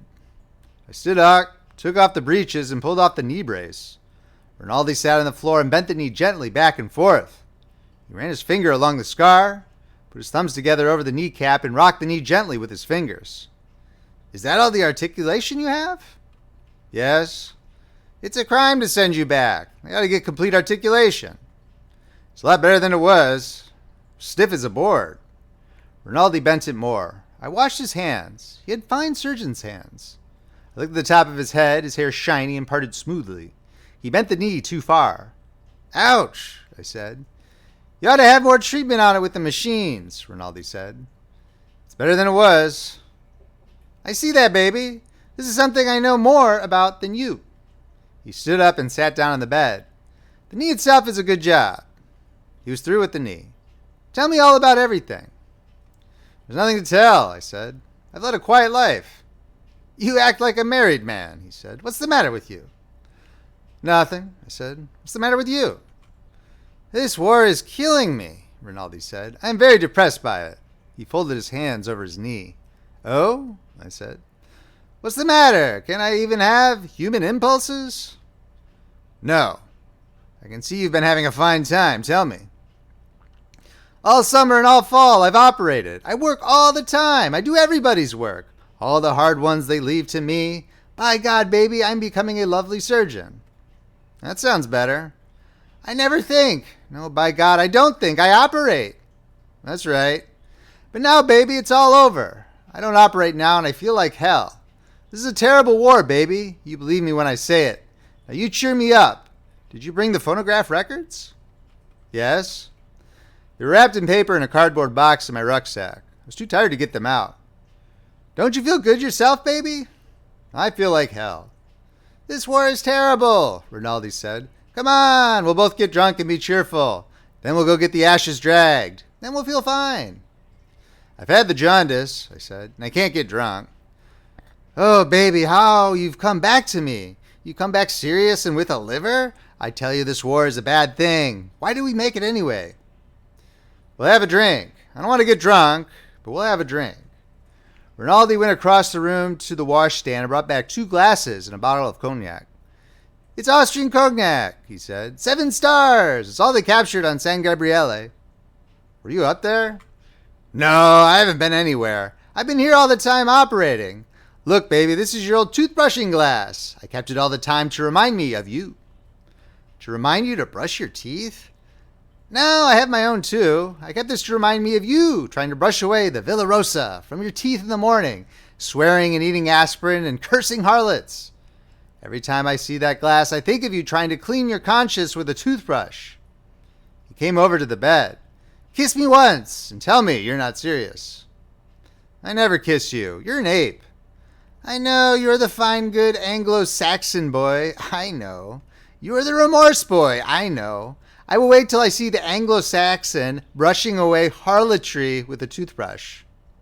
Put some cognac in the glass. We touched glasses and drank. Rinaldi laughed at me. "I will get you drunk and take out your liver and put you in a good Italian liver, make you a man again." I held the glass for some more cognac. It was dark outside now. Holding the glass of cognac, I went over and opened the window. The rain had stopped falling. It was colder outside, and there was a mist in the trees. "Don't throw the cognac out the window," Rinaldi said. "If you can't drink it, give it to me." "Go something yourself," I said. I was glad to see Rinaldi again. He had spent 2 years teasing me, and I had always liked it. We understood each other very well. "Are you married?" he asked from the bed. I was standing against the wall by the window. "Not yet." "Are you in love?" "Yes." "With that English girl?" "Yes." Poor baby. Is she good to you? Of course. I mean, is she good to you, practically speaking? Shut up. I will. You will see I'm a man of extreme delicacy. Does she... Renan, I said, please shut up. If you want to be my friend, shut up. I don't want to be your friend, baby. I am your friend. Then shut up. All right. I went over to the bed and sat down beside Rinaldi. He was holding his glass and looking at the floor. You see how it is, Renan? Oh, yes, all my life I encounter sacred subjects, but very few with you. I suppose you must have them too. He looked at the floor. You haven't any? No. Not any? No. I could say this about your mother and that about your sister. And that about your sister? Rinaldi said swiftly. We both laughed. The old Superman, I said. I'm jealous, maybe, Rinaldi said. No, you're not. I don't mean like that. I mean something else. Have you any married friends? Yes, I said. I haven't, Rinaldi said. Not if they love each other. Why not? They don't like me. Why not? I am the snake. I'm the snake of reason. You're getting it mixed. The apple was reason. No, it was the snake. He was more cheerful. You're better when you don't think so deeply, I said. I love you, baby, he said. You puncture me when I become a great Italian thinker. But I know many things I can't say. I know more than you. Yes, you do. But you will have a better time. Even with remorse, you will have a better time. I don't think so. Oh, yes, that is true. Already I am only happy when I am working. He looked at the floor again. You'll get over that. No, I only like 2 other things. One is bad for my work, and the other is over in half an hour or 15 minutes, sometimes less. Sometimes a good deal less.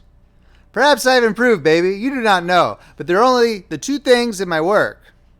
You'll get other things. No, we never get anything. We are born with all we have and we never learn. We never get anything new. We all start complete. You should be glad not to be a Latin. There's no such thing as a Latin. That is Latin thinking. You are so proud of your defects. Rinaldi looked up and laughed. Well, stop, baby. I'm tired from thinking so much.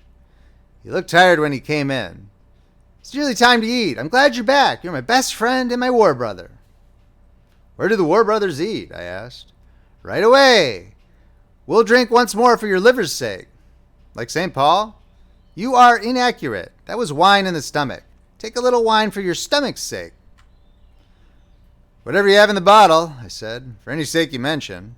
To your girl, Rinaldi said. He held out his glass. All right. I'll never say a dirty thing about her.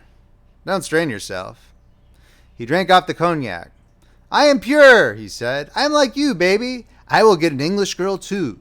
As a matter of fact, I knew your girl first, but she was a little tall for me. A tall girl for a sister, he quoted. You have a lovely, pure mind, I said. Haven't I?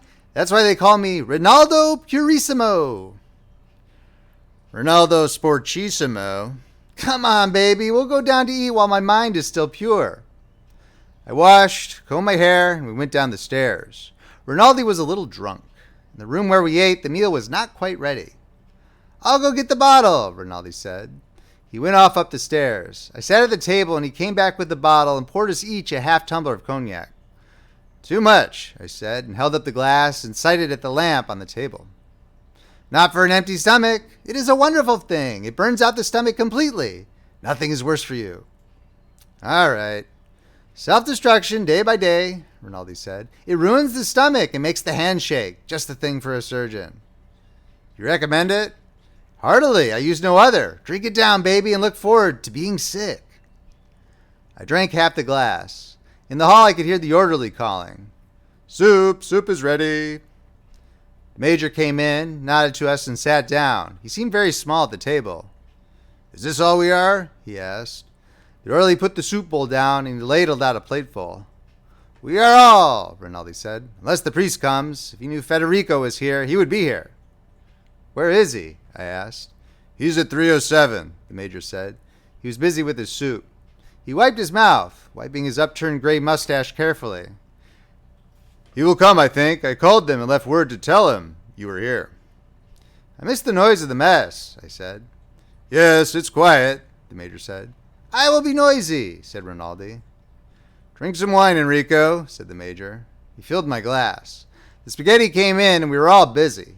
We were finishing the spaghetti when the priest came in. He was the same as ever, small and brown and compact looking. I stood up and we shook hands. He put his hand on my shoulder. "I came as soon as I heard," he said. "Sit down," the major said. "You're late." "Good evening, priest," Rinaldi said, using the English word. They had taken that up from the priest-baiting captain, who spoke a little English. "Good evening, Rinaldo," the priest said.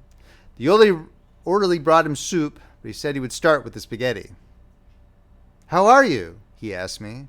"Fine," I said. "How have things been?"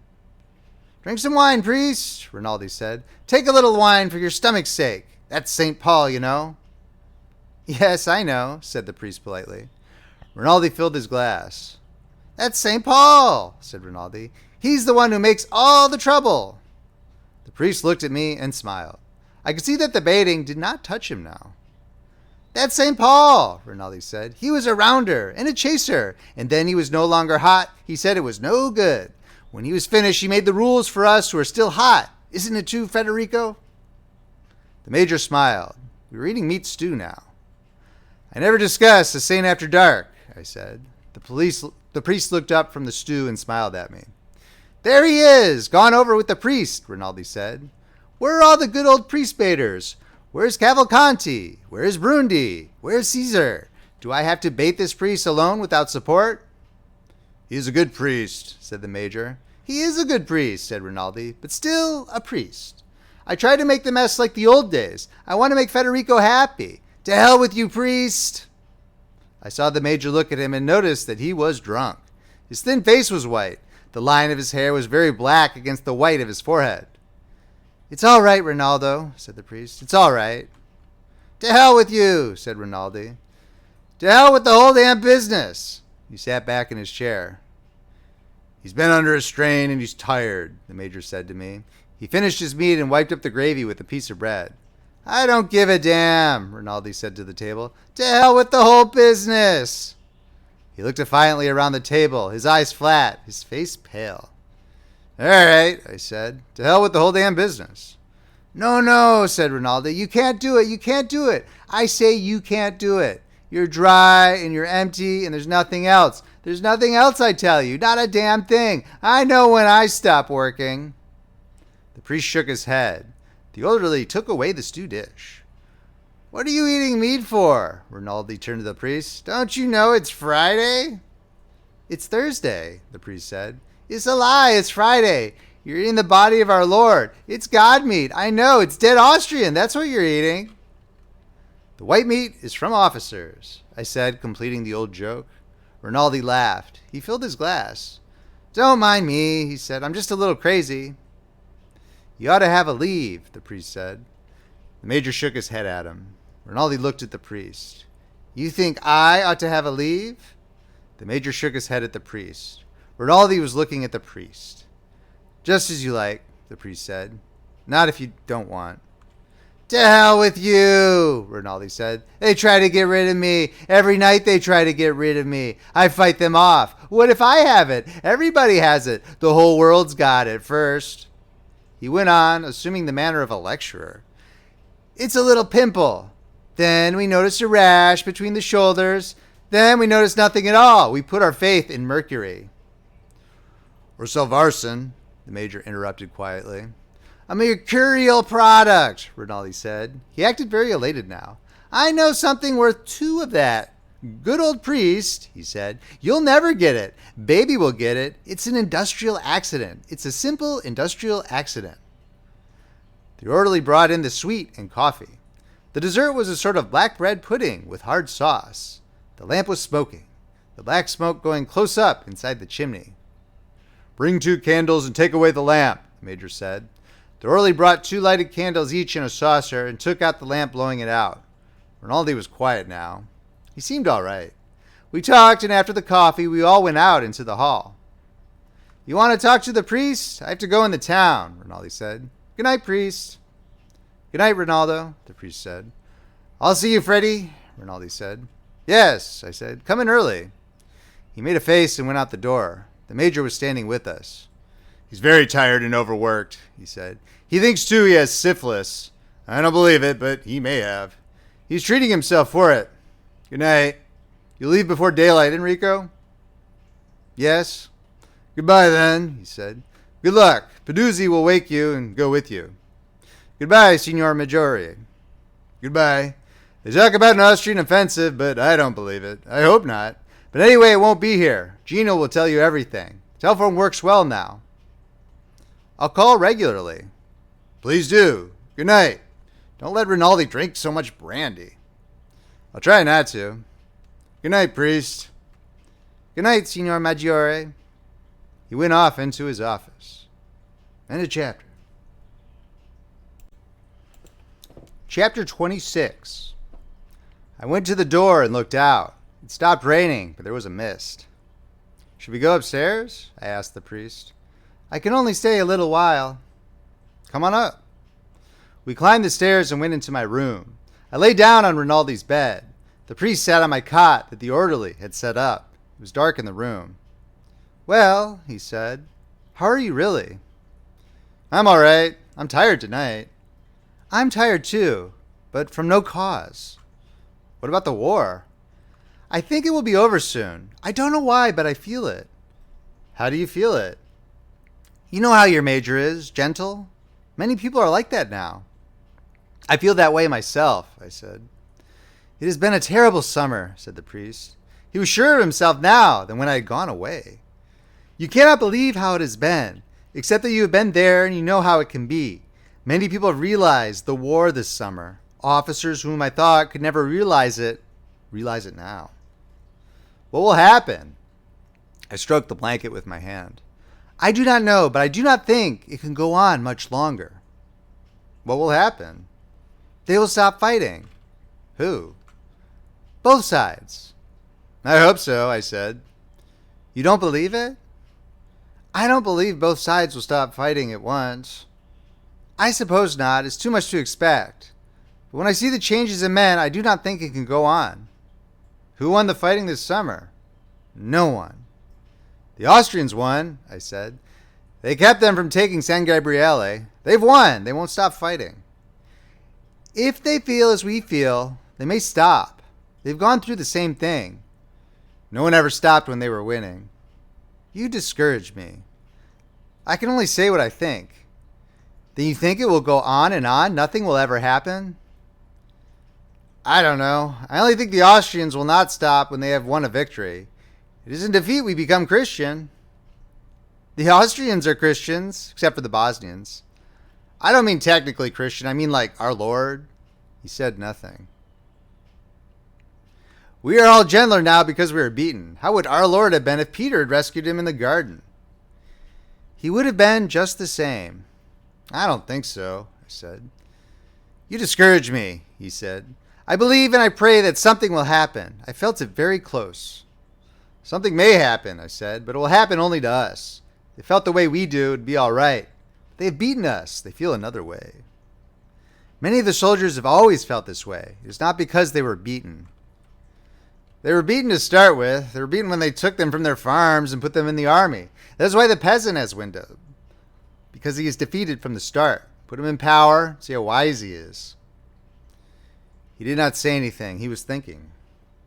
Now I am depressed myself, I said. That's why I never talk about these things. I never think, and yet when I begin to talk, I say the things I have found out in my mind without thinking. I had hoped for something. Defeat? No, something more. There isn't anything more except victory. It may be worse. I hoped for a long time for victory. Me too. Now I don't know. It has to be one or the other. I don't believe in victory anymore. I don't, but I don't believe in defeat, though it may be better. What do you believe in? In sleep, I said. He stood up. I am very sorry to have stayed so long, but I'd like so to talk with you. It is very nice to talk again. I said that about sleeping, meaning nothing. We stood up and shook hands in the dark. I sleep at 3:07 now, he said. I go out on post early tomorrow. I'll see you when you come back. We'll have a walk and talk together. I walked with him to the door. Don't go down, he said. It's very nice that you are back, though not so nice for you. He put his hand on my shoulder. It's all right for me, I said. Good night. Good night. Ciao. Ciao, I said. I was deadly sleepy. End of chapter. Chapter 27. I woke when Rinaldi came in, but he did not talk, and I went back to sleep again. In the morning I was dressed and gone before it was light. Rinaldi did not wake when I left. I had not seen the Beinsitza before, and it was strange to go up the slope where the Austrians had been, beyond the place on the river where I had been wounded. There was a steep new road and many trucks. Beyond the road flattened out, and I saw woods and steep hills in the midst. There were woods that had been taken quickly and not smashed. Then, beyond where the road was not protected by the hills, it was screened by matting on the sides and over the top. The road ended in a wrecked village. The lines were up beyond. There was much artillery around. The houses were badly smashed, but things were very well organized, and there were signboards everywhere. We found Gino, and he got us some coffee, and later I went with him and met various people and saw the post. Gino said the British cars were working further down the Beinsitza at Robne. He had great admiration for the British. There was still a certain amount of shelling, he said, but not many wounded. There would be many sick now. The rains had started. The Austrians were supposed to attack, but he did not believe it. We were supposed to attack too, but they had not brought up any new troops, so he thought that was off too. Food was scarce, and he'd be glad to get a full meal in Gorizia. What kind of supper had I had? I told him, and he said that would be wonderful. He was especially impressed by the dolce. I did not describe it in detail, only said it was a dolce, and I think he believed it was something more elaborate than bread pudding. Did I know where he was going to go? I said I didn't, but that some of the other cars were at Caporetto. He hoped he would go up that way. It was a nice little place, and he liked the high mountain hauling up beyond. He was a nice boy, and everyone seemed to like him. He said where it really had been hell was at San Gabriele, and the attack beyond Lomme that had gone bad. He said the Austrians had a great amount of artillery in the woods along Turnover Ridge, beyond and above us, and shelled the roads badly at night. There was a battery of naval guns that had gotten on his nerves. I would recognize them because of their flat trajectory. You heard the report, and then the shriek commenced almost instantly. They usually fired 2 guns at once, one right after the other, and the fragments from the burst were enormous. He showed me one, a smoothly jagged piece of metal over a foot long. It looked like babbiting metal. I don't suppose they're so effective, Gino said, but they scare me. They all sound as though they come directly for you. There's the boom, then instantly the shriek and burst. What's the use of us not being wounded if they scare you to death? He said there were Croats in the lines opposite now, and some Magyar. Our troops were still in the attacking positions. There's no wire to speak of and no place to fall back to if there should be an Austrian attack. There were 5 positions for defense along the low mountains that came up out of the plateau, but nothing had been done about organizing them for defense. What did I think about the Beinsitza anyway? I'd expected it to be flatter, more like a plateau. I had not realized it was so broken up. Alto piano, Gino said, but no piano. We went back to the cellar of the house where he lived. I said I thought a ridge that flattened out on top and had a little depth would be easier and more practical to hold than a succession of small mountains. It was no harder to attack up a mountain than on the level, I argued. That depends on the mountains, he said. Look at San Gabriele. Yes, I said. But where they had trouble was at the top where it was flat. They got up to the top easy enough. Not so easy, he said. Yes, I said, but that was a special case because it was a fortress rather than a mountain anyway. The Austrians had been fortifying it for years. I meant tactically speaking in a war where there was some movement, a succession of mountains were nothing to hold as a line because it was too easy to turn them. You should have possible mobility, and a mountain is not very mobile. Also, people always overshoot downhill. If the flank were turned, the best men would be left on the highest mountains. I did not believe in a war in mountains. I thought about it a lot, I said. You pinched off one mountain, and they pinched off another. When something really started, everyone had to get down off the mountains. What were you going to do if you had a mountain frontier? He asked. I had not worked that out yet, I said, and we both laughed. But, I said, in the old days, the Austrians were always whipped in the quadrilateral around Verona. They let them come down onto the plain and whip them there. Yes, said Gino, Those were Frenchmen. You can work out military problems clearly when you're fighting in somebody else's country. Yes, I agreed. When it is your own country, you cannot use it so scientifically. The Russians did, to trap Napoleon. Yes, but they had plenty of country. If you tried to retreat to trap Napoleon in Italy, you would find yourself in Brindisi. A terrible place, said Gino. Have you ever been there? Not to say. I am a patriot, Gino said, but I cannot love Brindisi or Taranto. Do you love the Beinsitza? I asked. The soil is sacred, he said, but I wish it grew more potatoes. You know, when we came here, we found fields of potatoes the Austrians had planted. Has the food really been short? I myself have never had enough to eat, but I am a big eater and I'm not starved.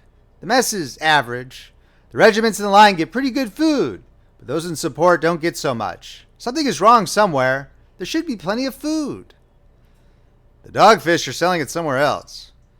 Yes, they give the battalions in the front line as much as they can, but the ones in the back are very short. They've eaten all the Austrians' potatoes and chestnuts from the woods. They ought to feed them better. We are big eaters. I'm sure there's plenty of food. It is very bad for the soldiers to be short of food. Have you ever noticed the difference it makes in the way you think? Yes, I said. It can't win a war, but it can lose one. We won't talk about losing. There's enough talk about losing. What has been done this summer could not have been done in vain. I did not say anything. I was always embarrassed by the words sacred, glorious, and sacrifice, and the expression in vain. We had heard them, sometimes standing in the rain almost out of earshot, so that only the shouted words came through, and read them on proclamations that were slapped up by bill posters over other proclamations.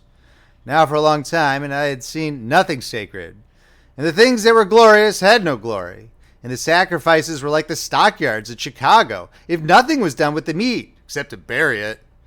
There were many words that you could not stand to hear, and finally only the names of places had dignity. Certain numbers were the same way, and certain dates, and these with the names of the places were all you could say, and have them mean anything. Abstract words such as glory, honor, courage, or hollow were obscene, besides the concrete names of villages, the numbers of roads, the names of rivers, numbers of regiments, and the dates. Gino was a patriot, so he said things that separated us sometimes, but he was also a fine boy and understood his being a patriot. He was born one. He left with Peduzzi in the car to go back to Gorizia. It stormed all that day. The wind drove down the rain, and everywhere there was standing water and mud. The plaster of the broken houses was gray and wet. Late in the afternoon, the rain stopped, and from out number 2 post, I saw the bare, wet autumn country with clouds over the tops of the hills, and the straw screening over the roads, wet and dripping. The sun came out once before it went down and shone on the bare woods beyond the ridge. There were many Austrian guns in the woods on that ridge, but only a few fired. I watched the sudden round puffs of shrapnel smoke in the sky above a broken farmhouse near where the line was. Soft puffs with the yellow-white flash in the center. You saw the flash, then heard the crack, then saw the smoke ball distort and thin in the wind. There were many iron shrapnel balls in the rubble of the houses and on the road beside the broken house where the post was.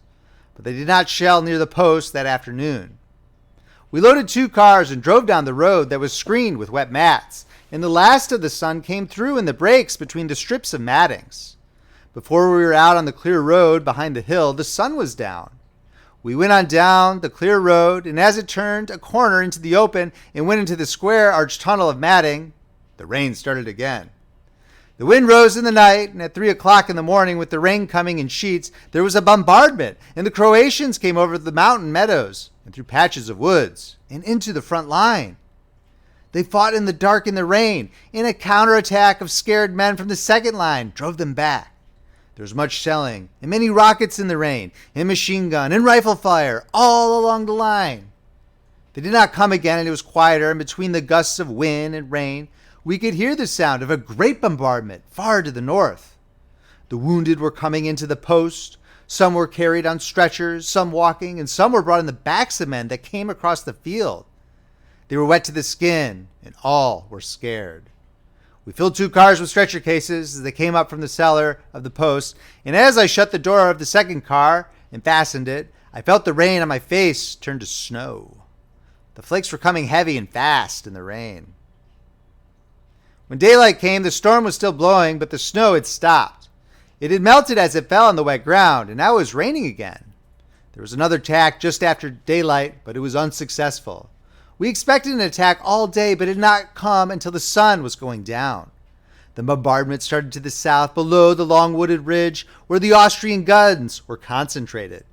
We expected a bombardment, but it did not come. It was getting dark. Guns were firing from the field behind the village, and the shells, going away, had a comfortable sound. We heard that the attack to the south had been unsuccessful. They did not attack that night, but we heard that they had broken through to the north. In the night, word came that we were to prepare to retreat. The captain of the post told me this. He had it from the brigade. A little while later, he came from the telephone and said it was a lie. The brigade had received orders that the line of the Binsitsa should be held no matter what happened. I asked about the breakthrough, and he said that he had heard at the brigade that the Austrians had broken through the 27th Army Corps up toward Caporetto. There had been a great battle in the north all day. "Those bastards let them through. We are cooked," he said. "It's Germans that are attacking," one of the medical officers said. The word Germans was something to be frightened of. We did not want to have anything to do with the Germans. "There are 15 divisions of Germans," the medical officer said. "They have broken through. We will be cut off." At the brigade, they say this line is to be held. They say they have not broken through badly, and that we will hold a line across the mountains from Monte Maggiore. "Where do they hear this?" "From the division." "The word that we are to retreat came from the division." "We work under the Army Corps," I said, "but here I work under you. Naturally, when you tell me to go, I will go. But get the orders straight." "The orders are that we stay here. You clear the wounded from here to the clearing station." "Sometimes we clear from the clearing station to the field hospitals too," I said. "Tell me, I've never seen a retreat. If there's a retreat, how are all the wounded evacuated?" "They are not. They take as many as they can and leave the rest." "What will I take in the cars?" "Hospital equipment." "All right," I said. The next night the retreat started. We heard that Germans and Austrians had broken through in the north and were coming down the mountain valleys toward Cividale and Udine. The retreat was orderly, wet, and sullen. In the night, going slowly along the crowded roads, we passed troops marching under the rain, guns, horses pulling wagons, mules, motor trucks, all moving away from the front. There was no more disorder than in advance. That night we helped empty the field hospitals that had been set up in the least ruined villages of the plateau, taking the wounded down to Plava on the riverbed, and the next day hauled all day in the rain to evacuate the hospitals and clearing station at Plava.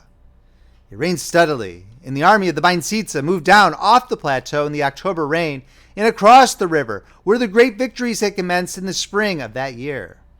We came into Gorizia in the middle of the next day. The rain had stopped, and the town was nearly empty. As we came up the street, they were loading the girls from the soldiers' whorehouse into a truck. There were 7 girls, and they had on their hats and coats and carried small suitcases. 2 of them were crying. Of the others, one smiled at us and put out her tongue and fluttered it up and down.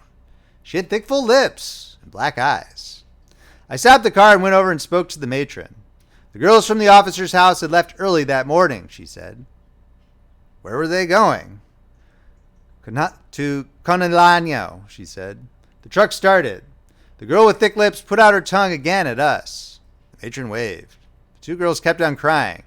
The others looked interestedly out at the town. I got back in the car.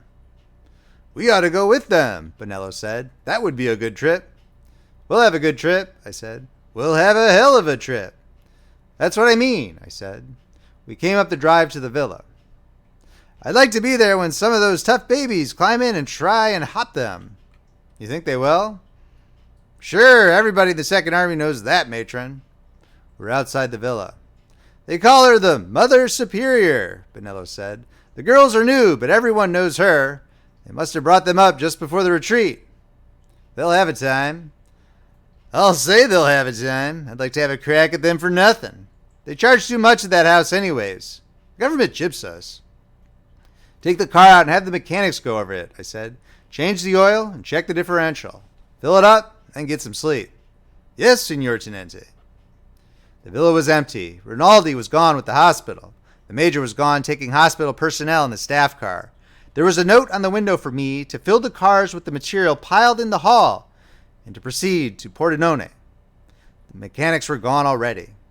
I went out back to the garage. The other 2 cars came in while I was there and their drivers got down. It was starting to rain again. I'm so sleepy. I went to sleep 3 times coming here from Plava, Piani said. What are we going to do, Tenente? We'll change the oil, grease them, fill them up, then take them around in front and load up the junk they left. Then do we start? No, we'll sleep for 3 hours. Christ, I'm glad to sleep, Benello said. I couldn't keep awake driving. How's your car, Imo? I asked. It's all right. Give me a monkey suit and I'll help you with the oil.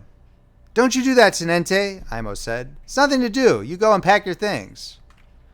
My things are all packed, I said. I'll go and carry out the stuff that they left for us. Bring the cars around as soon as they're ready. They brought the cars around to the front of the villa, and we loaded them with the hospital equipment, which was piled in the hallway. When it was all in, the 3 cars stood in line down the driveway under the trees in the rain. We went inside. Make a fire in the kitchen and dry your things, I said. I don't care about dry clothes, Piani said. I want to sleep. I'm going to sleep on the major's bed, Benello said. I'm going to sleep where the old man corks off. I don't care where I sleep, Piani said. There are 2 beds in here. I opened the door. I never knew what was in that room, Benello said. That was the old fish face's room, Piano said.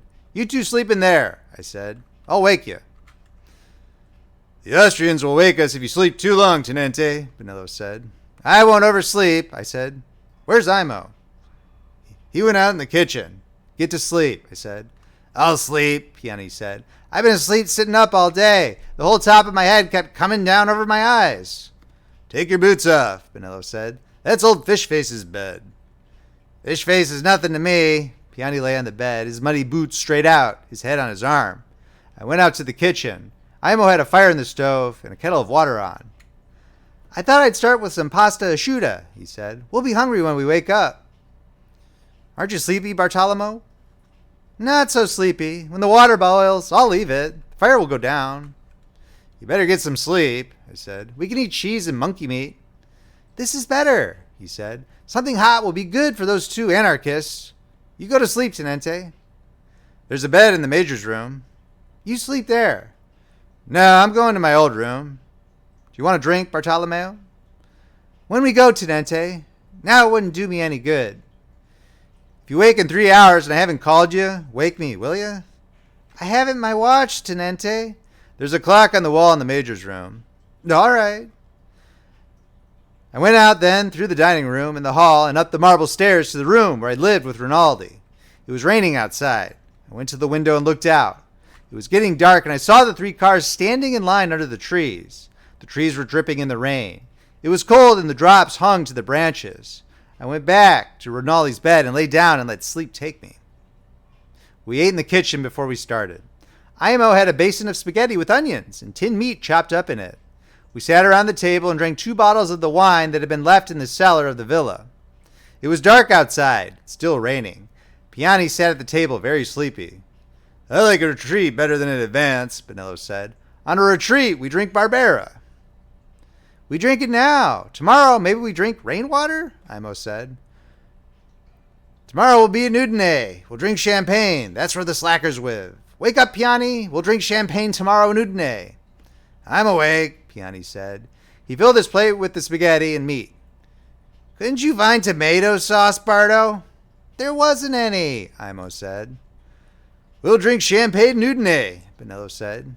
He filled his glass with a clear red Barbera. We may drink blank before Udine, Piani said. Have you eaten enough, Tenente? Imo asked. I've got plenty. Give me the bottle, Bartolomeo. I have a bottle apiece to take in the cars, Imo said. Did you sleep at all? I don't need much sleep. I slept a little. Tomorrow we'll sleep in the king's bed, Benello said. He was feeling very good. Tomorrow maybe we'll sleep in... Piani said. I'll sleep with the queen, Bonello said. He looked to see how I took the joke. You'll sleep with, Piani said sleepily. That's treason, Tenente, Bonello said. Isn't that treason? Shut up, I said. You get too funny with a little wine. Outside it was raining hard. I looked at my watch. It was 9:30. It's time to roll, I said and stood up. Who are you going to ride with, Tenente? Bonello asked. With Imo. Then you come. Then Piani. We'll start out on the road for Cormons. I'm afraid I'll go to sleep, Piani said. All right, I'll ride with you, then Bonello, then Imo. That's the best way, Piani said, because I'm so sleepy. I'll drive and you sleep a while. No, I can drive just so long as I know somebody will wake me up if I go to sleep. I'll wake you up. Put out the lights, Bardo. You might as well leave them, Bonello said. We've got no more use for this place. I have a small locker trunk in my room, I said. Will you help take it down, Piani? We'll take it, Piani said. Come on, Aldo. He went off into the hall with Bonello. I heard them going upstairs. This was a fine place, Bartolomeo Imo said.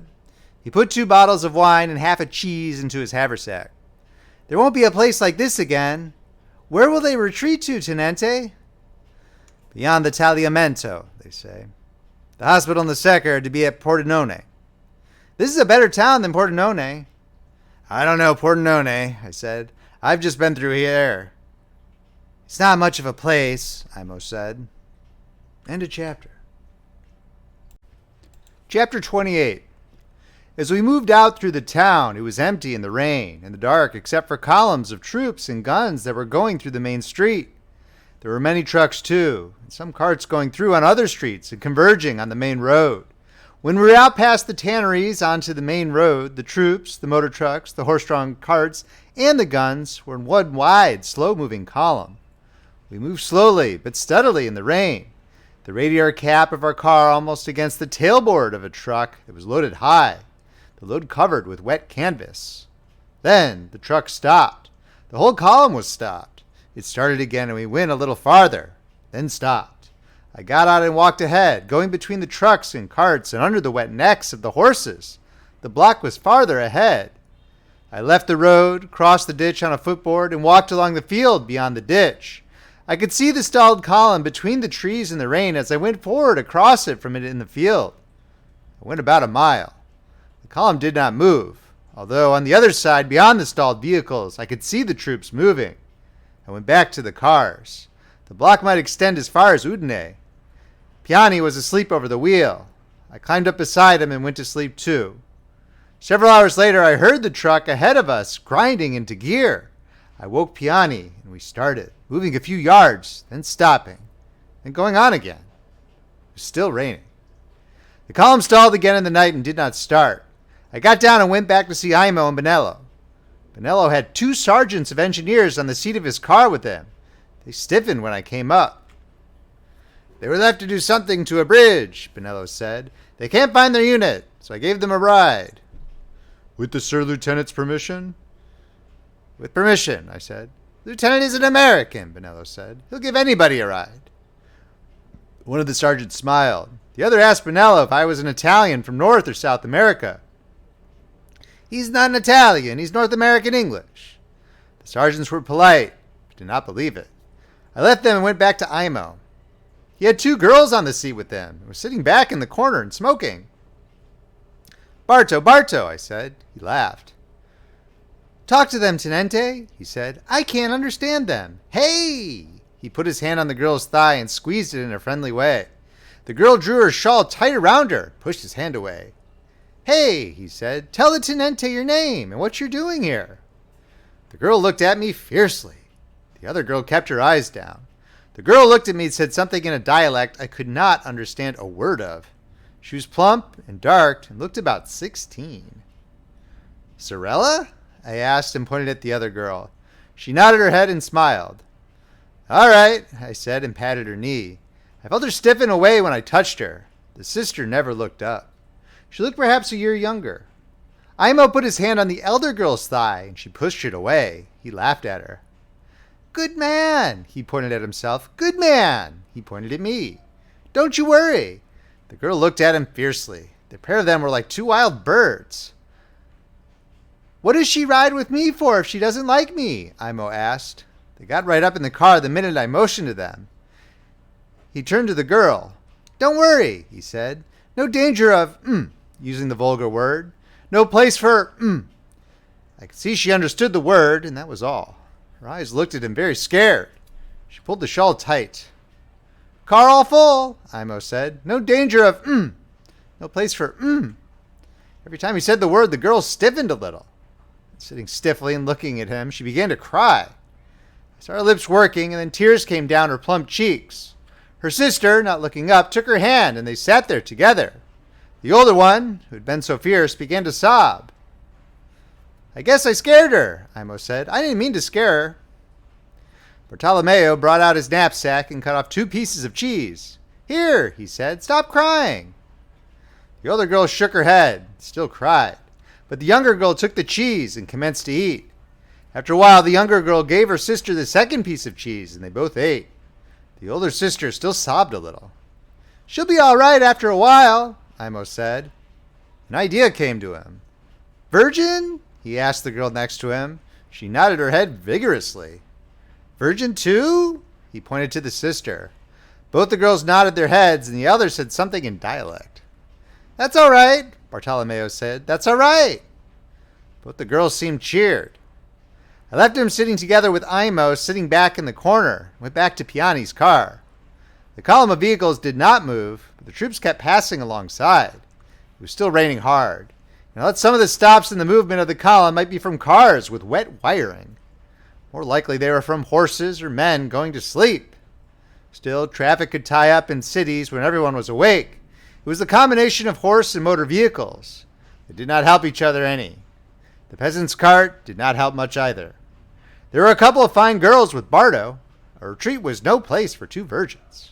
Real virgins. Probably very religious. If there were no war, we would probably all be in bed. In bed, I lay me down my head. Bed and board. Stiff as a board in bed. Catherine was in bed now between 2 sheets. Over her and under her. Which side did she sleep on? Maybe she wasn't asleep. Maybe she was lying, thinking about me. Blow, blow, ye western wind. Well, it blew, and it wasn't the small rain, but the big rain down that rained. It rained all night. You knew it rained down that rained. Look at it. Christ, that my love were in my arms, and I in my bed again, that my love Catherine, that my sweet love Catherine down might rain, blow her again to me. Well, we were in it. Everyone was caught in it, and the small rain would not quiet it. Good night, Catherine, I said out loud. I hope you sleep well. If it's too uncomfortable, darling, lie on the other side, I said. I'll get you some cold water. In a little while, it'll be morning. Then it won't be so bad. I'm sorry it makes you so uncomfortable. Try and go to sleep, sweet. I was asleep all the time, she said. You've been talking in your sleep. Are you all right? Are you really there? Of course I'm here. I wouldn't go away. This doesn't make any difference between us. You're so lovely and sweet. You wouldn't go away in the night, would you? Of course I wouldn't go away. I'm always here. I come whenever you want me. Piani said. They've started again. That was dopey, I said. I looked at my watch. It was 3 o'clock in the morning. I reached back behind the seat for a bottle of the Barbera. You talked out loud, Piani said. I was having a dream in English, I said. The rain was slacking. We were moving along. Before daylight we were stalled again, and when it was light we were at a little rise in the ground, and I saw the road of the retreat stretched out far ahead. Everything stationary except for the infantry filtering through. We started to move again, but seeing the rate of progress in the daylight, I knew we were going to have to get off that main road some way and go across country if we ever hoped to reach Udine. In the night, many peasants had joined the column from the roads of the country, and in the column there were carts loaded with household goods. There were mirrors projecting up between mattresses, and chickens and ducks tied to carts. There was a sewing machine on the cart ahead of us in the rain. They'd saved the most valuable things. On some carts, the women sat huddled from the rain, and others walked beside the carts, keeping as close to them as they could. There were dogs now in the column, keeping under the wagons as they moved along. The road was muddy. Ditches at the side were high with water, and beyond the trees that lined the road, the fields looked too wet and too soggy to try to cross. I got down from the car and worked up the road away, looking for a place where I could see ahead to find a side road we could take across country. I knew there were many side roads, but did not want one that would lead to nothing. I could not remember them because we had always passed them bowling along in the car on the main road. And they all looked much alike. Now I knew we must find one if we hoped to get through. No one knew where the Austrians were, nor how things were going, but I was certain that if the rain should stop and planes come over and get to work on that column, that it would be all over. All that was needed was for a few men to leave their trucks or a few horses be killed to tie up completely the movement on the road. The rain was not falling so heavily now. I thought it might clear. I went ahead along the edge of the road, and when there was a small road that led off to the north between two fields with a hedge of trees on both sides, I thought that we'd better take it. Hurried back to the cars. I told Piani to turn off and went back to tell Benello and Imo. If it leads nowhere, we can turn around and cut back in, I said. What about these? Benello asked. His two sergeants were beside him on the seat. They were unshaven, but still military looking in the early morning. They'll be good to push, I said. I went back to Imo and told them we were going to try it cross country. What about my virgin family? Imo asked. Two girls were asleep. They won't be very useful, I said. You ought to have someone that could push. They could go back in the car, Imo said. There's room in the car. All right, if you want them, I said. Pick up somebody with a wide back to push. Brasileri, Imo smiled. They have the widest backs. They measure them.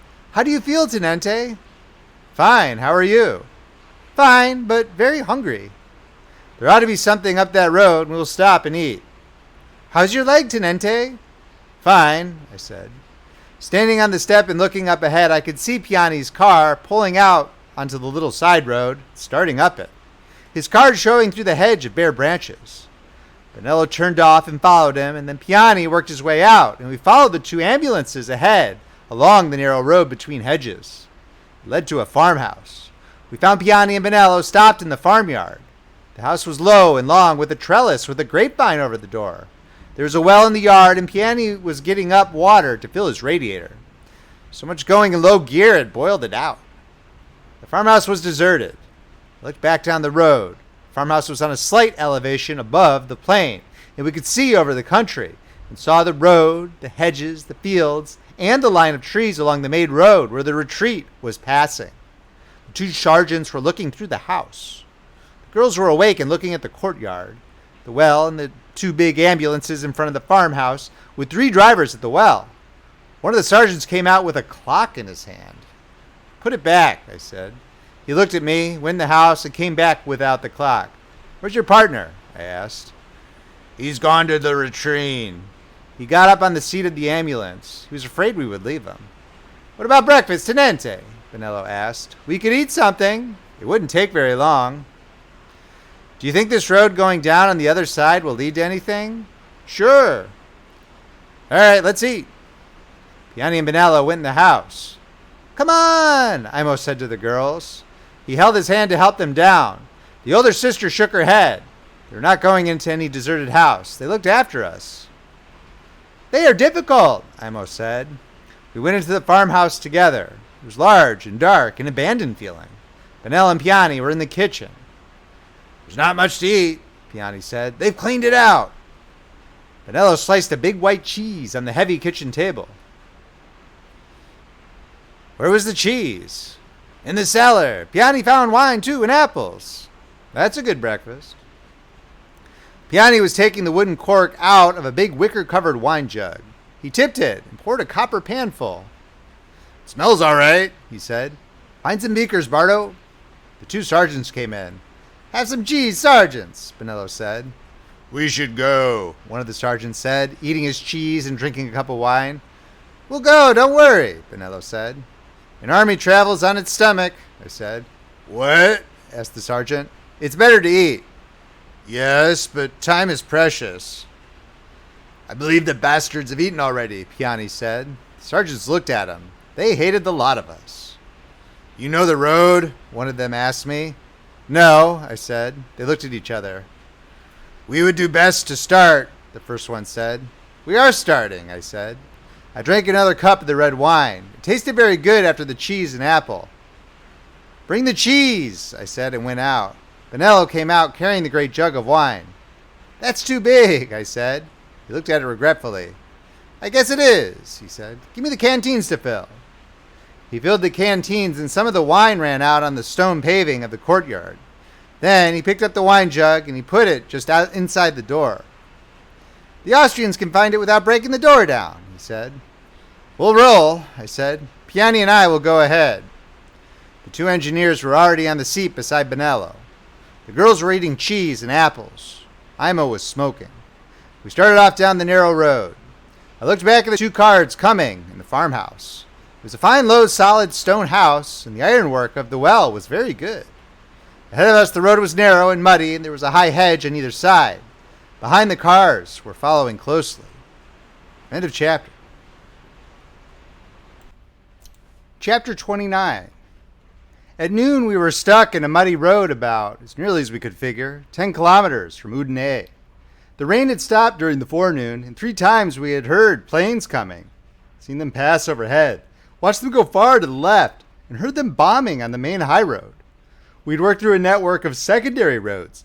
It had taken many roads that were blind, but had always, by backing up and finding another road, gotten closer to Udine. Now Imo's car, in backing so we might get out of a blind road, had gotten into the soft earth at the side, and the wheels, spinning, had dug deeper and deeper until the car rested on its differential. The thing to do now was to dig out in front of the wheels, put in brush so that the chains could grip, and then push until the car was on the road. We were all down on the road around the car. The 2 sergeants looked at the car and examined the wheels. Then they started off down the road without a word. I went after them. "Come on," I said. "Cut some brush." "We have to go," one said. "Get busy," I said, "and cut brush." "We have to go," one said. The other said nothing. We were in a hurry to start. They would not look at me. "I order you to come back to the car and cut brush," I said. The one sergeant turned. "We have to go on. In a little while you'll be cut off. You can't order us. You're not our officer." "I order you to cut brush," I said. They turned and started down the road. "Halt," I said. They kept on down the muddy road, the hedge on either side. "I order you to halt," I called. They went a little faster. I opened up my holster, took the pistol, aimed at the one who talked the most, and fired. I missed, and they both started to run. I shot 3 times and dropped one. The other went through the hedge and was out of sight. I fired at him through the hedge as he ran across the field.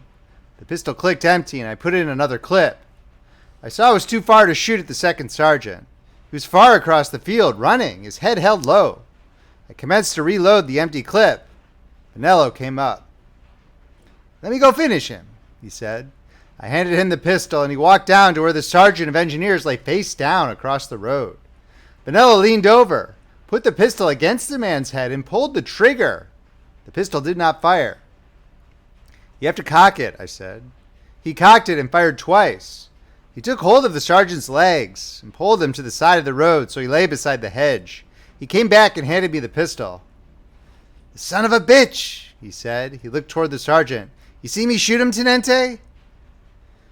"We've got to get the brush quickly," I said. "Did I hit the other one at all?" "I don't think so," Imo said. "He was too far away to hit with a pistol." "The dirty scum," Piani said. We were all cutting twigs and branches. Everything had been taken out of the car. Benello was digging out in front of the wheels. When we were ready, Imo started the car and put it into gear. The wheels spun round, throwing brush and mud. Benello and I pushed until we could feel our joints crack. The car would not move. "Rock her back and forth, Bardo," I said. He drove the engine in reverse, then forward. The wheels only dug in deeper. Then the car was resting on the differential again, and the wheels spun freely in the holes they had dug. I straightened up. "We'll try her with a rope," I said. "I don't think it's any use, Tenente. You can't get a straight pull." "We have to try it," I said. "She won't come out any other way." Piani's and Benello's cars could only move straight ahead down the narrow road. We roped both cars together and pulled. The wheels only pulled sideways against the ruts. "It's no good," I shouted. "Stop it." Piani and Benello got down from their cars and came back. Imo got down. The girls were up the road about 40 yards, sitting on a stone wall.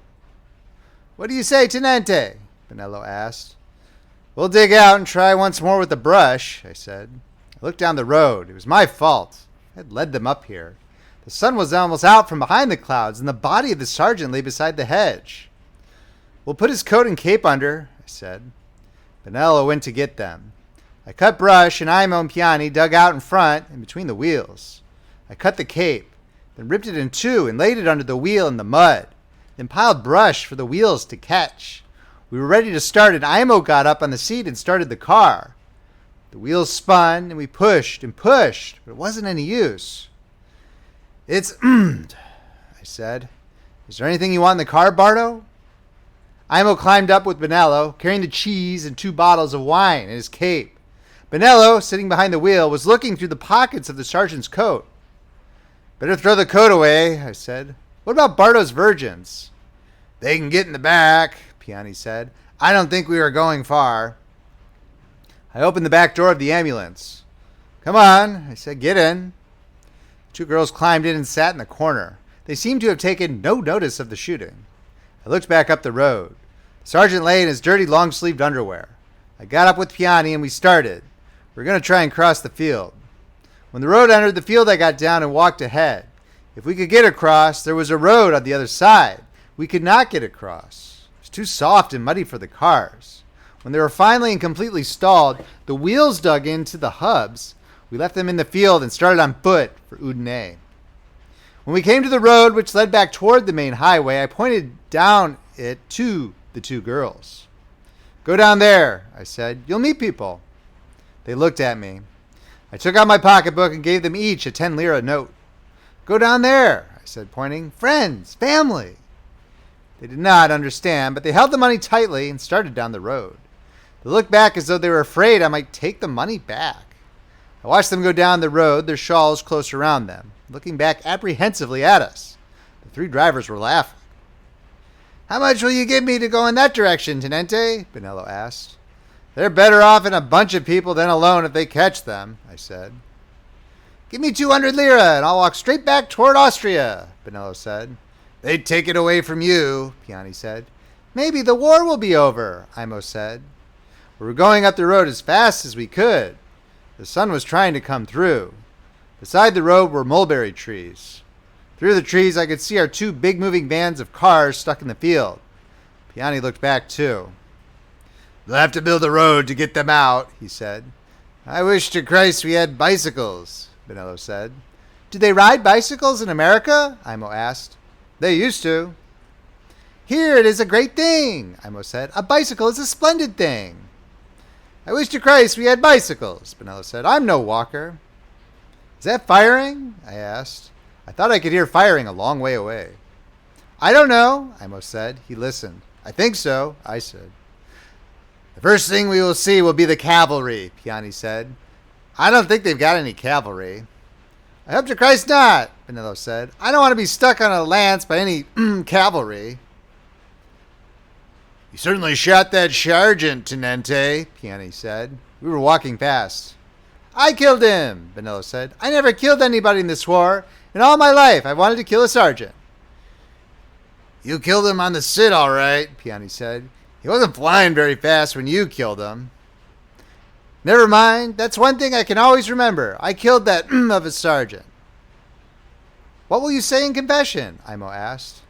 I'll say, bless me, father, I killed a sergeant. They all laughed. He's an anarchist, Piani said. He doesn't go to church. Piani's an anarchist too, Benello said. Are you really anarchists? I said. No, Tenente, we're socialists. We come from Imola. Haven't you ever been there? No. By Christ, it's a fine place, Tenente. You come there after the war and we'll show you something. Are you all socialists? Everybody. Is it a fine town? Wonderful. You never saw a town like that. How did you get to be socialists? We're all socialists. Everybody's a socialist. We've always been socialists. You come, Tenente, we'll make you a socialist too. Ahead, the road turned off to the left, and there was a little hill, and beyond a stone wall, an apple orchard. As the road went uphill, they ceased talking. We walked along together, all going fast against time. End of chapter. Chapter 30. Later we were on a road that led to a river. There was a long line of abandoned trucks and carts on the road leading up to the bridge. No one was in sight. The river was high and the bridge had been blown up in the center. The stone arch was fallen into the river. The brown water was going over it. We went out at the bank looking for a place to cross. Up ahead I knew there was a railway bridge and I thought we might be able to get across there. The path was wet and muddy. We did not see any troops, only abandoned trucks and stores. Along the river bank there was nothing and no one but the wet brush and muddy ground. We went up to the bank and finally we saw the railway bridge. "What a beautiful bridge," Imo said. It was a long plain iron bridge across what was usually a dry riverbed. "We better hurry and get across before they blow it up," I said. "There's nobody to blow it up," Piani said. "They're all gone." "It's probably mine," Vanello said. "You cross first, Tenente." "Listen to the anarchist," Imo said. "Make him go first." "I'll go," I said. "It won't be mine to blow up with one man." "You see," Piani said, "that is brains. Why haven't you brains, anarchist?" "If I had brains, I wouldn't be here," Vanello said. "That's pretty good, Tenente," Imo said. "That's pretty good," I said. We were close to the bridge now. The sky had clouded over again. It was raining a little. The bridge looked long and solid. We climbed up the embankment. "Come one at a time," I said, and started across the bridge. I watched the ties and the rails for any tripwires or signs of explosive, but I saw nothing. Down below the gaps in the ties, the river ran muddy and fast. Ahead, across the wet countryside, I could see Udine in the rain. Across the bridge, I looked back. Just up the river was another bridge. As I watched, a yellow mud-colored motor car crossed it. The sides of the bridge were high, and the body of the car, once on, was out of sight. But I saw the heads of the driver, the man on the seat with him, and the two men on the rear seat. They all wore German helmets. When the car was over the bridge and out of sight behind the trees and the abandoned vehicles on the road, I waved to Imo, who was crossing, and to the others to come on. I climbed down and crouched beside the railway embankment. Imo came down with me. "Did you see the car?" I asked. "No, we were watching you. A German staff car crossed on the upper bridge." "A staff car?" "Yes." "Holy Mary!" The others came and we all crouched in the mud behind the embankment, looking across the rails of the bridge, the line of trees, the ditch, and the road. "Do you think we're cut off then, Tenente?" "I don't know. All I know is a German staff car went along that road." "You don't feel funny, Tenente? You haven't got strange feelings in the head?" "Don't be funny, Benello." "What about a drink?" Piani asked. "If we're cut off, we might as well have a drink." He unhooked his canteen and uncorked it. "Look, look," Imo said and pointed toward the road. Along the top of the stone bridge, we could see German helmets moving. They were bent forward and moved smoothly, almost supernaturally along. As they came out the bridge, we saw them. They were bicycle troops. I saw the faces of the first two. They were ruddy and healthy looking. Their helmets came low down over their foreheads and the side of their faces. Their carbines were clipped to the frame of the bicycles. Stick bombs hung handle down from their belts. Their helmets and their gray uniforms were wet, and they rode easily, looking ahead and to both sides. There were 2, then 4 in line, then 2, then almost a dozen, then another dozen, then one alone. They did not talk, but we could not have heard them because of the noise from the river. They were gone out of sight up the road. "Holy Mary!" Imo said. "They were Germans," Piano said. "Those weren't Austrians." "Why isn't there somebody here to stop them?" I said. "Why haven't they blown the bridge up? Why aren't there machine guns along the embankment?" "You tell us, Tenente," Benello said. I was very angry. "The whole bloody thing is crazy. Down below they blow up a little bridge. Here they leave a bridge on the main road. Where is everybody? Don't they try and stop them at all?" "You tell us, Tenente," Benello said. I shut up. It was none of my business. All I had to do was get to Pordenone with 3 ambulances. I had failed at that. All I had to do now was get to Pordenone. I probably could not even get to Udine. The hell I couldn't. The thing to do was to be calm and not get shot or captured. "Didn't you have a canteen open?" I asked Piani. He handed it to me. I took a long drink. "We might as well start," I said. "There's no hurry, though. Do you want to eat something?" "There's no place to stay," Benello said. "All right, we'll start. Should we keep on this side, out of sight?" We'll be better off on top. They may come along this bridge too. We don't want them on top of us before we see them. We walked along the railroad track. On both sides of us stretched the wet plain. Ahead across the plain was the hill of Udine. The roofs fell away from the castle on the hill. We could see the campanile and the clock tower. There were many mulberry trees in the fields. Ahead I saw a place where the rails were torn up. The ties had been dug out too, and thrown down the embankment. Down, down, Imo said. We dropped down beside the embankment. There was another group of bicyclists passing along the road. I looked over the edge and saw them go on. They saw us, but they went on, Imo said. We'll get killed up there, tenente, Benello said. They don't want us, I said. They're after something else. We're in more danger if they should come on us suddenly. I'd rather walk here out of sight, Benello said. All right, we'll walk along the tracks. Do you think we can get through? Imo asked. Sure, there aren't very many of them yet. We'll go through in the dark. What was that staff car doing? Christ knows, I said. We kept on up the tracks. Benello tired of walking in the mud of the embankment and came up with the rest of us. The railway moved south away from the highway now. We could not see what passed along the road. A short bridge over a canal was blown up, but we climbed across on what was left of the span. We heard firing ahead of us. We came up on the railway beyond the canal and went on straight toward the town across the low fields. We could see the line of the other railway ahead of us. To the north was the main road where he'd seen the cyclists. To the south there was a small branch road across the fields with thick trees on each side. I thought we had better cut to the south and work around the town that way and across country toward Campoformio and the main road to the Tagliamento. We could avoid the main line of the retreat by keeping to the secondary roads beyond Udine. I knew there was plenty of side roads across the plain. I started down the embankment. Come on, I said. We would make for the side road and work to the south of the town. We all started down the embankment. A shot was fired at us from the side road. The bullet went into the mud of the embankment. Go on back, I shouted. I started up the embankment, slipping in the mud. The drivers were ahead of me. I went up the embankment as fast as I could go. 2 more shots came from the thick brush at Imo as he was crossing the tracks, lurched, tripped, and fell face down. We pulled him down on the other side and turned him over. His head ought to be uphill, I said. Piani moved him around. He lay in the mud on the side of the embankment, his heat pointing downhill, breathing blood irregularly. The 3 of us squatted over him in the rain. He was hit low in the back of the neck, and the bullet had ranged upward and come out under the right eye. He died while I was stopping up the 2 holes. Piani laid his head down, wiped at his face with a piece of the emergency dressing, then let it alone. He said. They weren't Germans, I said. They can't be any Germans over there. Italians, Piani said, using the word as an epithet. Italiani. Benello said nothing. He was sitting beside Imo, not looking at him. Piani picked up Imo's cap where it had rolled down the embankment and put it over his face. He took out his canteen. Do you want a drink? Piani handed Benello the canteen. No, Benello said. He turned to me. That might have happened to us any time on the railway tracks. No, I said. It was because we started across the field.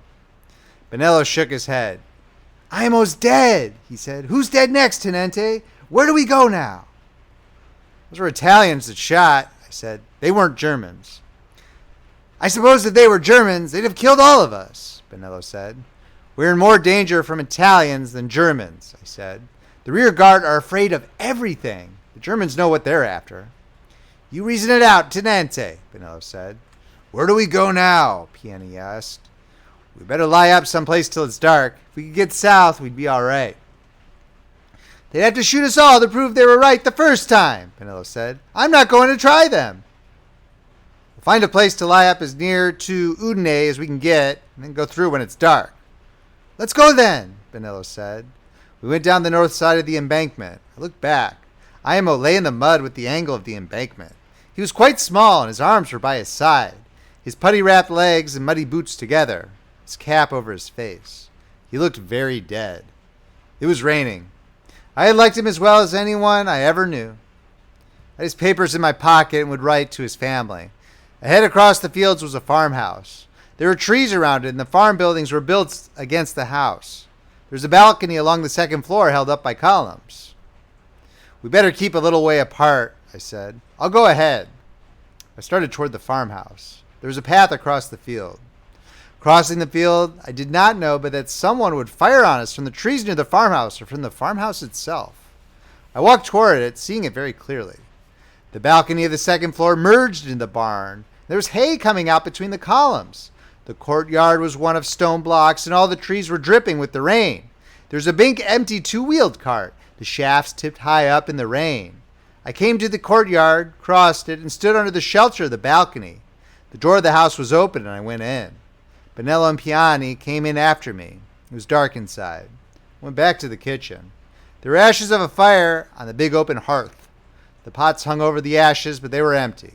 I looked around, but I could not find anything to eat. We ought to lie up in the barn, I said. Do you think you could find anything to eat, Piani? Bring it up there. I'll look, Piano said. I'll look too, Benello said. All right, I said. I'll go up and look at the barn.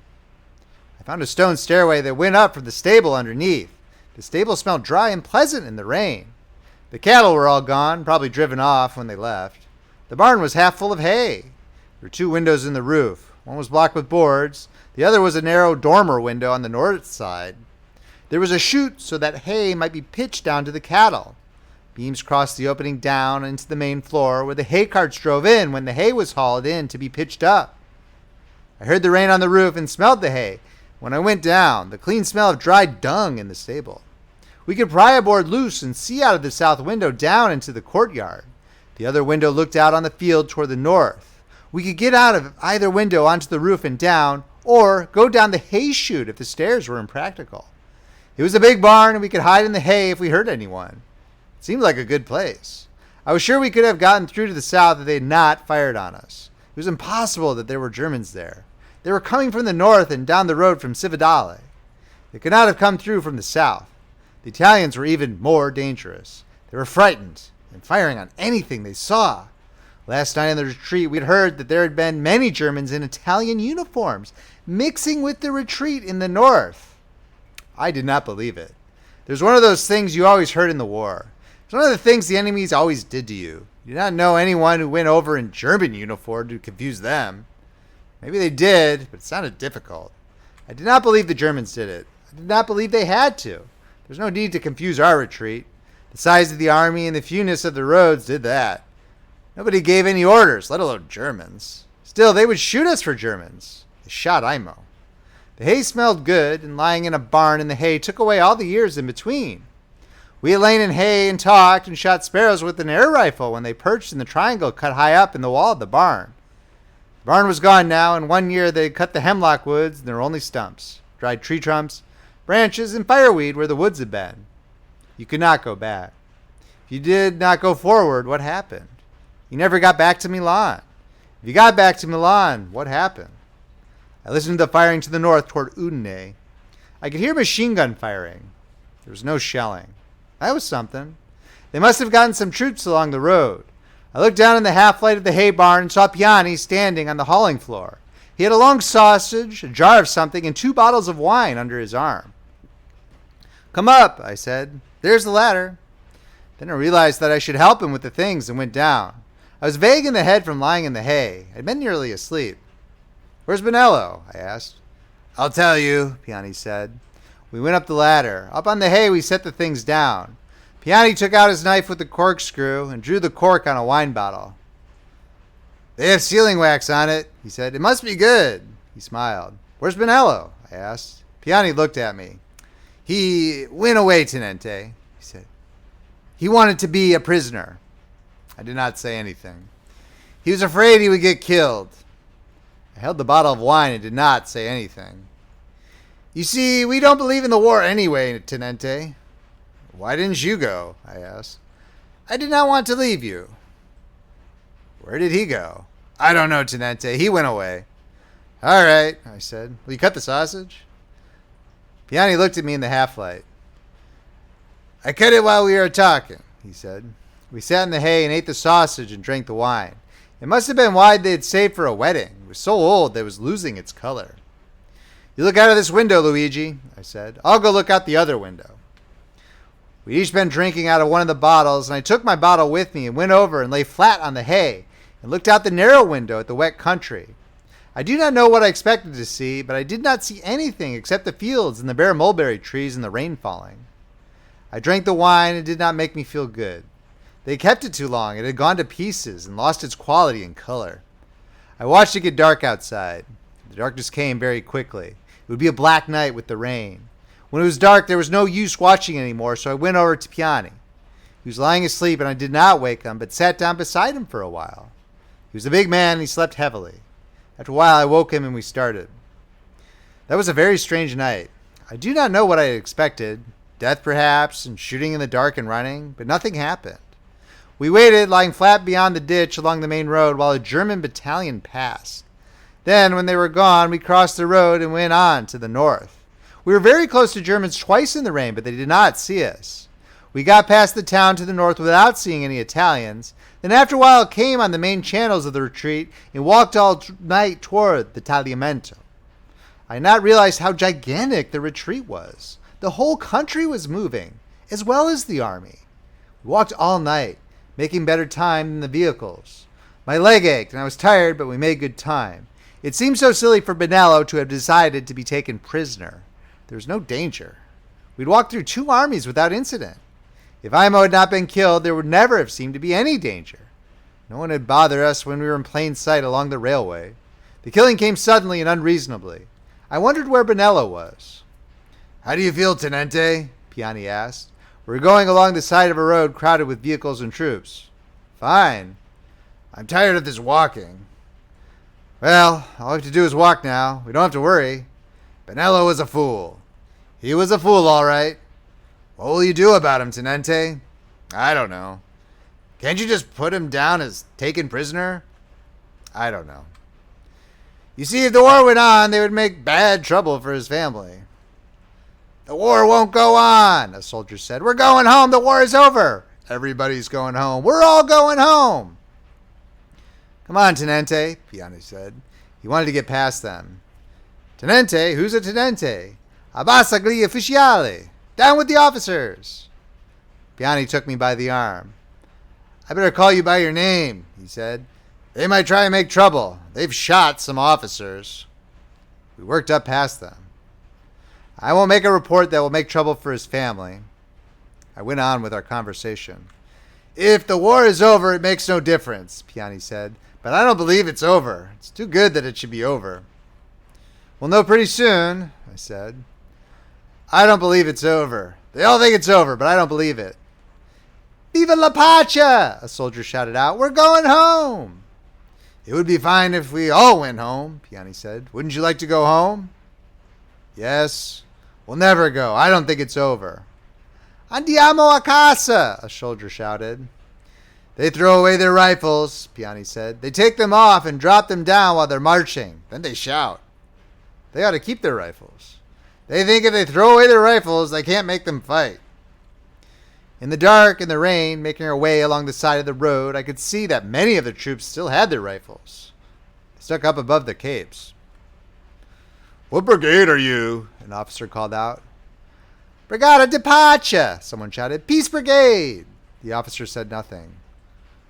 "What does he say? What does the officer say?" "Down with the officer! Viva la pace!" "Come on," Piani said. We passed 2 British ambulances, abandoned in the block of vehicles. "They're from Gorizia," Piani said. "I know the cars." "They got further than we did." "They started earlier." "I wonder where the drivers are." "Up ahead, probably." "The Germans have stopped outside Udine," I said. "These people will all get across the river." "Yes," Piani said. "That's why I think the war will go on." "The Germans could come on," I said. "I wonder why they don't come on." "I don't know. I don't know anything about this kind of war." "They had to wait for the transport, I suppose." I don't know," Piani said. Alone, he was much gentler. When he was with the others, he was a very rough talker. "Are you married, Luigi?" "You know I am married." "Is that why you did not want to be a prisoner?" "That is one reason." "Are you married, Tenente?" "No. Neither is Bonello." "You can't tell anything by a man's being married. But I should think a married man would want to get back to his wife," I said. "I'd be glad to talk about wives." "Yes." "How are your feet?" "They're sore enough." Before daylight, we reached the bank of the Tagliamento and followed down along the flooded river to the bridge where all the traffic was crossing. "They ought to be able to hold at this river," Piani said. In the dark, the flood looked high. The water swirled, and it was wide. The wooden bridge was nearly 3/4 of a mile across, and the river that usually ran in narrow channels in the wide stony bed far below the bridge was close under the wooden planking. We went along the bank and then worked our way into the crowd that were crossing the bridge. Crossing slowly in the rain a few feet above the flood, pressed tight in the crowd, the box of an artillery caisson just ahead. I looked over the side and watched the river. Now that we could not go our own pace, I felt very tired. There was no exhilaration in crossing the bridge. I wonder what it would be like if a plane bombed it in the daytime. "Piani," I said. "Here I am, Tenente." He was a little ahead in the jam. No one was talking. They're all trying to get across as soon as they could, thinking only of that. We were almost across. At the far end of the bridge, there were officers and carabinieri standing on both sides, flashing lights. I saw them silhouetted against the skyline. As we came close to them, I saw one of the officers point to a man in the column. A carabinieri went in after him and came out holding the man by the arm. He took him away from the road. We came almost opposite them. The officers were scrutinizing everyone in the column, sometimes speaking to each other, going forward to flash a light in someone's face. They took someone else out just before we came opposite. I saw the man. He was a lieutenant colonel. I saw the stars in the box on his sleeve as they flashed a light on him. His hair was gray and he was short and fat. The carabinieri pulled him in behind the line of officers. As we came opposite, I saw one or two of them look at me. Then one pointed at me and spoke to a carabinieri. I saw the carabinieri start for me, come through the edge of the column toward me, then felt him take me by the collar. "What's the matter with you?" I said and hit him in the face. I saw his face under the hat, upturned mustaches, and blood coming down his cheek. Another one drove in toward us. "What's the matter with you?" I said. He did not answer. He was watching a chance to grab me. I put my arm behind me to loosen my pistol. "Don't you know you can't touch an officer?" The other one grabbed me from behind and pulled my arm up so that it twisted in the socket. I turned with him and the other one grabbed me around the neck. I kicked his shins and got my left knee into his groin. "Shoot him if he resists," I heard someone say. "What's the meaning of this?" I tried to shout, but my voice was not very loud. They had me at the side of the road now. "Shoot him if he resists," an officer said. "Take him over back." "Who are you?" "You'll find out." "Who are you?" "Battle police," another officer said. "Why don't you ask me to step over instead of having one of these airplanes grab me?" They did not answer. They did not have to answer. They were battle police. "Take him back there with the others," the first officer said. "You see, he speaks Italian with an accent." "So do you, I said. "Take him back with the others," the first officer said. They took me down behind the line of officers below the road toward a group of people in the field by the riverbank. As we walked toward them, shots were fired. I saw flashes of the rifles and heard the reports. We came up to the group. There were 4 officers standing together, with a man in front of them with a carabinieri on each side of him. A group of men were standing guarded by carabinieri. 4 other carabinieri stood near the questioning officers, leaning on their carbines. They were wide-hatted carabinieri. The 2 who had me shoved me in with the group, waiting to be questioned. I looked at the man the officers were questioning. He was the fat, gray-haired little lieutenant colonel they had taken out of the column. The questioners had all the efficiency, coldness, and command of themselves of Italians who are firing and are not being fired on. "Your brigade," he told them. "Regiment," he told them. "Why are you not with your regiment?" he told them. "Do you not know that an officer should be with his troops?" He did. That was all. Another officer spoke. "It is you and such as you that have let the barbarians onto the sacred soil of the fatherland." "I beg your pardon," said the lieutenant colonel. "It's because of treachery such as yours that we lost the fruits of victory." "Have you ever been in a retreat?" the lieutenant colonel asked. "Italy should never retreat." We stood there in the rain and listened to this. We were facing the officers, and the prisoners stood in front and a little to one side of us. "If you are going to shoot me," the lieutenant colonel said, "please shoot me at once without further questioning. Questioning is stupid." He made the sign of the cross. The officers spoke together. One wrote something on a pad of paper. "Abandoned his troops, ordered to be shot," he said. 2 carabinieri took the lieutenant colonel to the riverbank. He walked in the rain. An old man with his hat off, a carabinier on either side. I did not watch them shoot him, but I heard the shots. They were questioning someone else. The officer, too, was separated from his troops. He was not allowed to make an explanation. He cried when they read the sentence from the pad of paper, and they were questioning another when they shot him. They made a point of being intent on questioning the next man, while the man who had been questioned before was being shot. In this way, there was obviously nothing they could do about it. I did not know whether I should wait to be questioned or make a break now. I was obviously a German in Italian uniform. I saw how their minds worked. They had minds, and if they worked. They were all young men, and they were saving their country. The Second Army was being reformed beyond the Tagliamento. They were executing officers of the rank of major and above who were separated from their troops. They were also dealing summarily with German agitators in Italian uniform. They wore steel helmets. Only 2 of us had steel helmets. Some of the carabinieri had them. The other carabinieri wore the wide hat. Airplanes, we called them. We stood in the rain and were taken out one at a time to be questioned and shot. So far they had shot everyone they had questioned. The questioners had that beautiful detachment and devotion to stern justice of men dealing in death without being in any danger of it. They're questioning a full colonel of a line regiment. 3 more officers had just been put in with us. Where was his regiment? I looked at the carabinieri. They were looking down at the newcomers. The others were looking at the colonel. I ducked down, pushed between 2 men, and ran for the river, my head down. I tripped at the edge and went in with a splash. The water was very cold, and I stayed under as long as I could. I could feel the current swirl me, and I stayed under until I thought I could never come up. The minute I came up, I took a breath and went down again. It was easy to stay under with so much clothing and my boots.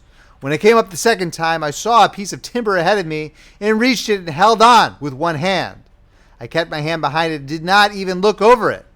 I did not want to see the bank. There were shots when I ran and shots when I came up the first time. I heard them when I was almost above water. There were no shots now. The piece of timber swung in the current and I held it with one hand. I looked at the bank. It seemed to be going by very fast. There was much wood in the stream. The water was very cold. We passed the brush of an island above the water. I held onto the timber with both hands and let it take me along. The shore was out of sight now. End of chapter. Chapter 31. You do not know how long you are in a river when the current moves swiftly. It seems a long time, and it may be very short. The water was cold and in flood, and many things passed that had been floated off the banks when the river rose. I was lucky to have a heavy timber to hold on to, and I lay in the icy water with my chin on the wood, holding as easily as I could with both hands. I was afraid of cramps, and I hoped we would move toward the shore. We went down the river in a long curve. It was beginning to be light enough so I could see the bushes along the shoreline. There was a brush island ahead, and the current moved toward the shore. I wondered if I should take off my boots and clothes and try to swim ashore, but decided not to. I'd never thought of anything but that I would reach the shore some way, and I would be in a bad position if I landed barefoot. I had to get to Mestra some way. I watched the shore come close, then swing away, then come closer again. We were floating more slowly. The shore was very close now. I could see twigs on the willow bush. The timber swung slowly so that the bank was behind me, and I knew we were in an eddy. We went slowly around. I saw the bank again, very close now. I tried holding with one arm and kicking and swimming the timber toward the bank with the other, but I did not bring it any closer. I was afraid we would move out of the eddy, and holding with one hand, I drew up my feet so they were against the side of the timber and shoved hard toward the bank.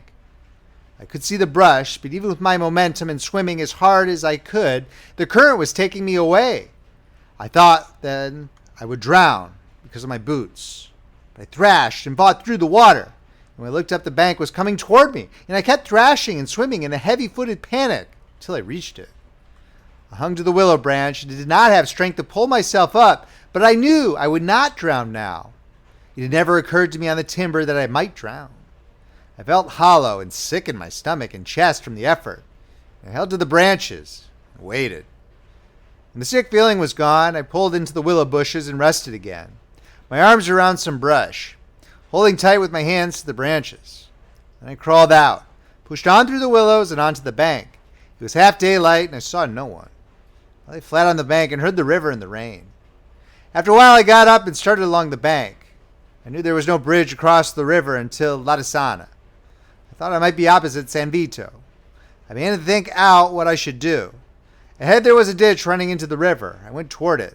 So far I had seen no one, and I sat down by some bushes along the bank of the ditch and took off my shoes and emptied them of water.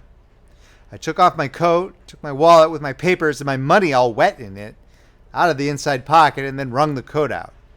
I took off my trousers and wrung them too, then my shirt and underclothing. I slapped and rubbed myself and then dressed again. I had lost my cap.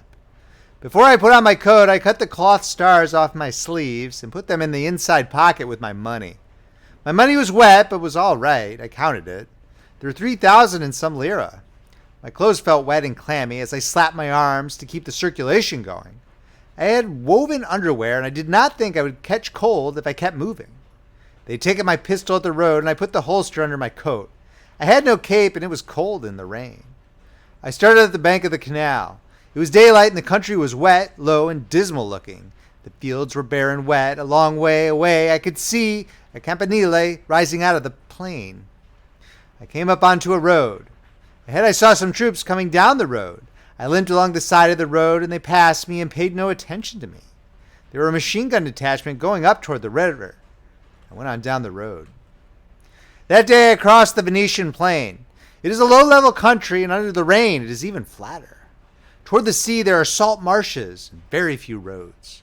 The roads all go along the river mouths to the sea, and to cross the country you must go along the paths beside the canals. I was walking across the country from the north to the south, and across 2 railway lines and many roads, and finally I came out at the end of a path onto a railway line where it ran beside a marsh. It was the main line from Venice to Trieste, with a high solid embankment, a solid roadbed, and double track. Down the tracks away was a flag station, and I could see soldiers on guard. Up the line there was a bridge over a stream that flowed into the marsh. I could see a guard too at the bridge. Crossing the fields to the north, I had seen a train pass on this railroad, visible a long way across the flat plain, and I thought a train might come from Portogruaro. I watched the guards and lay down on the embankment so that I could see both ways along the track. The guard at the bridge walked away up the line toward where I lay, then turned and went back toward the bridge. I lay and was hungry and waited for the train. The one I had seen was so long that the engine moved it very slowly, and I was sure I could get aboard it. After I had almost given up hoping for one, I saw a train coming.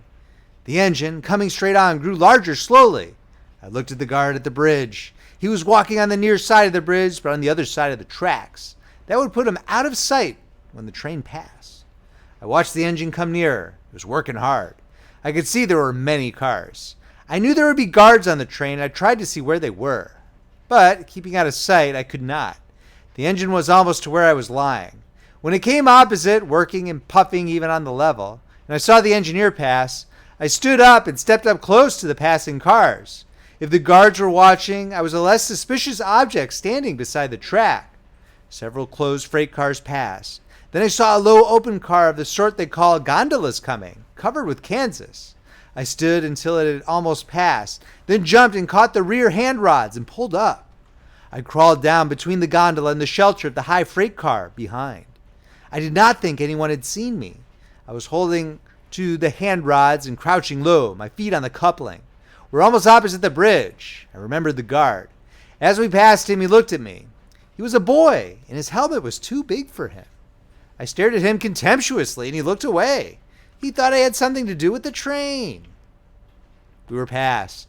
I saw him still looking uncomfortable, watching the other cars pass, and I stooped to see how the canvas was fastened. It had grummets and was laced down at the edge with cord.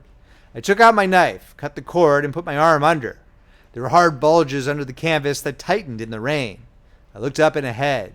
There was a guard on the freight car ahead, but he was looking forward. I let go of the handrails and ducked under the canvas. My forehead hit something that gave me a violent bump, and I felt blood on my face, but I crawled on it and lay flat. Then I turned around and fastened down the canvas. I was in under the canvas with guns. They smelled cleanly of oil and grease.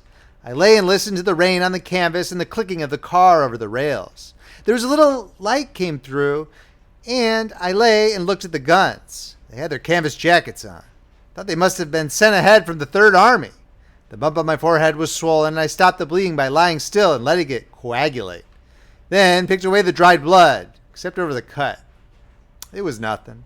I had no handkerchief, but feeling with my fingers, I washed away where the dried blood had been, with rainwater that dripped from the canvas, and wiped it clean with the sleeve of my coat. I did not want to look conspicuous. I knew I'd have to get out before they got to Mestra, because they would be taking care of these guns. They had no guns to lose or forget about. I was terrifically hungry. End of chapter. Chapter 32. Lying on the floor of the flat car with the guns beside me under the canvas, I was wet, cold, and very hungry. Finally, I rolled over and lay flat on my stomach, with my head on my arms. My knee was stiff, but it had been very satisfactory. Valentini had done a fine job. I had done half the retreat on foot and swum part of the Tagliamento with his knee. It was his knee, all right. The other knee was mine. Doctors did things to you, and then it was not your body anymore. The head was mine, and the inside of the belly. It's very hungry in there. I could feel it turn over on itself. The head was mine, but not to use, not to think with, only to remember, not too much remember. I could remember Catherine, but I knew I would get crazy if I thought about her. When I was not sure yet, I would see her, so I would not think about her, only about her a little, only about her with the car going slowly and clickingly, and some light through the canvas, and my lying with Catherine on the floor of the car. Hard as the floor of the car to lie, not thinking, only feeling, having been away too long, the clothes wet and the floor moving only a little each time, and lonesome inside, and alone with wet clothing, and hard floor for a wife. You did not love the floor of a flat car, nor guns with canvas jackets, and the smell of Vaseline metal or a canvas that rain leaked through. Although it was very fine under canvas and pleasant with guns, but you loved someone else whom now you knew was not even to be pretended there. You seeing now very clearly and coldly, not so coldly as clearly and emptily. You saw emptily, lying on your stomach, having been present when one army moved back and another came forward. You had lost your cars and your men as a floor walker loses the stock of his department in a fire. There was, however, no insurance. You were out of it now. You had no more obligation. If they shot floor walkers after a fire in the department store because they spoke with an accent they always had, and certainly the floor walkers would not be expected to return when the store opened again for business. They might seek other employment. If there was any other employment, the police did not get them. Anger was washed away in the river along with any obligation, although that ceased when the carbineer put his hands on my collar. I liked to have had the uniform off, although I did not care much about the outward forms. I had taken off the stars, but that was for convenience. There's no point of honor. I was not against them. I was through. I wished them all the luck. There were the good ones, and the brave ones, and the calm ones, and the sensible ones, and they deserved it. But it was not my show anymore, and I wished this bloody train would get to Mestra, and I would eat, stop thinking. I would have to stop. Piani would tell them they had shot me. They went through the pockets and took the papers of the people they shot. They would not have my papers. They might call me drowned. I wonder what they could hear in the States. Dead from wounds and other causes? Good Christ, I was hungry. I wondered what had become of the priest at the mess, and Rinaldi, who's probably at Pordenone. If they had not gone further back, well, I would never see him now. I would never see any of them now. That life was over. I did not think he had syphilis. It's not a serious disease anyway, if you took it in time, they said. But he would worry. I would worry too if I had it. Anyone would worry. I was not made to think. I was made to eat. My God, yes, eat and drink and sleep with Catherine. Tonight, maybe. No, that was impossible. But tomorrow night? And a good meal and sheets, never going away again except together. Probably have to go damn quickly. She would go. I knew she would go. When would we go? That was something to think about. It was getting dark.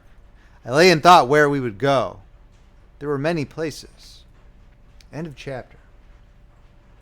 If you're enjoying this reading from Friendly Frog Press, please make sure to subscribe, hit that like button, and drop a comment below whether you liked it or not. Thank you for listening. A Farewell to Arms by Ernest Hemingway, narrated by Paul Beauheart. Book 4, Chapter 33. I dropped off the train in Milan as it slowed to come into the station early in the morning before it was light. I crossed the track and came out between some buildings and down onto the street. A wine shop was open and I went in for some coffee. It smelled of early morning, of swept dust, spoons and coffee glasses, and the wet circles left by wine glasses. The proprietor was behind the bar. 2 soldiers sat at a table. I stood at the bar and drank a glass of coffee and ate a piece of bread.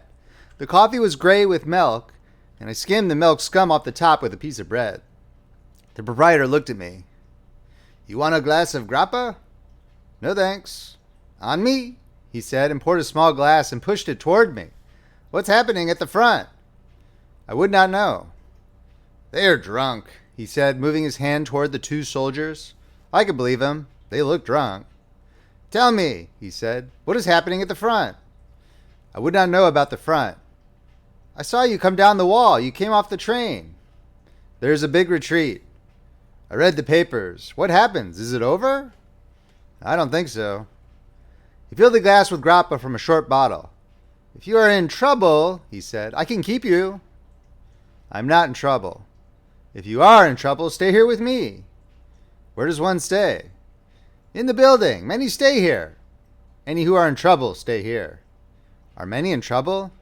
"It depends on the trouble. You are a South American?" "No." "Speak Spanish?" "A little." He wiped off the bar. "It is hard now to leave the country, but in no way impossible." "I have no wish to leave." "You can stay here as long as you want. You will see what sort of man I am." "I have to go this morning, but I will remember the address to return." He shook his head. "You won't come back if you talk like that. I thought you were in real trouble." "I am in no trouble, but I value the address of a friend." I put a 10-lira note on the bar to pay for the coffee. "Have a grappa with me," I said. "It is not necessary." "Have one." He poured the 2 glasses. "Remember," he said, "come here. Do not let other people take you in. Here you are all right." "I'm sure." "You are sure?" "Yes." He was serious. "Then let me tell you one thing. Do not go about with that coat." "Why?" "On the sleeves it shows very plainly where the stars have been cut away. The cloth is a different color." I did not say anything. "If you have no papers, I can give you papers." "What papers?" "Leave papers." "I have no need for papers." "I have papers." "All right," he said. "But if you need papers, I can get what you wish." "How much are such papers?" "It depends on what they are. The price is reasonable." "I don't need any now." He shrugged his shoulders. "I'm all right," I said. When I went out, he said, "Don't forget that I am your friend." "No." "I will see you again," he said. "Good," I said. Outside, I kept away from the station, where there were military police, and picked up a cab at the edge of the little park. I gave the driver the address of the hospital. At the hospital, I went to the porter's lodge. His wife embraced me. He shook my hand. "You are back. You are safe." "Yes." "Have you had breakfast?" "Yes." "How are you, Tenente? How are you?" the wife asked. "Fine." "Won't you have breakfast with us?" "No, thank you. Tell me, is Miss Barkley here at the hospital now?" "Miss Barkley?" "The English lady nurse." "His girl," the wife said. She patted my arm and smiled. "No," the porter said. "She is away." My heart went down. "You're sure? I mean the tall, blonde English young lady?" "I am sure she's gone to Stresa." "When did she go?" "She went 2 days ago with the other lady English." "Good," I said. "I wish you to do something for me. Do not tell anyone you have seen me. It is very important." "I won't tell anyone," the porter said. I gave him a 10-lira note. He pushed it away. "I promise you, I will tell no one," he said. "I don't want any money." "What can we do for you, Signor Tenente?" his wife asked. "Only that," I said. "We are dumb," the porter said. "You will let me know anything I can do." "Yes," I said. "Goodbye, I will see you again." They stood in the door looking after me. I got into the cab and gave the driver the address of Simmons, one of the men I knew who was studying singing. Simmons lived a long way out in the town, toward the Porta Magenta. He was still in bed and sleepy when I went to see him. "You get up awfully early, Henry," he said. "I came in on the early train." "What's all this retreat? Were you at the front? Will you have a cigarette?" "Turn the box on the table." It was a big room with a bed beside the wall, a piano over on the far side, and a dresser and table. I sat on a chair by the bed. Simmons sat propped up by the pillows and smoked. I'm in a jam, Sim, I said. So am I, he said. I'm always in a jam. Won't you smoke? No, I said. What's the procedure in going to Switzerland? For you? The Italians wouldn't let you out of the country. Yes, I know that, but the Swiss, what will they do? They intern you. I know, but what's the mechanics of it? Nothing. It's very simple. You can go anywhere. I think you just have to report or something. Why? Are you fleeing the police? Nothing definite yet. Don't tell me if you don't want. But it wouldn't be interesting to hear. Nothing happens here. That was a great flop at Piacenza. I'm awfully sorry. Oh yes, I went very badly. I sung well too. I'm going to try it again at Lyrico here. I'd like to be there. You're awfully polite. You aren't in a bad mess, are you?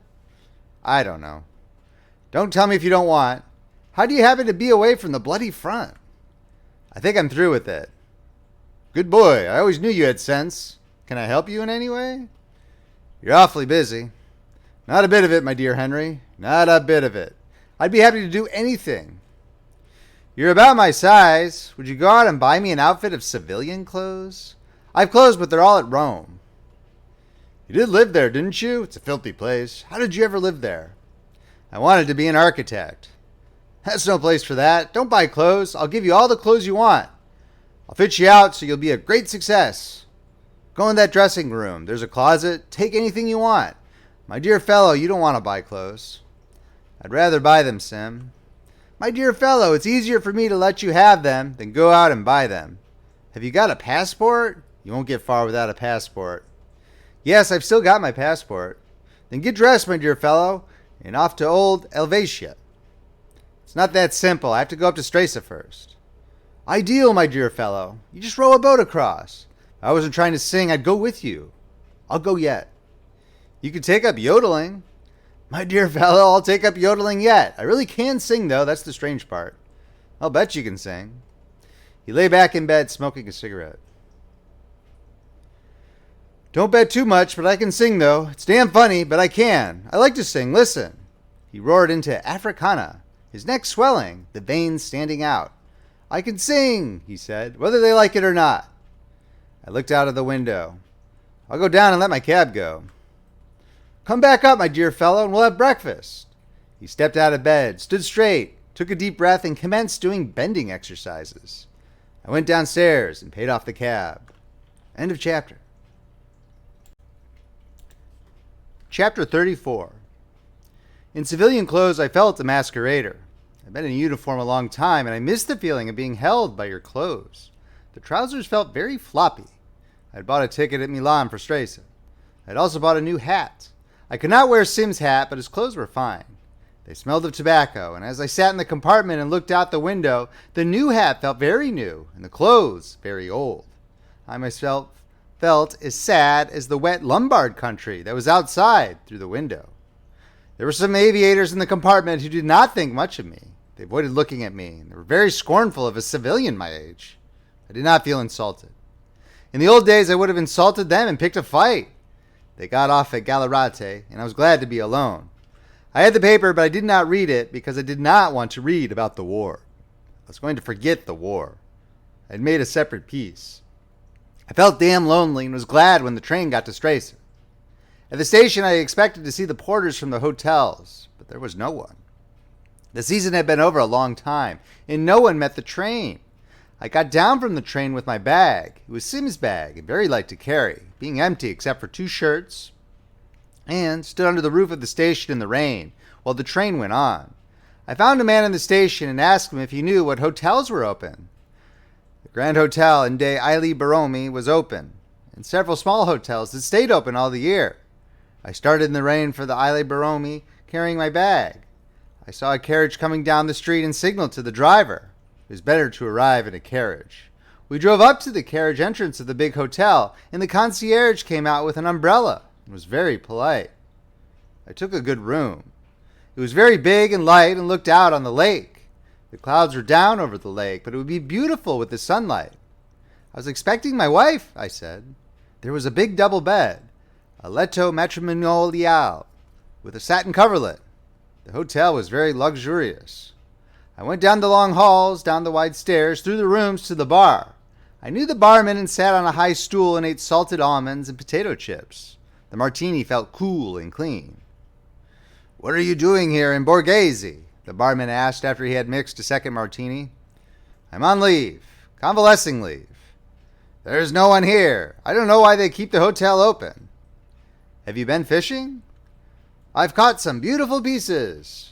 "Trolling this time of year, you catch some beautiful pieces." "Did you ever get the tobacco I sent?" "Yes. Didn't you get my card?" I laughed. I'd not been able to get the tobacco. It was American pipe tobacco that he wanted, but my relatives had stopped sending it, or was being held up. Anyway, it never came.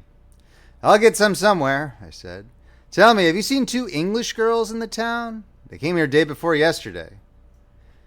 "They're not at the hotel." "They are nurses?" "I have seen 2 nurses." "Wait a minute, I will find out where they are." "One of them is my wife," I said. "I've come here to meet her." "The other is my wife." "I'm not joking." "Pardon my stupid joke," he said. "I did not understand." He went away and was gone quite a little while. I ate olives, salted almonds, and potato chips, and looked at myself in civilian clothes in the mirror behind the bar. The bartender came back. "They're at the little hotel near the station," he said. "How about some sandwiches?" "I'll ring for some. You understand there is nothing here. Now there are no people." "Isn't there really anyone at all?" "Yes, there are a few people." The sandwiches came and I ate 3 and drank a couple more martinis. I never tasted anything so cool and clean. They made me feel civilized. I had had too much red wine, bread, cheese, bad coffee, and grappa. I sat on the high stool before the pleasant mahogany, the brass, and the mirrors, and did not think at all. The barman asked me some question.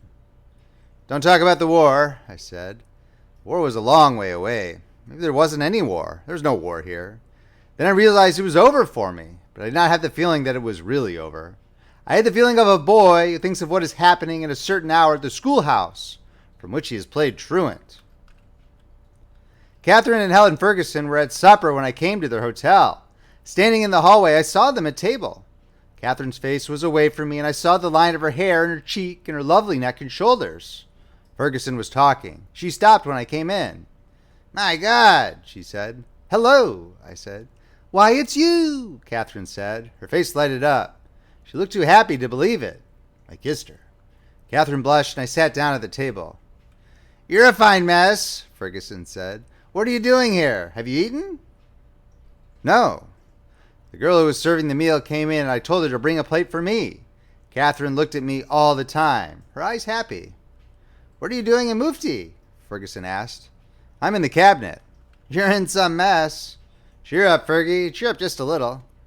"I'm not cheered by seeing you. I know the mess you've gotten this girl into. You're no cheerful sight to me." Catherine smiled at me and touched me with her foot under the table. "No one got me in a mess, Fergie. I get in my own messes." "I can't stand him," Ferguson said. "He's done nothing but ruin you with his sneaking Italian tricks. Americans are worse than Italians." "Scots are such immoral people," Catherine said. "I don't mean that. I mean his Italian sneakiness." "Am I sneaky, Fergie?" "You are. You're worse than sneaky. You're like a snake. A snake with an Italian uniform, with a cape around your neck." "I haven't got an Italian uniform now." "That's just another example of your sneakiness. You had a love affair all summer and got this girl with child, and now I suppose you'll sneak off." I smiled at Catherine, and she smiled at me. "We'll both sneak off," she said. "You're two of the same thing," Ferguson said. "I'm ashamed of you, Catherine Barclay. You have no shame and no honor, and you're sneaky as he is." "Don't, Fergie," Catherine said and patted her hand. "Don't denounce me. You know we like each other." "Take your hand away," Ferguson said. Her face was red. "If you had any shame, it would be different. But you're God knows how many months gone with child, and you think it's a joke, and are all smiles because your seducers come back. You have no shame and no feelings." She began to cry. Catherine went over and put her arm around her. As she stood comforting Ferguson, I could see no change in her figure. "I don't care," Ferguson sobbed. "I think it's dreadful." There, Fergie," Catherine comforted her. "I'll be ashamed. Don't cry, Fergie. Don't cry, old Fergie." "I'm not crying," Ferguson sobbed. "I'm not crying, except for the awful thing you've gotten into." She looked at me. "I hate you," she said. She can't make me not hate you, you dirty, sneaking American Italian. Her eyes and nose were red with crying. Catherine smiled at me. Don't you smile at him with your arm around me. You're unreasonable, Fergie. I know it, Ferguson sobbed. You mustn't mind me, either of you. I'm so upset. I'm not reasonable. I know it. I want you both to be happy. We're happy, Catherine said. You're sweet, Fergie. Ferguson cried again. I don't want you happy the way you are. Why don't you get married? You haven't got another wife, have you? No, I said. Catherine laughed. It's nothing to laugh about, Ferguson said. Plenty of them have other wives. We'll be married, Fergie, Catherine said, if it will please you. Not to please me. You should want to be married. We've been very busy. Yes, I know, busy making babies. I thought she was going to cry again, but she went into bitterness instead. I suppose you'll go off with him now, tonight? Yes, said Catherine, if he wants me. What about me? Are you afraid to stay here alone? Yes, I am. Then I'll stay with you. No, go on with him. Go with him right away. I'm sick of seeing both of you. We better finish dinner. No, go right away. Fergie, be reasonable. I say get out right away. Go away, both of you. Let's go then, I said. I was sick of Fergie. You do want to go. You see, you want to leave me even to eat dinner alone. I've always wanted to go to the Italian lakes, and this is how it is. Oh, she sobbed, then looked at Catherine and choked. We'll stay till after dinner, Catherine said, and I'll not leave you alone if you want me to stay. I won't leave you alone, Fergie. No, I want you to go. I want you to go. She wiped her eyes. I'm so unreasonable. Please don't mind me. The girl who served the meal had been upset by all the crying. Now as she brought in the next course, she seemed relieved that things were better.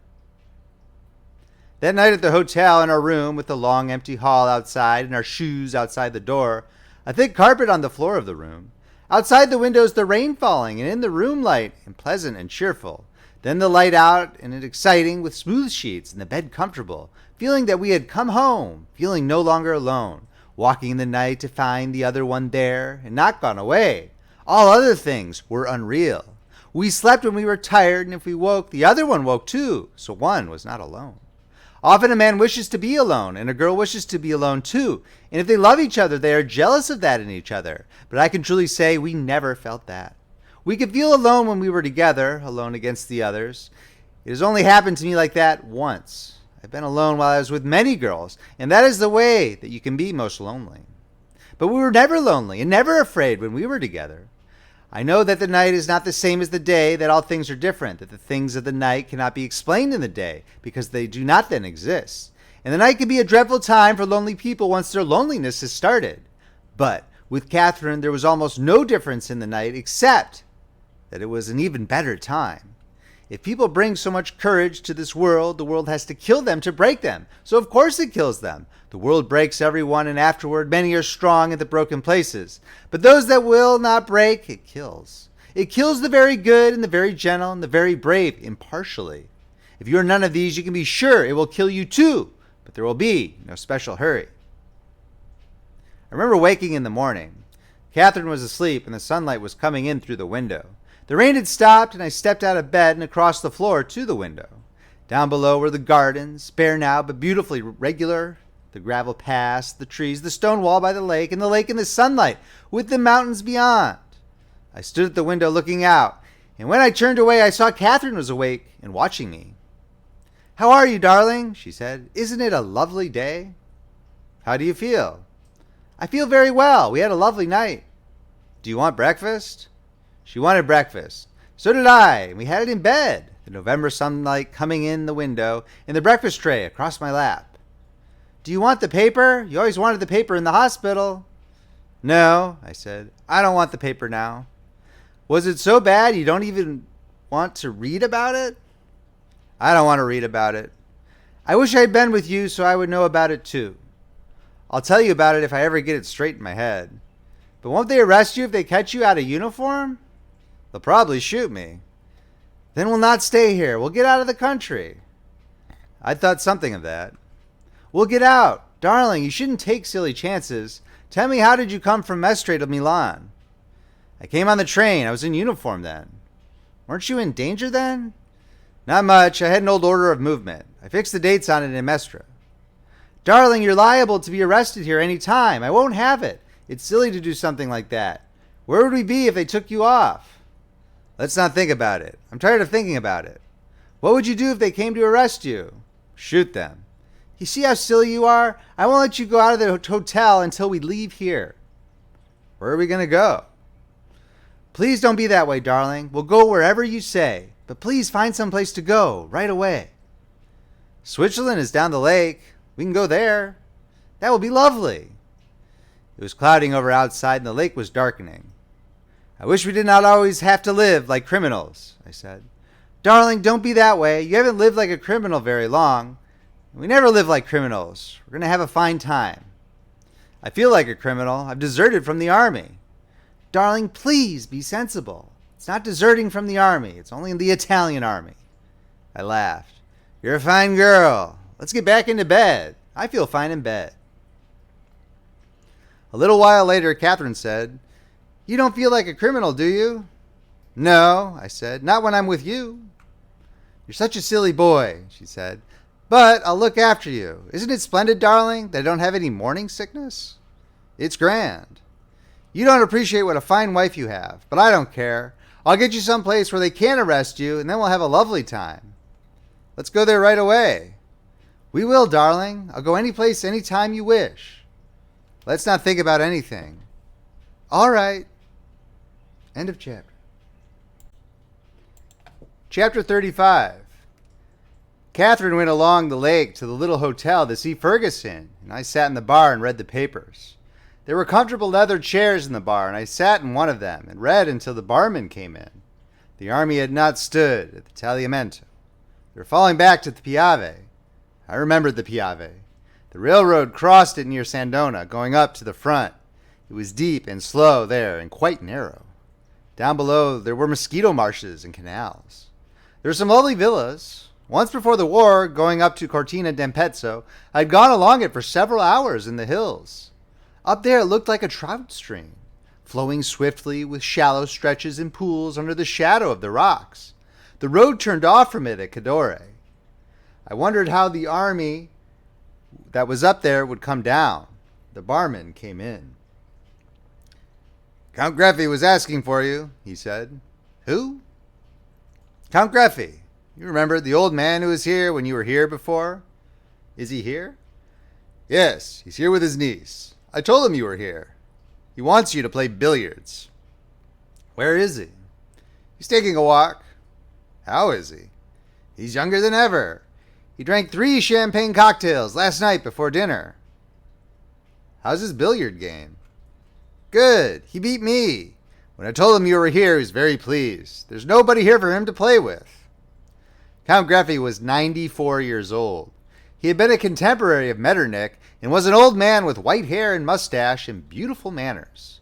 He had been in the diplomatic service of both Austria and Italy, and his birthday parties were the great social event of Milan. He was living to be 100 years old and played a smoothly fluent game of billiards that contrasted with his own 94-year-old brittleness. I had met him when I had been at Stresa once before out of season, and while we played billiards, we drank champagne. I thought it was a splendid custom. He gave me 15 points in 100 and beat me. Why didn't you tell me he was here? I forgot it. Who else is here? No one you know. There are only 6 people altogether. What are you doing now? Nothing. Come on out fishing. I could come for an hour. Come on, bring the trolling line. The barman put on a coat and we went out. We went down and got a boat, and I rowed while the barman sat in the stern and let out the line with a spinner and a heavy sinker on the end to troll for lake trout. We rowed along the shore, the barman holding the line in his hand and giving it occasional jerks forward. Stresa looked very deserted from the lake. There were the long rows of bare trees, the big hotels, and the closed villas.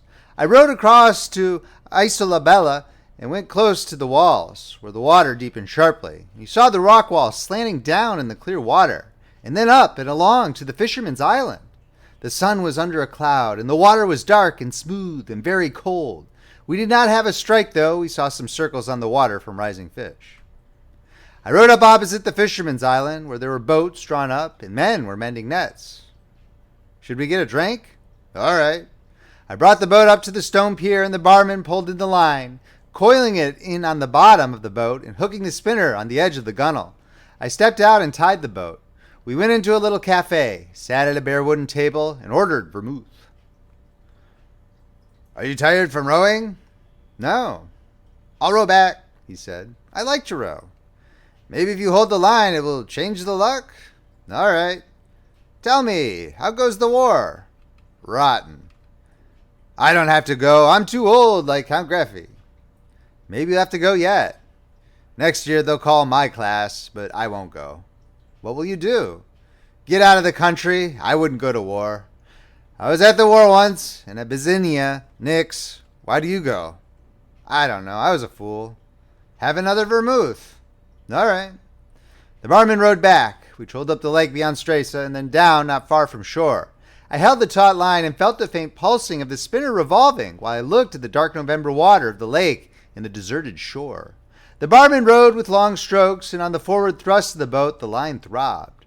Once I had a strike. The line hardened suddenly and jerked back. I pulled and felt the live weight of the trout, and then the line throbbed again. I had missed him. Did he feel big? Pretty big. Once when I was out trolling alone, I had the line in my teeth, and one struck and nearly took my mouth out. The best way is to have it over your leg, I said. Then you feel it and don't lose your teeth. I put my hand in the water. It was very cold.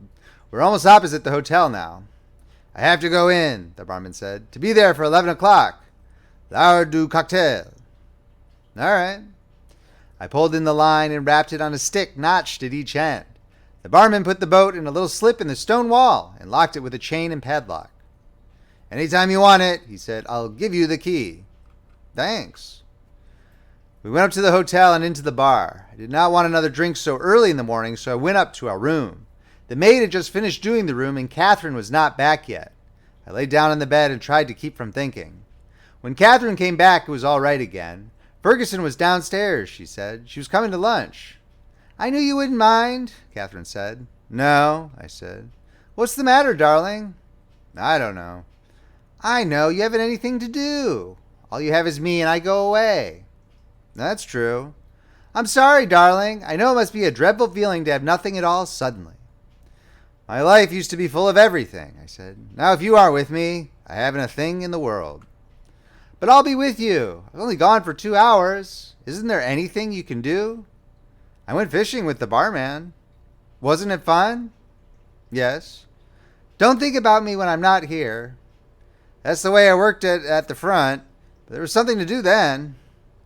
Othello was his occupation gone, she teased. Othello was a nigger, I said. Besides, I'm not jealous. I'm just so in love with you that there isn't anything else. Will you be a good boy and be nice to Ferguson? I'm always nice to Ferguson, unless she curses me. Be nice to her. Think how much we have, and she hasn't anything. I don't think she wants what we have. You don't know much, darling, for such a wise boy. I'll be nice to her. I know you will. You're so sweet. She won't stay afterward, will she? No, I'll get rid of her. And then we'll come up here? Of course. What do you think I want to do? We went downstairs to have lunch with Ferguson. She was very impressed by the hotel and the splendor of the dining room. We had a good lunch with a couple of bottles of white Capri. Count Greffy came into the dining room and bowed to us. His niece, who looked a little like my grandmother, was with him. I told Catherine and Ferguson about him, and Ferguson was very impressed. The hotel was very big and grand and empty, but the food was good. The wine was very pleasant, and finally the wine made us all feel very well. Catherine had no need to feel any better. She was very happy. Ferguson became quite cheerful. I felt very well myself. After lunch, Ferguson went back to her hotel. She was going to lie down for a while after lunch, she said. Along late in the afternoon, someone knocked on our door. Who is it? The Count Greffy wishes to know if you will play billiards with him. I looked at my watch. I'd taken it off and it was under the pillow. Do you have to go, darling? Catherine whispered. I think I'd better. The watch was 4 o'clock. Out loud I said, Tell the Count Greffy I will be in the billiard room at 5 o'clock. At 5:15, I kissed Catherine goodbye and went into the bathroom to dress. Knotting my tie and looking in the glass, I looked strange to myself in the civilian clothes.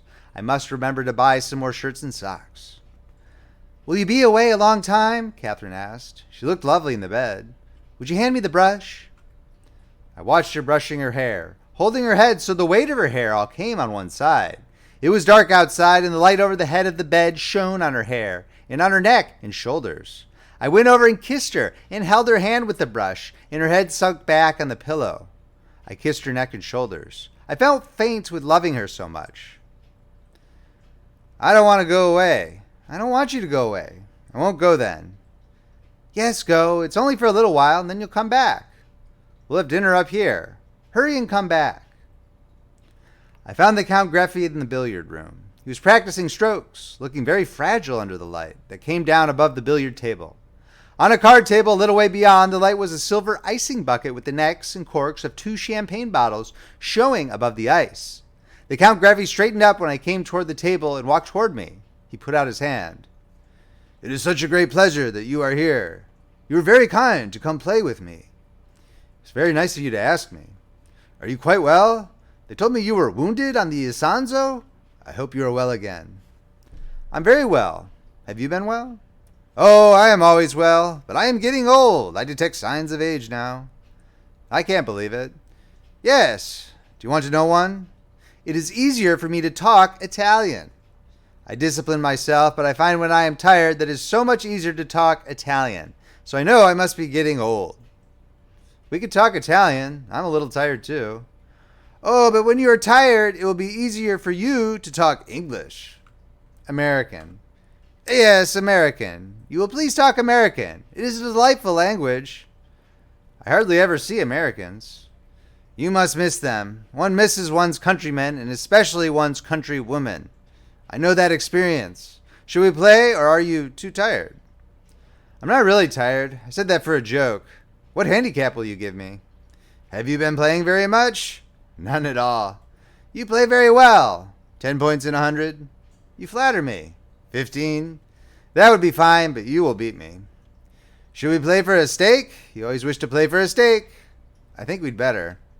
"All right, I'll give you 18 points, and we'll play for a franc a point." He played a lovely game of billiards, and with the handicap, I was only 4 ahead at 50. Count Greffy pushed a button on the wall to ring for the barman. "Open one bottle, please," he said. Then to me, "We will take a little stimulant."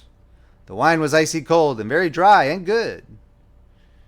"Should we talk Italian? Would you mind very much? It is my great weakness now."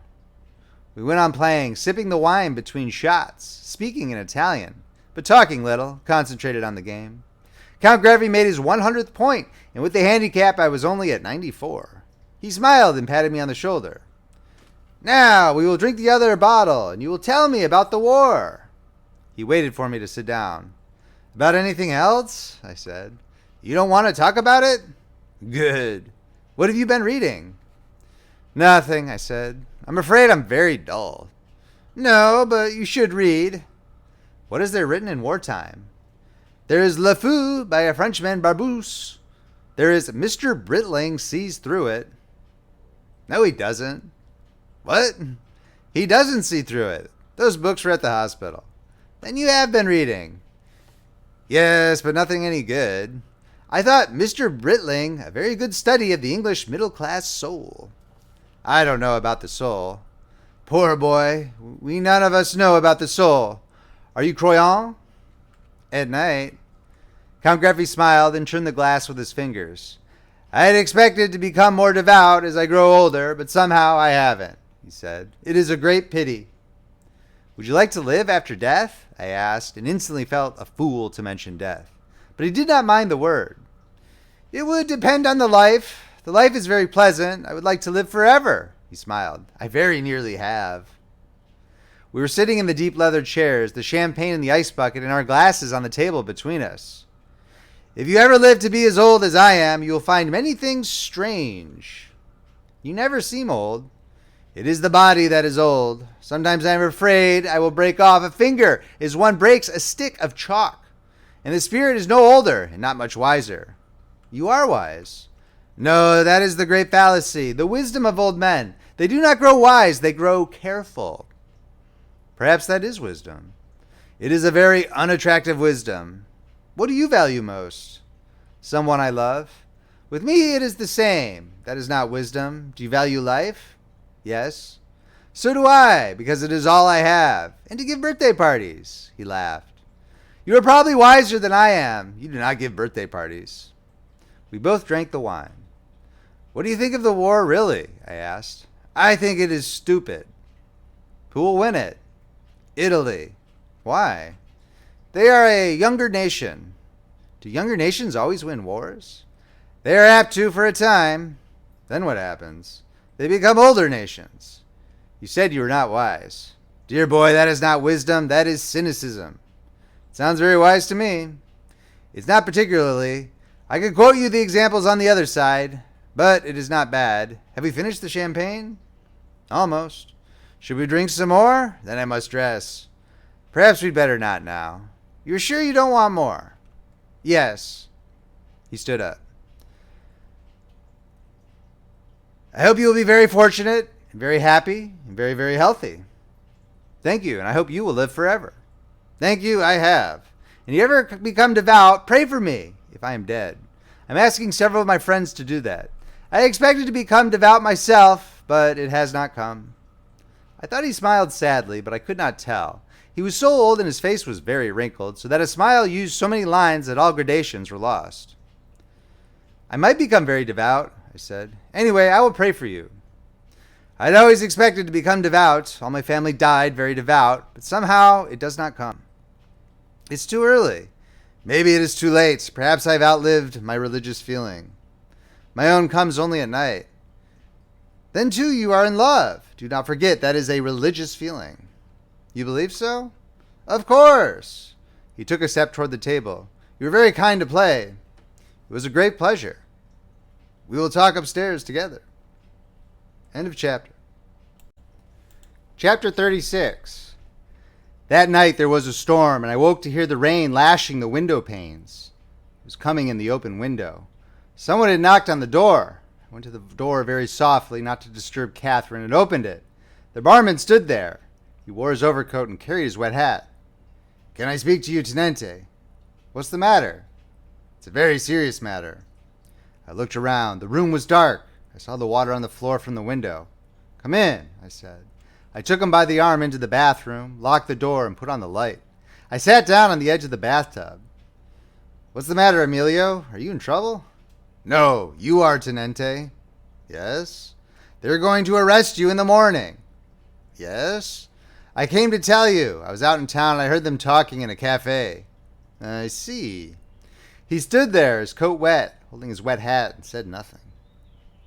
Why are they going to arrest me? For something about the war. Do you know what?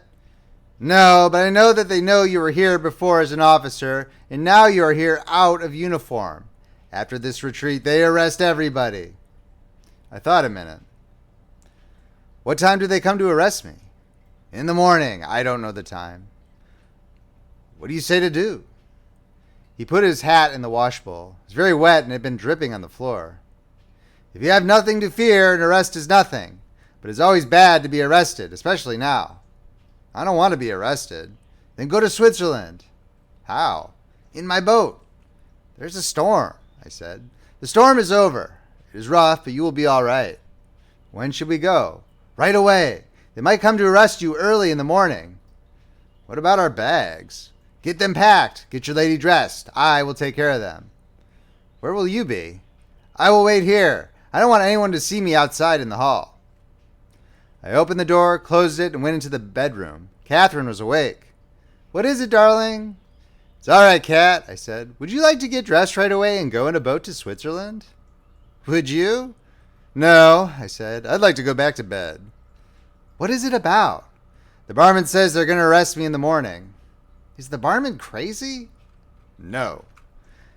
Then please hurry, darling, and get dressed so we can start. She sat up on the side of the bed. She was still sleepy. Is that the barman in the bathroom? Yes. Then I won't wash. Please look the other way, darling, and I'll be dressed in just a minute. I saw her white back as she took off her nightgown, and then I looked away because she wanted me to. She was beginning to be a little big with the child, and she did not want me to see her. I dressed hearing the rain on the windows. I did not have much to put in my bag. There's plenty of room in my bag, Cat, if you need any. I'm almost packed, she said. Darling, I'm awfully stupid, but why is the barman in the bathroom? Shh, he's waiting to take our bags down. He's awfully nice.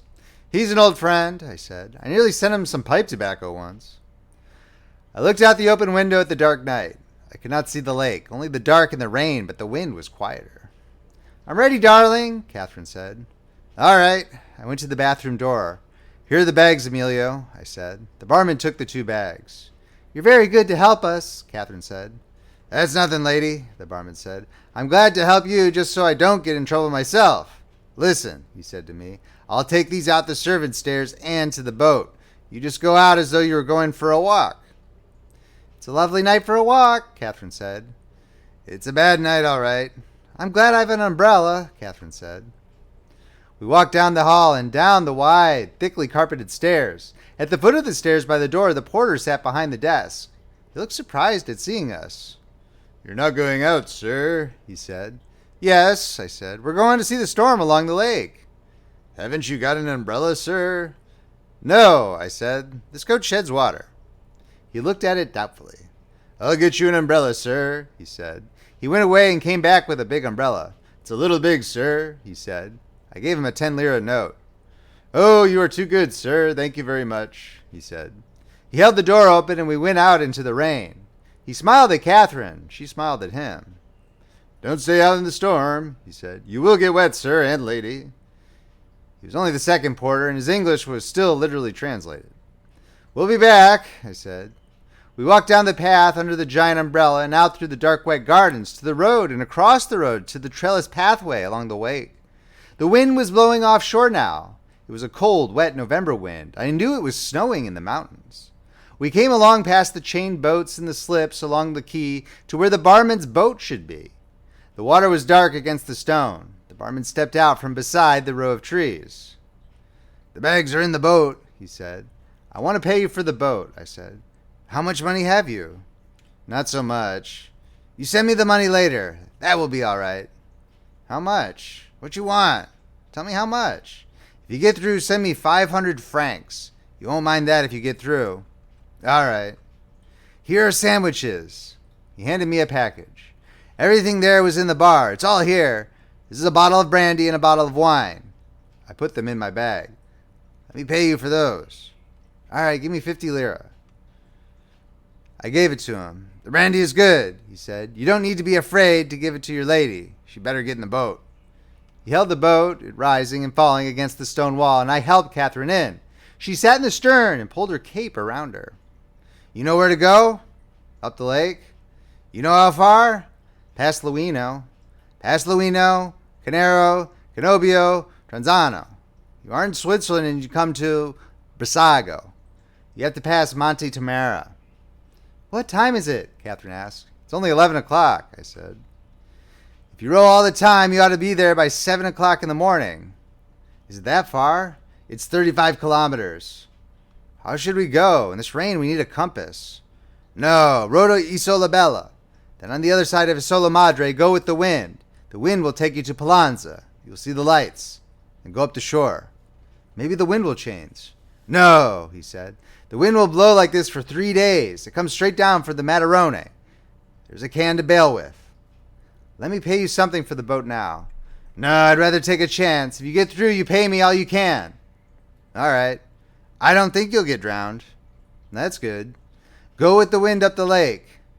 All right. I stepped in the boat. Did you leave the money for the hotel? Yes, in an envelope in the room. All right. Good luck, Tenente. Good luck. We thank you many times. You won't thank me if you get drowned. What does he say? Catherine asked. He says good luck. Good luck, Catherine said. Thank you very much. Are you ready? Yes. He bent down and shoved us off. I dug at the water with the oars, then waved one hand. The barman waved back deprecatingly. I saw the lights of the hotel and rowed out, rowing straight out until they were out of sight. There was quite a sea running, but we were going with the wind. End of chapter. Chapter 37. I rowed in the dark, keeping the wind in my face. The rain had stopped and only come occasionally in gusts. was very dark, and the wind was cold. I could see Catherine in the stern, but I could not see the water where the blades of the oars dipped. The oars were long, and there were no leathers to keep them from slipping out. I pulled, raised, leaned forward, found the water, dipped and pulled, rowing as easily as I could. I did not feather the oars because the wind was with us. I knew my hands would blister, and I wanted to delay it as long as I could. The boat was light and rowed easily. I pulled it along in the dark water. I could not see and hoped we would soon come opposite Palanza. We never saw Palanza. The wind was blowing up the lake, and we passed the point that hides Palanza in the dark and never saw the lights. When we finally saw some lights much further up the lake and close to the shore, it was Intra. But for a long time we did not see any lights, nor did we see the shore, but rode steadily in the dark, riding with the waves. Sometimes I missed the water with the oars in the dark as a wave lifted the boat. It was quite rough. But I kept on rowing until suddenly we were close ashore against a point of rock that rose beside us. The waves striking against it, rushing high up, then falling back. I pulled hard on the right oar and backed water with the other, and we went out into the lake again. The point was out of sight, and we were going on up the lake. "We're across the lake," I said to Catherine. "Weren't we going to see Palanza?" "We've missed it." "How are you, darling?" "I'm fine." "I could take the oars a while." "No, I'm fine." "Poor Ferguson," Catherine said. "In the morning she'll come to the hotel and find we're gone." "I'm not worrying so much about that," I said. "It's about getting into the Swiss part of the lake before it's daylight, and the custom guards see us." "Is it a long way?" "It's 30-some kilometers from here." I rowed all night. Finally, my hands were so sore I could hardly close them over the oars. We were nearly smashed up on the shore several times. I kept fairly close to the shore because I was afraid of getting lost on the lake and losing time. Sometimes we were so close we could see a row of trees and the road along the shore with the mountains behind. The rain stopped and the wind drove the clouds so that the moon shone through, and looking back I could see the long dark point of Castanola and the lake with white caps, and beyond, the moon on the high snow mountains. Then the clouds came over the moon again, and the mountains and the lake were gone, but it was much lighter than it had been before, and we could see the shore. I could see it too clearly and pulled out where they would not see the boat if there were custom guards along the Palanza road. When the moon came out again, we could see white villas on the shore, on the slopes of the mountain, and the white road where it showed through the trees. All the time I was rowing. The lake widened, and across it on the shore at the foot of the mountains on the other side, we saw a few lights that should be Luino. I saw a wedge-like gap between the mountains on the other shore, and I thought that must be Luino. If it was, we were making good time. I pulled in the oars and lay back on the seat. I was very, very tired of rowing. My arms and shoulders and back ached, and my hands were sore. "I could hold the umbrella," Catherine said. "We could sail with that, with the wind." "Could you steer?" "I think so." "You take this oar and hold it under your arm close to the side of the boat, and steer, and I'll hold the umbrella." I went back to the stern and showed her how to hold the oar. I took the big umbrella the porter had given me and sat facing the bow and opened it. It opened with a clap. I held it on both sides, sitting astride the handle hooked over the seat. The wind was full in it, and I felt the boat suck forward while I held as hard as I could to the two edges. It pulled hard. The boat was moving fast. "We're going beautifully," Catherine said. All I could see was umbrella ribs. The umbrella strained and pulled, and I felt us driving along with it. I braced my feet and held back on it. Then suddenly, it buckled. I felt a rib snap on my forehead. I tried to grab the top that was bending with the wind, and the whole thing buckled and went inside out, and I was astride the handle of an inside-out, ripped umbrella, where I had been holding a wind-filled pulling sail. I unhooked the handle from the seat, laid the umbrella in the bow, and went back to Catherine for the oar. She was laughing. She took my hand and kept on laughing. "What's the matter?" I took the oar. "You look so funny holding that thing." "I suppose so." "Don't be cross, darling. It was awfully funny. You looked about 20 feet broad and very affectionate holding the umbrella by the edges." She choked. "I'll row." "Take a rest and a drink. It's a grand night and we've come a long way." "I have to keep the boat out of the trough of the waves." "I'll get you a drink. And rest a little while, darling." I held the oars up and we sailed with them. Catherine was opening the bag. She handed me the brandy bottle. I pulled the cork with my pocket knife and took a long drink. It was smooth and hot, and the heat went all through me, and I felt warmed and cheerful. It's lovely brandy, I said. The moon was under again, but I could see the shore. There seemed to be another point going out a log way ahead into the lake. Are you warm enough, Cat? I'm splendid. I'm a little stiff. Bail out that water and you can put your feet down. Then I rowed and listened to the oarlocks and the dip and scrape of the bailing tin under the stern seat. Would you give me the bailer? I said. I want a drink. It's awfully dirty. That's all right. I'll rinse it. I heard Catherine rinsing it over the side. Then she handed it to me, dipped full of water. I was thirsty after the brandy, and the water was icy cold, so the cold it made my teeth ache. I looked toward the shore. We were closer to the long point. There were lights in the bay ahead. Thanks, I said, and handed back the tin pail. You're ever so welcome, Catherine said. There's much more if you want it. Don't you want to eat something? No, I'll be hungry in a little while. We'll save it till then. All right. What looked like a point ahead was a long, high headland. I went further out in the lake to pass it. The lake was much narrower now. The moon was out again, and the Guardia di Finanza could have seen our boat back on the water if they had been watching. How are you, Cat? I asked. I'm all right. Where are we? I don't think we have more than about 8 miles more. That's a long way to row, you poor sweet. Aren't you dead? No, I'm all right. My hands are sore is all. We went on up the lake. There was a break in the mountains on the right bank, a flattening out with a low shoreline that I thought must be Canobbio. I stayed a long way out because it was from now on that we ran the most danger of meeting Guardia. There was a high dome-capped mountain on the other shore away ahead.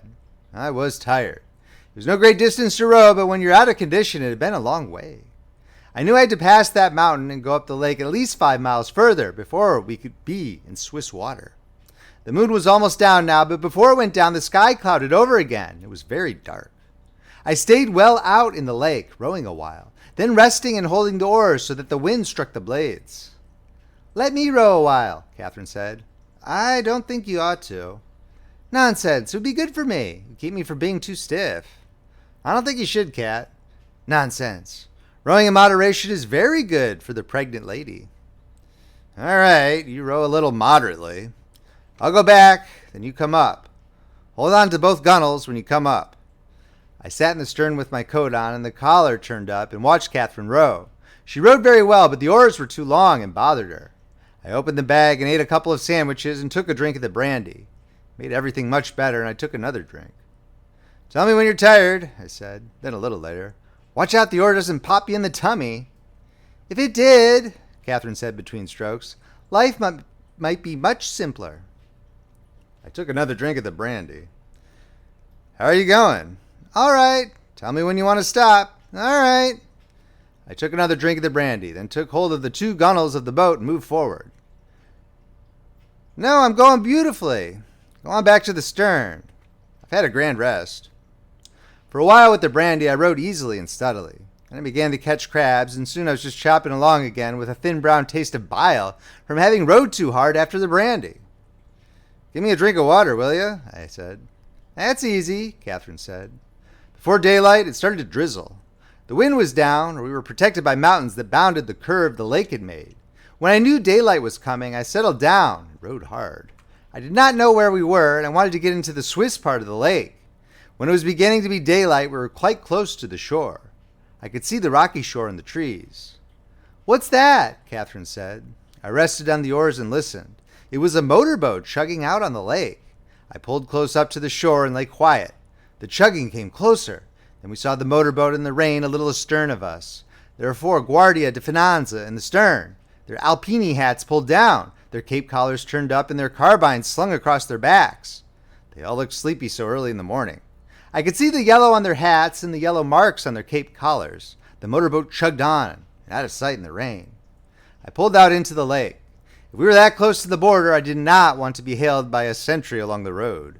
I stayed out where I could just see the shore and rowed on for 3/4 of an hour in the rain. We heard a motorboat once more, but I kept quiet until the noise of the engine went way across the wake. I think we're in Switzerland, Cat, I said. Really? There's no way to know until we see Swiss troops. Or the Swiss Navy. The Swiss Navy's no joke for us. That last motorboat we heard was probably the Swiss Navy. If we're in Switzerland, let's have a big breakfast. They have wonderful rolls and butter and jam in Switzerland. It was clear daylight now, and a fine rain was falling. The wind was still blowing outside at the lake, and we could see the tops of the white caps going away from us and up the lake. I was sure we were in Switzerland now. There were many houses back in the trees from the shore, and up the shore away was a village with stone houses, some villas on the hills, and a church. I had been looking at the road that skirted the shore for guards, but did not see any. The road came quite close to the lake now, and I saw a soldier coming out of a cafe on the road. He wore a gray-green uniform and a helmet, like the Germans. He had a healthy-looking face and a little toothbrush mustache. He looked at us. "Wave to him," I said to Catherine. She waved, and the soldier smiled embarrassedly, gave a wave of his hand. I eased up rowing. We were passing the waterfront of the village. "We must be well inside the border," I said. "We want to be sure, darling. We don't want them to turn us back at the frontier." "The frontier is a long way back. I think this is the customs town. I'm pretty sure it's Brissago." "Won't there be Italians there?" "There are always both sides at a customs town." "Not in wartime. I don't think they let the Italians cross the frontier." It was a nice-looking town. There were many fishing boats along the quay, and nets were spread on racks. There was a fine November rain falling, but it looked cheerful and clean even with the rain. "Should we land then and have breakfast?" "All right." I pulled hard on the left oar and came in close, then straightened out when we were close to the quay and brought the boat alongside. I pulled in the oars, took hold of an iron ring, stepped up on the wet stone, and was in Switzerland. I tied the boat and held my hand down to Catherine. "Come on up, Cat. It's a grand feeling." "What about the bags?" "Leave them in the boat." Catherine stepped up, and we were in Switzerland together. "What a lovely country," she said. "Isn't it grand? Let's go and have breakfast." "Isn't it a grand country? I love the way it feels under my shoes." "I'm so stiff I can't feel it very well, but it feels like a splendid country. Darling, do you realize we're here and out of that bloody place?" "I do, I really do. I've never realized anything before." "Look at the houses. Isn't this a fine square? There's a place we can get breakfast." "Isn't the rain fine? They never had rain like this in Italy. It's cheerful rain." "And we're here, darling. Do you realize we're here?" We went inside the cafe and sat down at a clean wooden table. We were cockeyed excited. A splendid, clean-looking woman with an apron came and asked us what we wanted. "Rolls and jam and coffee," Catherine said. "I'm sorry, but we haven't any rolls in wartime." "Bread, then? I can make you some toast." "All right." "I want some eggs fried, too." "How many eggs for the gentleman?" "3. Take 4, darling." "4 eggs." The woman went away. I kissed Catherine and held her hand very tight. We looked at each other and at the cafe. "Darling, darling, isn't it lovely?" "It's grand," I said. "I don't mind there not being rolls," Catherine said. "I thought about them all night, but I don't mind it. I don't mind it at all." "I suppose pretty soon they will arrest us." "Never mind, darling. We'll have breakfast first. You won't mind being arrested after breakfast, and then there's nothing they can do to us. We're British and American citizens in good standing." "You have a passport, haven't you?" "Of course." "Oh, let's not talk about it. Let's be happy." "I couldn't be any happier," I said. A fat gray cat with a tail that lifted like a plume crossed the floor to our table and curved against my leg to purr each time she rubbed. I reached down and stroked her. Catherine smiled at me very happily. "Here comes the coffee," she said. They rested us after breakfast. We took a little walk through the village, then went down to the quay to get our bags. A soldier was standing guard over the boat. "Is this your boat?" "Yes." "Where do you come from?" "Up the lake." "Then I have to ask you to come with me." "How about the bags?" "You can carry the bags." I carried the bags, and Catherine walked beside me, and the soldier walked along behind us to the old custom house. In the custom house, a lieutenant, very thin and military, questioned us. "What nationality are you?" "American and British." "Let me see your passports." I gave him mine, and Catherine got hers out of her handbag. He examined them for a long time. "Why do you enter Switzerland this way, in a boat?" "I'm a sportsman," I said. "Rowing is my great sport. I always row when I get a chance." "Why do you come here?" "For the winter sport. We're tourists and we want to do the winter sport." "There is no place for winter sport." "We know it. We want to go where they have the winter sport." "What have you been doing in Italy?" "I've been studying architecture. My cousin has been studying art." "Why do you leave there?" "We want to do the winter sport. With the war going on, you cannot study architecture." "Will you please stay where you are?" the lieutenant said. He went back into the building with our passports. You're splendid, darling, Catherine said. Keep on the same track. You want to do the winter sport. Do you know anything about art? Rubens, said Catherine. Large and fat, I said. Titian, Catherine said. Titian-haired, I said. How about Mantegna? Don't ask hard ones, Catherine said. I know him, though. Very bitter. Very bitter, I said. Lots of nail holes. You'll see I'll make you a fine wife, Catherine said. I'll be able to talk art with your customers. Here he comes, I said. The thin lieutenant came down the length of the custom house, holding our passports. I will have to send you into Locarno, he said. You can get a carriage and a soldier will go in with you. All right, I said. What about the boat? The boat is confiscated. What have you in those bags? He went all through the 2 bags and held up the quarter bottle of brandy. Would you join me in a drink? I asked. No, thank you. He straightened up. How much money have you? 2,500 lira. He was favorably impressed. How much has your cousin? Catherine had a little over 1,200 lira. The lieutenant was pleased. His attitude toward us became less haughty. If you are going for winter sports, he said, Wengen is the place. My father has a very fine hotel at Wengen. It is open all the time. That's splendid, I said. Can you give me the name? I will write it on a card. He handed me the card very politely. The soldier will take you into Locarno. He will keep your passports. I regret this, but it is necessary. I have good hopes they will give you a visa or a police permit at Locarno.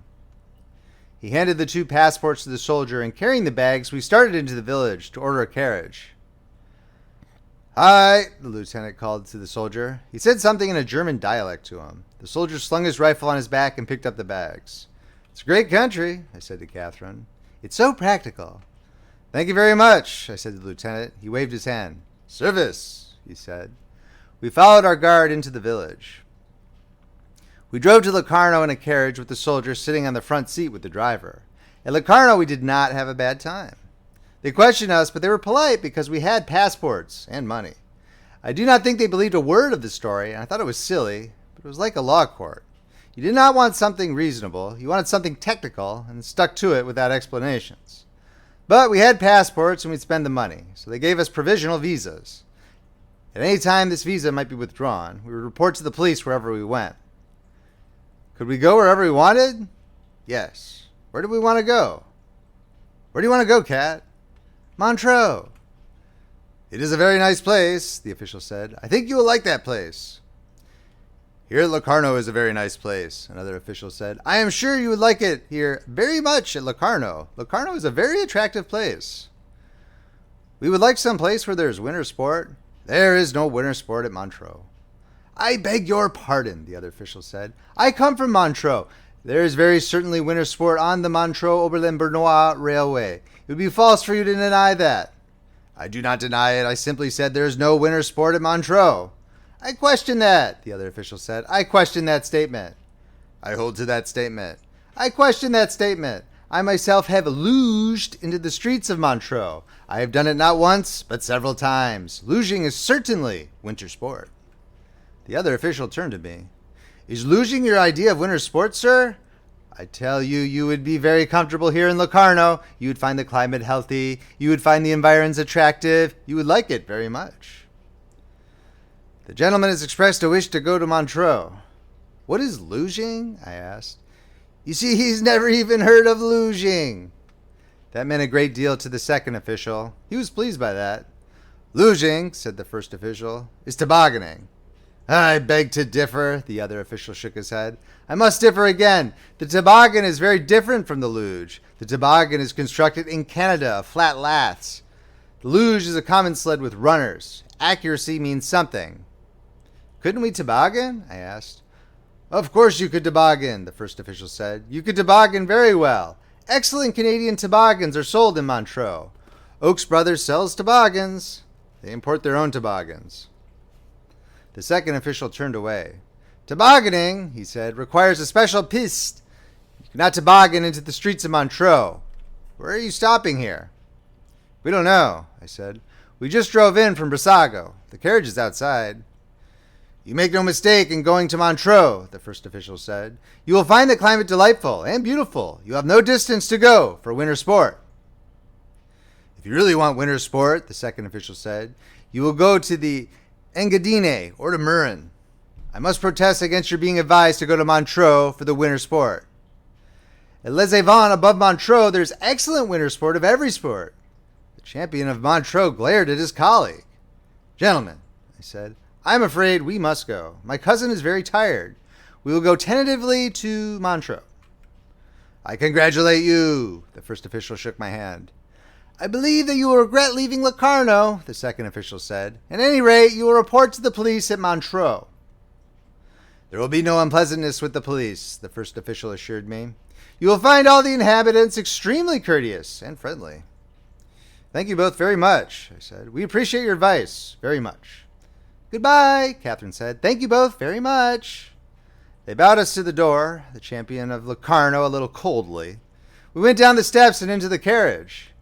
My God, darling, Catherine said. Couldn't we have gotten away any sooner? I gave the name of a hotel one of the officials had recommended to the driver. He picked up the reins. You've forgotten the army, Catherine said. The soldier was standing by the carriage. I gave him a 10-lira note. I have no Swiss money yet, I said. He thanked me, saluted, and went off. The carriage started and we drove to the hotel. How did you happen to pick out Montreux? I asked Catherine. Do you really want to go there? It's the first place I could think of, she said. It's not a bad place. We can find some place up in the mountains. Are you sleepy? I'm asleep right now. We'll get a good sleep. Poor cat, you had a long bad night. I had a lovely time, Catherine said, especially when you sailed with the umbrella. Can you realize we're in Switzerland? No, I'm afraid I'll wake up and it won't be true. I am too. It is true, isn't it, darling? I'm not just driving down to the Stazione in Milan to see you off. I hope not. Don't say that. It frightens me. Maybe that's where we're going. I'm so groggy, I don't know, I said. Let me see your hands. I put them out. They were both blistered raw. There's no hole in my side, I said. Don't be sacrilegious. I felt very tired and vague in the head. The exhilaration was all gone. The carriage was going along the street. Poor hands, Catherine said. Don't touch them, I said. By God, I don't know where we are. Where are we going, driver? The driver stopped his horse. To the Hotel Metropole. Don't you want to go there? Yes, I said. It's all right, Cat. It's all right, darling. Don't be upset. We'll get a good sleep and you won't feel groggy tomorrow. I get pretty groggy, I said. It's like a comic opera today. Maybe I'm hungry. You're just tired, darling. You'll be fine. The carriage pulled up before the hotel. Someone came out to take our bags. I feel all right, I said. We were down on the pavement going into the hotel. I know you'll be all right. You're just tired. You've been up a long time. Anyhow, we're here. Yes, we're really here. We followed the boy with the bags into the hotel. End of chapter. If you're enjoying this reading from Friendly Frog Press, please make sure to subscribe, hit that like button, and drop a comment below whether you liked it or not. Thank you for listening. A Farewell to Arms by Ernest Hemingway, narrated by Paul Beauheart. Book 5, Chapter 38. That fall the snow came very late.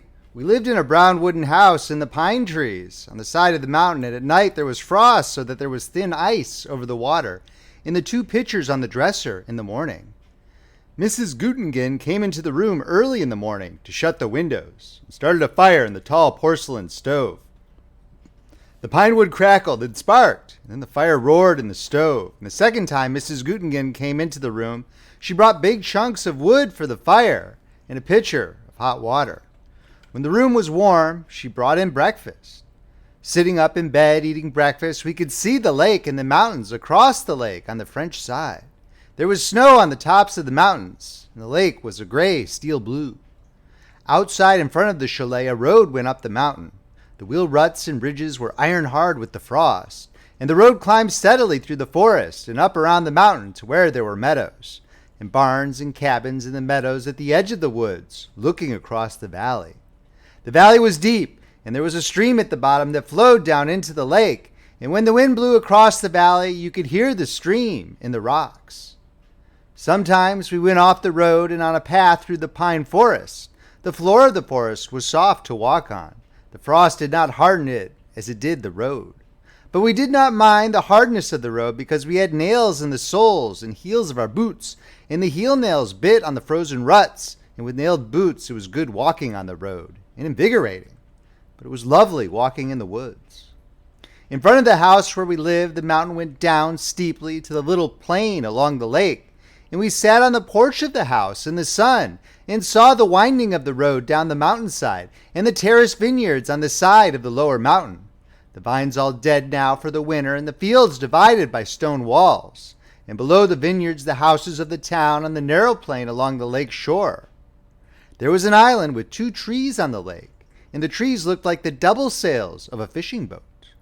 The mountains were sharp and steep on the other side of the lake, and down at the end of the lake was the plain of the Rhone Valley, flat between the 2 ranges of mountains. And up the valley where the mountains cut it off was the Dent du Midi. It was a high snowy mountain, and it dominated the valley, but it was so far away that it did not make a shadow. When the sun was bright, we ate lunch on the porch, but the rest of the time we ate upstairs in a small room with plain wooden walls and a big stove in the corner. We bought books and magazines in the town and a copy of Hoyle, and learned many 2-handed card games. The small room with the stove was our living room. There were 2 comfortable chairs and table for books and magazines, and we played cards on the dining table when it was cleared away. Mr. and Mrs. Gottingen lived downstairs, and we hear them talking sometimes in the evening. They were very happy together, too. He had been a head waiter, and she had worked as a maid in the same hotel, and they had saved their money to buy this place. They had a son who was studying to be a head waiter. He was at a hotel in Zurich. Downstairs there was a parlor where they sold wine and beer, and sometimes in the evening we would hear carts stop outside on the road and men come up the steps to go in the parlor to drink wine. There was a box of wood in the hall outside the living room, and I kept up the fire from it, but we did not stay up very late. We went to bed in the dark in the big bedroom, and when I was undressed I opened the windows and saw the night and the cold stars and the pine trees below the window, and then got into bed as fast as I could. It was lovely in bed, with the air so cold and clear, and the night outside the window.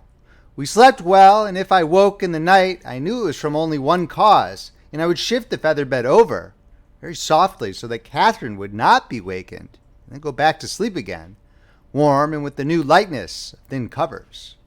The war seemed as far away as the football games of someone else's college, but I knew from the papers that they were still fighting in the mountains, because the snow would not come.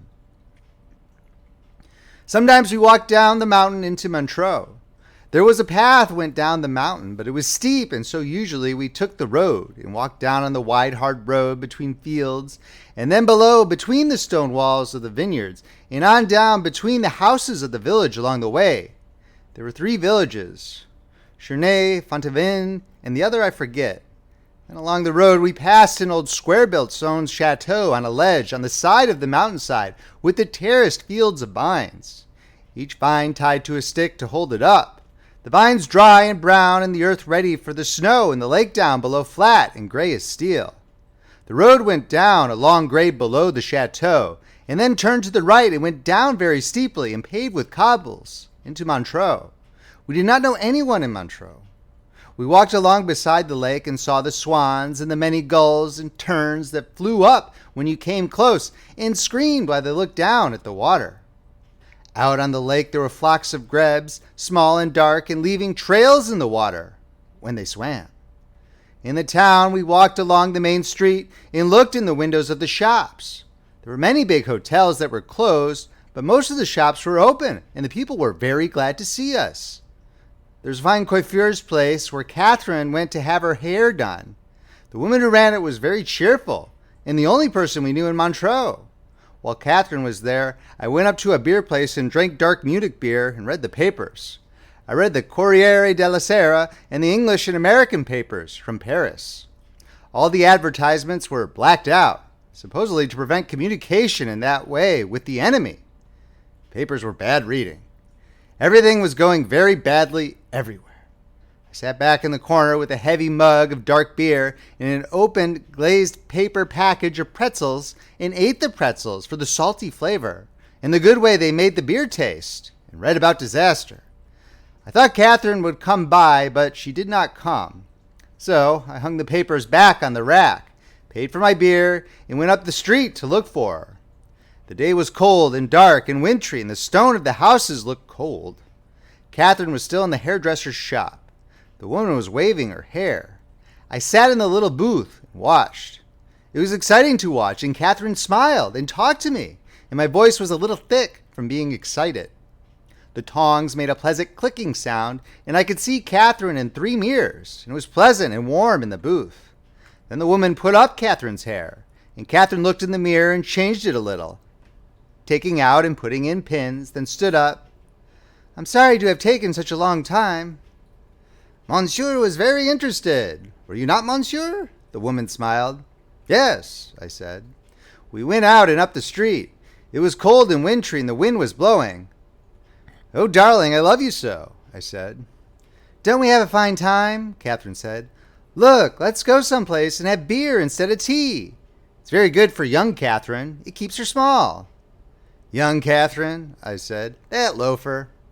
"She's been very good," Catherine said. "She makes very little trouble. The doctor says beer will be good for me and keep her small." "If you keep her small enough and she's a boy, maybe he will be a jockey." "I suppose if we really have this child, we ought to get married," Catherine said. We were in the beer place at the corner table. It was getting dark outside. It was still early, but the day was dark, and the dusk was coming early. "Let's get married now," I said. "No," Catherine said. "It's too embarrassing now. I show too plainly. I won't go before anyone and be married in this state." "I wish we'd gotten married." "I suppose it would have been better. But when could we, darling?" "I don't know." "I know one thing. I'm not going to be married in this splendid matronly state." "You're not matronly." "Oh, yes, I am, darling. The hairdresser asked me if this was our first. I lied and said no. We had 2 boys and 2 girls." "When will we be married?" "Any time after I'm thin again. We want to have a splendid wedding with everyone thinking what a handsome young couple." "And you're not worried?" "Darling, why should I be worried? The only time I ever felt badly was when I felt like a whore in Milan, and that only lasted 7 minutes, and besides, it was the room furnishings. Don't I make you a good wife?" "You're a lovely wife." "Then don't be too technical, darling. I'll marry you as soon as I'm thin again." "All right. Do you think I ought to drink another beer? The doctor said I was rather narrow in the hips, and it's all for the best if we keep young Catherine small." "What else did he say?" I was worried. "Nothing. I have a wonderful blood pressure, darling. He admired my blood pressure greatly." "What did he say about you being too narrow in the hips?" "Nothing. Nothing at all. He said I shouldn't ski." "Quite right." "He said it was too late to start if I'd never done it before. He said I could ski if I wouldn't fall down." "He's just a big-hearted joker." "Really, he was very nice. We'll have him when the baby comes." "Did you ask him if you ought to get married?" "No. I told him we'd been married 4 years. You see, darling, if I marry you, I'll be an American. And any time we're married under American law, the child is legitimate." "Where did you find that out?" "In the New York World Almanac in the library." "You're a grand girl." "I'll be very glad to be an American, and we'll go to America, won't we, darling? I want to see Niagara Falls." "You're a fine girl." "There's something else I want to see, but I can't remember it." "The stockyards?" "No, I can't remember it." "The Woolworth Building?" "No." "The Grand Canyon?" "No, but I'd like to see that." "What was it?" "The Golden Gate, that's what I want to see." "Where's the Golden Gate?" "San Francisco." "Then let's go there. I want to see San Francisco anyway." "All right, we'll go there." "Now, let's go up the mountain, should we? Can we get the MOB?" "There's a train a little after 5. "Let's get that." "All right. I'll drink one more beer first." When we went out to go up the street and climb the stairs to the station, it was very cold. A cold wind was coming down the Rhone Valley. There were lights in the shop windows, and we climbed the steep stone stairway to the upper street, and up another stairs to the station. The electric train was there waiting, all the lights on. There was a dial that showed when it left. The clock hands pointed to 10 minutes after 5. I looked at the station clock. It was 5 minutes after. As we got on board, I saw the motorman and conductor coming out of the station wine shop. We sat down and opened the window. The train was electrically heated and stuffy, but fresh cold air came in through the window. "Are you tired, Cat?" I asked. "No, I feel splendid." "It isn't a long ride?" "I like the ride," she said. Don't worry about me, darling. I feel fine. Snow did not come until 3 days before Christmas. We woke one morning, and it was snowing. We stayed in bed with the fire roaring in the stove and watched the snow fall. Mrs. Gootingen took away the breakfast trays and put more wood in the stove. It was a big snowstorm. She said it had started about midnight. I went to the window and looked out, but could not see across the road. It was blowing and snowing wildly. I went back to bed, and we lay and talked. I wish I could ski, Catherine said. It's rotten not to be able to ski. We'll get a bobsled and come down the road. That's no worse for you than riding in a car. Won't it be rough? We can see. I hope it won't be too rough. After a while, we'll take a walk in the snow. Before lunch, Catherine said, so we'll have a good appetite. I'm always hungry. So am I. We went out in the snow, but it was drifted so that we could not walk far. I went ahead and made a trail down to the station, but when we reached there, we had gone far enough. The snow was blowing, so we could hardly see, and we went into the little inn by the station and swept each other off with a broom and sat on a bench and had vermouths. It is a big storm, the barmaid said. Yes. The snow is very late this year. Yes. Can I eat a chocolate bar? Catherine asked. Or is it too close to lunch? I'm always hungry. Go on and eat one, I said. I'll take one with filberts, Catherine said. They are very good, the girl said. I like them the best. I'll have another vermouth, I said. When we came out to start back up the road, our track was filled in by the snow. There were only faint indentations where the holes had been. The snow blew in our faces so we could hardly see. We brushed off and went in to have lunch. Mr. Gootingen served the lunch. Tomorrow there will be skiing, he said. Do you ski, Mr. Henry? No, but I want to learn. You will learn very easily. My boy will be here for Christmas, and he will teach you. That's fine. When does he come? Tomorrow night. When we were sitting by the stove in the little room after lunch looking out the window at the snow coming down, Catherine said, Wouldn't you like to go on a trip somewhere by yourself, darling, and be with men and ski? No, why should I? I should think sometimes you'd want to see other people, besides me. Do you want to see other people? No, neither do I. I know, but you're different. I'm having a child. That makes me contented not to do anything. I know I'm awfully stupid now, and I talk too much. I think you ought to get away so you won't be tired of me. Do you want me to go away? No, I want you to stay. That's what I'm going to do. Come over here, she said. I want to feel the bump on your head. It's a big bump. She ran her finger over it. Darling, would you like to grow a beard?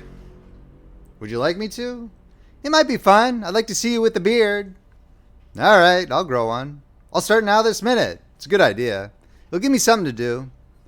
Are you worried because you haven't anything to do? No, I like it. I have a fine life, don't you? I have a lovely life, but I was afraid because I'm big now that maybe I was a bore to you. Oh, Cat, you don't know how crazy I am about you. This way? Just the way you are. I have a fine time. Don't we have a good life? I do, but I thought maybe you were restless. No, sometimes I wonder about the front and about people I know, but I don't worry. I don't think about anything much. Who do you wonder about? About Rinaldi and the priest and lots of people I know, but I don't think about them much. I don't want to think about the war. I'm through with it. What are you thinking about now? Nothing. Yes, you were. Tell me. I was wondering whether Rinaldi had the syphilis. Was that all? Yes. Has he the syphilis? I don't know. I'm glad you haven't. Did you ever have anything like that? I had gonorrhea. I don't want to hear about it. Was it very painful, darling? Very. I wish I'd had it. No, you don't. I do. I wish I had it to be like you. I wish I'd stay with all your girls so I could make fun of them to you. That's a pretty picture. It's not a pretty picture, you having gonorrhea. I know it. Look at it snow now.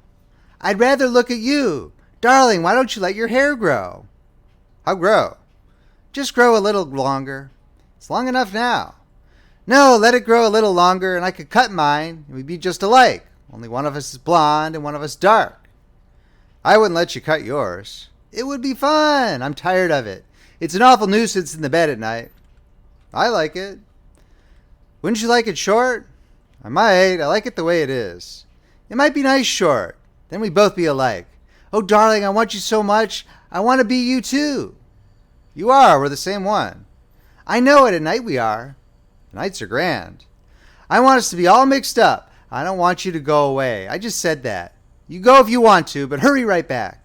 Why, darling, I don't live at all when I'm not with you. I won't ever go away, I said. I'm no good when you're not there. I haven't any life at all anymore. I want you to have a life. I want you to have a fine life. But we'll have it together, won't we? And now do you want me to stop growing my beard or let it go on? Go on, grow it. It'll be exciting. Maybe it will be done for New Year's.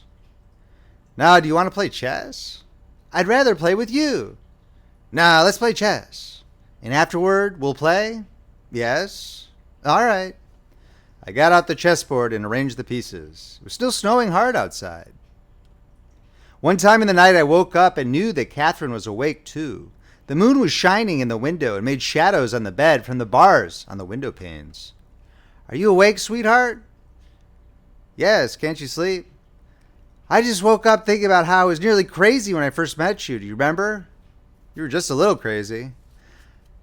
I'm never that way anymore. I'm grand now. Say grand so sweetly. Say grand. Grand. Oh, you're sweet. I'm not crazy now. I'm just very, very, very happy.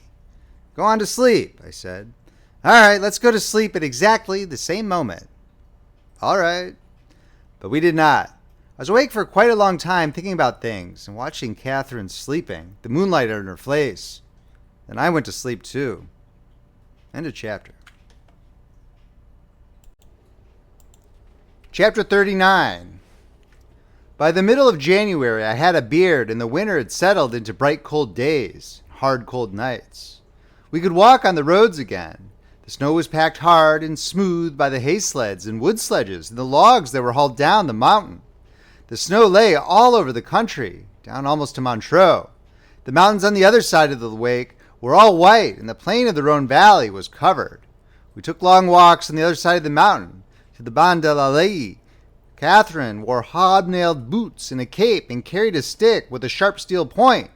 She did not look big with the cape, and we would not walk too fast, but stopped and sat on logs by the roadside to rest when she was tired. There was an inn in the trees at the Ban de la Laie where the woodcutters stopped to drink, and we sat inside warm by the stove and drank hot red wine with spices and lemon in it. They called it glue wine, and it was a good thing to warm you and to celebrate with. The inn was dark and smoky inside, and afterward, when you went out, the cold air came sharply into your lungs and numbed the edge of your nose as you inhaled. We looked back at the inn with light coming from the windows, and the woodcutters' horses stamping and jerking their heads outside to keep warm. There was frost on the hairs of their muzzles, and their breathing made plumes of frost in the air. Going up the road toward home, the road was smooth and slippery for a while, and the ice orange from the horses until the wood hauling track turned off. Then the road was clean packed snow and led through the woods, and twice coming home in the evening, we saw foxes. It was a fine country, and every time that we went out, it was fun. You have a splendid beard now, Catherine said. It looks just like the woodcutters. Did you see the man with the tiny gold earrings? He's a chamois hunter, I said. They wear them because they say it makes them hear better. Really? I don't believe it. I think they wear them to show they are chamois hunters. Are there chamois near here? Yes, beyond the Den de Jamon. It was fun seeing the fox. When he sleeps, he wraps that tail around him to keep warm. It must be a lovely feeling. I always wanted to have a tail like that. Wouldn't it be fun if we had brushes like a fox? It might be very difficult dressing. We'd have clothes made, or live in a country where it wouldn't make any difference. We live in a country where nothing makes any difference. Isn't it grand how we never see anyone? You don't want to see people, do you, darling? Nah. Should we just sit here a minute? I'm a little bit tired. We sat close together on the logs. Ahead the road went down through the forest. She won't come between us, will she, the little brat? No, we won't let her. How are we for money? We have plenty. They honored the last sight draft. Won't your family try and get a hold of you now? That they know you're in Switzerland? Probably. I'll write them something. Haven't you written them? No, only the sight draft. Thank God I'm not your family. I'll send them a cable. Don't you care anything about them? I did, but we quarreled so much it wore itself out. I think I'd like them. I'd probably like them very much. Let's not talk about them or I'll start to worry about them. After a while, I said, Let's go on if you're rested. I'm rested. We went on down the road. It was dark now and the snow squeaked under our boots. The night was dry and cold and very clear. I love your beard, Catherine said. It's a great success. It looks so stiff and fierce and it's very soft and a great pleasure. Do you like it better than without? I think so. You know, darling, I'm not going to cut my hair now until after young Catherine's born. I look too big and matronly now. But after she's born and I'm thin again, I'm going to cut it, and then I'll be a fine, new, and different girl for you. We'll go together and get it cut. Or I'll go alone and come and surprise you. I did not say anything. You won't say I can't, will you? No, I think it would be exciting. Oh, you're so sweet. And maybe I'd look lovely, darling, and be so thin and exciting to you, and you'll fall in love with me all over again. Hell, I said, I love you enough now. What do you want to do, ruin me? Yes, I want to ruin you. Good, I said. That's what I want too. End of chapter. Chapter 40. We had a fine life. We lived through the months of January and February, and the winter was very fine. We were very happy. There had been short thaws when the wind blew warm and the snow softened. The air felt like spring, but always the clear, hard cold had come again and the winter had returned. In March came the first break in the winter. In the night it started raining. It rained on all morning and turned the snow to slush and made the mountainside dismal. There were clouds over the lake and over the valley. It was raining high up the mountain. Catherine wore heavy overshoes and I wore Mr. Gutengen's rubber boots. We walked to the station under an umbrella. Through the slush and the running water that was washing the ice of the roads bare, to stop at the pub before lunch for a vermouth. Outside we could hear the rain. Do you think we ought to move into town? What do you think? Catherine asked. If the winter is over and the rain keeps up, it won't be fun up there. How long is it before young Catherine? About a month, perhaps a little more. We might go down and stay in Montreux. Why don't we go to Lausanne? That's where the hospital is. All right, but I thought maybe that was too big a town. We can be as much alone in a bigger town, and Lausanne might be nice. When should we go? I don't care. Whenever you want, darling. I don't want to leave here if you don't want. Let's see how the weather turns out. It rained for 3 days. The snow was all gone now on the mountainside below the station. The road was a torrent of muddy snow water. It was too wet and slushy to go out. On the morning of the 3rd day of rain, we decided to go down into town. That is all right, Mr. Henry, Gutengen said. You do not have to give me any notice. I did not think you would want to stay now the bad weather has come. We have to be near the hospital anyway on account of Madame, I said. I understand, he said. Will you come back sometime and stay with the little one? Yes, if you would have room. In the spring when it is nice, you could come and enjoy it. We could put the little one and the nurse in the big room that is closed now, and you and Madame could have your same room looking out over the lake. I'll write about coming, I said. We packed and left on the train that went down after lunch. Mr. and Mrs. Gutengen came down to the station with us, and he hauled their baggage down on a sled through the slush. They stood beside the station in the rain, waving goodbye. They were very sweet, Catherine said. They were fine to us. We took the train to Lausanne from Montreux. Looking out the window toward where we had lived, you could not see the mountains for the clouds. The train stopped in Vevey, then went on, passing the lake on one side, and in the other the wet brown fields and the bare woods and the wet houses. We came into Lausanne and went into a medium-sized hotel to stay. It was still raining as we drove through the streets and into the carriage entrance of the hotel. The concierge with brass keys on his lapels, the elevator, the carpets on the floors, and the white washbowls with shining fixtures, the brass bed and the big comfortable bedroom all seemed very great luxury after the Gutengens. The windows of the room looked out on a wet garden with the wall topped by an iron fence. Across the street, which sloped steeply, was another hotel with a similar wall and garden. I looked out at the rain falling in the fountain of the garden. Catherine turned on all the lights and commenced unpacking. I ordered a whiskey and soda and lay on the bed and read the papers I'd bought at the station. It was March 1918, and the German offensive had started in France. I drank the whiskey and soda and read while Catherine unpacked and moved around the room.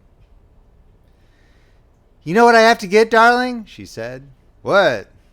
"Baby clothes. There aren't many people who reach my time without baby things."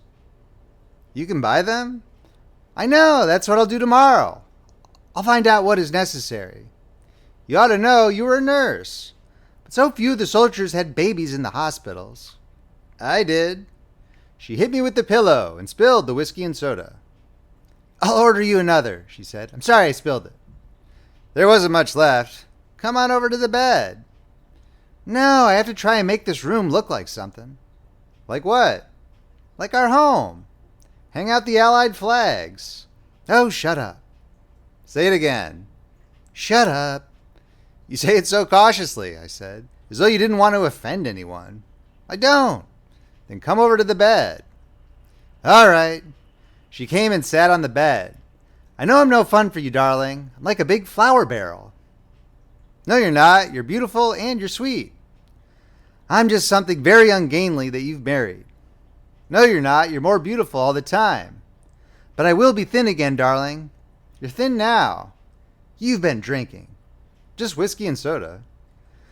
"There's another one coming," she said. "And then should we order dinner up here?" "That will be good." "Then we won't go out, will we? We'll just stay in tonight?" "And play," I said. "I'll drink some wine," Catherine said. "It won't hurt me. Maybe we can get some of our old white Capri." "I know we can," I said. "They'll have Italian wines at a hotel this size." The waiter knocked at the door. He brought the whiskey in a glass with ice, and beside the glass on a tray a small bottle of soda. "Thank you," I said. "Put it down there. Will you please have dinner for two brought up here and 2 bottles of dry white Capri in ice?" "Do you wish to commence your dinner with soup?" "Do you want soup, Cat?" "Please." "Bring soup for one." "Thank you, sir." He went out and shut the door. I went back to the papers and the war and the papers and poured the soda slowly over the ice into the whiskey. I'd have to tell him not to put ice in the whiskey. Let them bring the ice separately. That way he could tell how much whiskey there was and would not suddenly be too thin from the soda. I would get a bottle of whiskey and have them bring ice and soda. That was the sensible way. Good whiskey was very pleasant. It's one of the pleasant parts of life. "What are you thinking, darling?" "About whiskey." "What about whiskey?" "About how nice it is." Catherine made a face. "All right," she said. We stayed at that hotel 3 weeks. It was not bad. The dining room was usually empty, and very often we ate in a room at night. We walked in the town and took the cogwheel railway down to Ushi and walked beside the lake. The weather became quite warm, and it was like spring. We wished we were back in the mountains, but the spring weather lasted only a few days, and then the cold rawness of the breaking up of winter came again. Catherine bought the things she needed for the baby up in the town. I went to a gymnasium in the arcade to box for exercise. I usually went up there in the morning while Catherine stayed late in bed. On the days of fall spring, it was very nice, after boxing and taking a shower, to walk along the streets smelling the spring in the air and stop at a cafe to sit and watch the people and read the paper and drink a vermouth. Then go down to the hotel and have lunch with Catherine. The professor at the boxing gymnasium wore mustaches and was very precise and jerky and went all to pieces if you started after him. But it was pleasant in the gym. There was good air and light, and I worked quite hard, skipping rope, shadow boxing, doing abdominal exercises, lying on the floor in a patch of sunlight that came through the open window, and occasionally scaring the professor when we boxed. I could not shadow box in front of the narrow long mirror at first because it looked so strange to see a man with a beard boxing. But finally I just thought it was funny. I wanted to take off the beard as soon as I started boxing, but Catherine did not want me to. Sometimes Catherine and I went for rides out in the country in a carriage. It was nice to ride when the days were pleasant, and we found 2 good places where we could ride out to eat. Catherine could not walk very far now, and I loved to ride out along the country roads with her. When there was a good day, we had a splendid time, and we never had a bad time. We knew the baby was very close now, and it gave us both a feeling as though something were hurrying us, and we could not lose any time together. End of chapter. Chapter 41. One morning I awoke about 3 o'clock hearing Catherine stirring in the bed. "Are you all right, Cat?" "I've been having some pains, darling." "Regularly?" "No, not very." "If you have them at all regularly, we'll go to the hospital." I was very sleepy and went back to sleep. A little while later I woke again. "Maybe you'd better call up the doctor," Catherine said. "I think maybe this is it." I went to the phone and called the doctor. "How often are the pains coming?" he asked. "How often are they coming, Cat?" "I should think every quarter of an hour." "You should go to the hospital then," the doctor said. "I will dress and go there right away myself." I hung up and called the garage near the station to send up a taxi. No one answered the phone for a long time. Then I finally got a man who promised to send up a taxi at once. Catherine was dressing. Her bag was all packed with the things she would need at the hospital and the baby things. Outside in the hall, I rang for the elevator. There was no answer. I went downstairs. There was no one downstairs except the night watchman. I brought the elevator up myself, put Catherine's bag in it. She stepped in and we went down. The night watchman opened the door for us, and we sat outside on the stone slabs beside the stairs down to the driveway and waited for the taxi. The night was clear and the stars were out. Catherine was very excited. "I'm so glad it started," she said. "Now in a little while it'll be all over." "You're a good, brave girl." "I'm not afraid. I wish the taxi would come, though." We heard it coming up the street and saw its headlights. It turned into the driveway, and I helped Catherine in, and the driver put the bag up in front. "Drive to the hospital," I said. We went out of the driveway and started up the hill. At the hospital, we went in and I carried the bag. There was a woman at the desk who wrote down Catherine's name, age, address, relatives, and religion in a book. She said she had no religion, and the woman drew a line in the space after that word. She gave her name as Frederic Henry. "I will take you up to your room," she said. We went up in an elevator. The woman stopped it, and we stepped out and followed her down a hall. Catherine held tight to my arm. "This is the room," the woman said. "Will you please undress and get into bed? Here's a nightgown for you to wear." "I have a nightgown," Catherine said. "It is better for you to wear this nightgown," the woman said. I went outside and sat on a chair in the hallway. "You can come in now," the woman said from the doorway. Catherine was lying in the narrow bed wearing a plain, square-cut nightgown that looked as though it were made of rough sheeting. She smiled at me. "I'm having fine pains now," she said. The woman was holding her wrist and timing the pains with a watch. "That was a big one," Catherine said. I saw it on her face. "Where's the doctor?" I asked the woman. "He's lying down sleeping. He will be here when he is needed."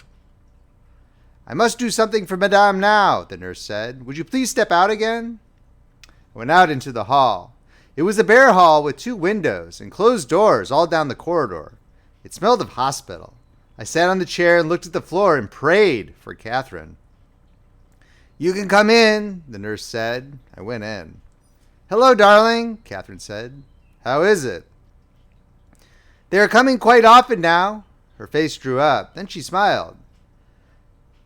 "That was a real one. Do you want to put your hand on my back again, nurse?" "If it helps you," the nurse said. "You go away, darling," Catherine said. "Go out and get something to eat.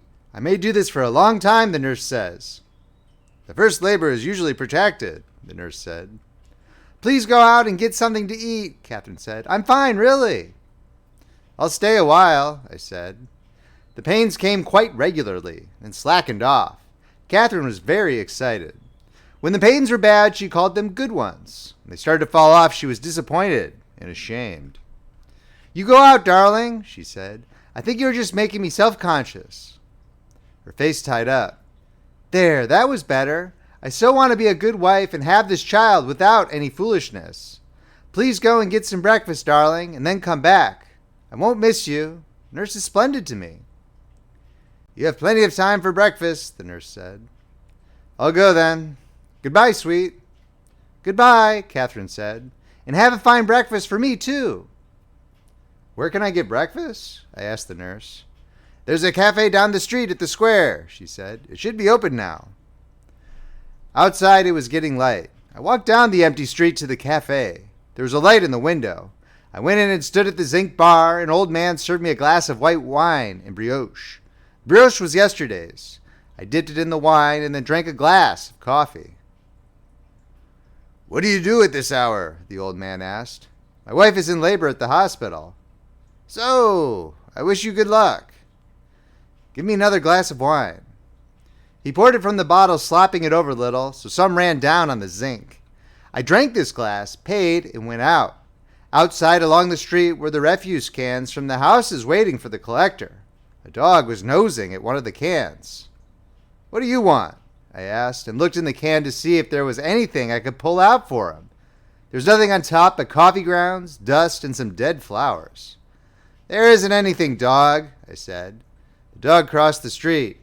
I went up the stairs in the hospital to the floor Catherine was on and down the hall to her room. I knocked on the door. There was no answer. I opened the door. The room was empty, except for Catherine's bag on a chair and her dressing gown hanging on a hook on the wall. I went out and down the hall, looking for somebody. I found a nurse. "Where is Madame Henry?" "A lady has just gone to the delivery room." "Where is it?" "I will show you." She took me down to the end of the hall. The door of the room was partly open. I could see Catherine lying on a table covered by a sheet. The nurse was on one side and the doctor stood on the other side of the table beside some cylinders. The doctor held a rubber mask attached to a tube in one hand. "I will give you a gown and you can go in," the nurse said. "Come in here, please." She put a white gown on me and pinned it at the neck and back with a safety pin. "Now you can go in," she said. I went into the room. "Hello, darling," Catherine said in a strained voice. "I'm not doing much." "You are Mr. Henry?" the doctor asked. "Yes. How's everything going, doctor?" "Things are going very well," the doctor said. "We came in here where it is easy to give gas for the pains." "I want it now," Catherine said. The doctor placed the rubber mask over her face and turned a dial, and I watched Catherine breathing deeply and rapidly. Then she pushed the mask away. The doctor shut off the pet cot. "That wasn't a very big one. I had a very big one a while ago. The doctor made me go clear out, didn't you, doctor?" Her voice was strange. It rose on the word doctor. The doctor smiled. "I want it again," Catherine said. She held the rubber tight to her face and breathed fast. I heard her moaning a little. Then she pulled the mask away and smiled. "That was a big one," she said. "That was a very big one. Don't you worry, darling. You go away. Go have another breakfast." "I'll stay," I said. We had gone to the hospital about 3 o'clock in the morning. At noon, Catherine was still in the delivery room. The pains had slackened again. She looked very tired and worn now, but she was still cheerful. "I'm not any good, darling," she said. "I'm so sorry. I thought I would do it very easily. Now, there's one." She reached out her hand for the mask and held it over her face. The doctor moved the dial and watched her. In a little while, it was over. "It wasn't much," Catherine said. She smiled. "I'm a fool about the gas. It's wonderful." "We'll get some for the home," I said. "There one comes," Catherine said quickly. The doctor turned the dial and looked at his watch. "What is the interval now?" I asked. "About a minute." "Don't you want lunch?" "I will have something pretty soon," he said. "You must have something to eat, doctor," Catherine said. "I'm so sorry I go on so long. Couldn't my husband give me the gas?" "If you wish," the doctor said. "You turn it to the numeral 2. "I see," I said.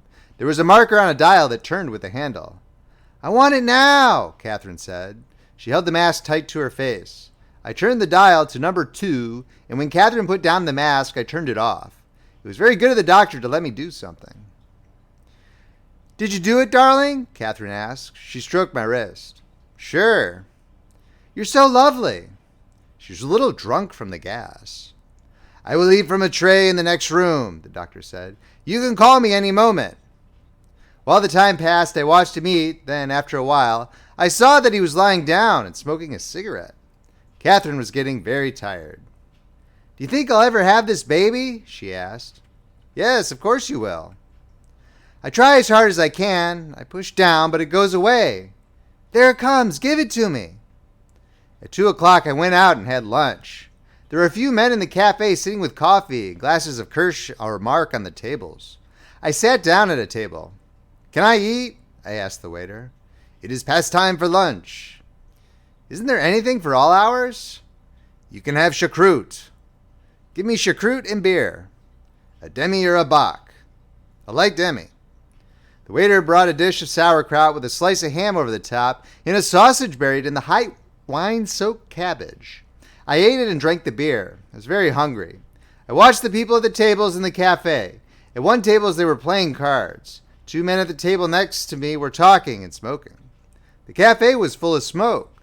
The zinc bar where I had breakfasted had 3 people behind it now. The old man, a plump woman in a black dress who sat behind a counter and kept track of everything served to the tables, and a boy in an apron. I wondered how many children the woman had and what it had been like. When I was through with the choucroute, I went back to the hospital. The street was all clean now. There was no refuse cans out. The day was cloudy, but the sun was trying to come through. I rode upstairs in the elevator, stepped out, and went down the hall to Catherine's room, where I had left my white gown. I put it on and pinned it in back at the neck. I looked in the glass and saw myself looking like a fake doctor with a beard. I went down the hall to the delivery room. The door was closed, and I knocked. No one answered, so I turned the handle and went in. The doctor sat by Catherine. The nurse was doing something at the other end of the room. "Here's your husband," the doctor said. "Oh, darling, I have the most wonderful doctor," Catherine said in a very strange voice. "He's been telling me the most wonderful story, and when the pain came too badly, he put me all the way out. He's wonderful. You're wonderful, doctor." "You're drunk," I said. "I know it," Catherine said, "but you shouldn't say it." Then, "Give it to me, give it to me." She clutched hold of the mask and breathed short and deep, pantingly, making the respirator click. Then she gave a long sigh, and the doctor reached with his left hand and lifted away the mask. "That was a very big one," Catherine said. Her voice was very strange. "I'm not going to die now, darling. I'm past where I was going to die. Aren't you glad?" "Don't you get in that place again." "I won't. I'm not afraid of it, though. I won't die, darling." "You will not do any such foolishness," the doctor said. "You would not die and leave your husband." "Oh, no, I won't die. I wouldn't die. It's silly to die. There it comes. Give it to me." After a while, the doctor said, "You will go out, Mr. Henry, for a few moments, and I will make an examination." "He wants to see how I'm doing," Catherine said. "You can come back afterward, darling. Can he, doctor?" "Yes," said the doctor. "I will send word when he can come back." I went out the door and down the hall to the room where Catherine was to be after the baby came. I sat in a chair there and looked at the room. I had the paper in my coat that I bought when I went out for lunch, and I read it. It was beginning to be dark outside, and I turned the light on to read. After a while, I stopped reading and turned off the light and watched it get dark outside. I wondered why the doctor did not send for me. Maybe it was better I was away. He probably wanted me away for a while. I looked at my watch. If he did not send for me in 10 minutes, I would go down anyway. Poor, poor dear cat. And this was the price you paid for sleeping together. This was the end of the trap. This was what people got for loving each other. Thank God for gas anyways. What must it have been like before there were anesthetics? Once it started, they were in the mill race. Catherine had a good time in the time of pregnancy. It wasn't bad. She was hardly ever sick. She was not awfully uncomfortable until toward the last. So now they got her in the end. He never got away with anything. Get away, hell. It would have been the same if we had been married 50 times. And what if she should die? She won't die. People don't die in childbirth nowadays.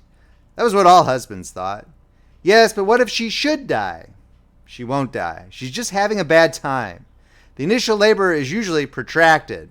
She's only having a bad time. Afterward, we'd say what a bad time, and Catherine would say it wasn't really so bad. But what if she should die? She can't die. Yes, but what if she should die? She can't, I tell you. Don't be a fool. It's just a bad time. It's just nature giving her hell. It's only the first labor, which is almost always protracted. Yes, but what if she should die? She can't die.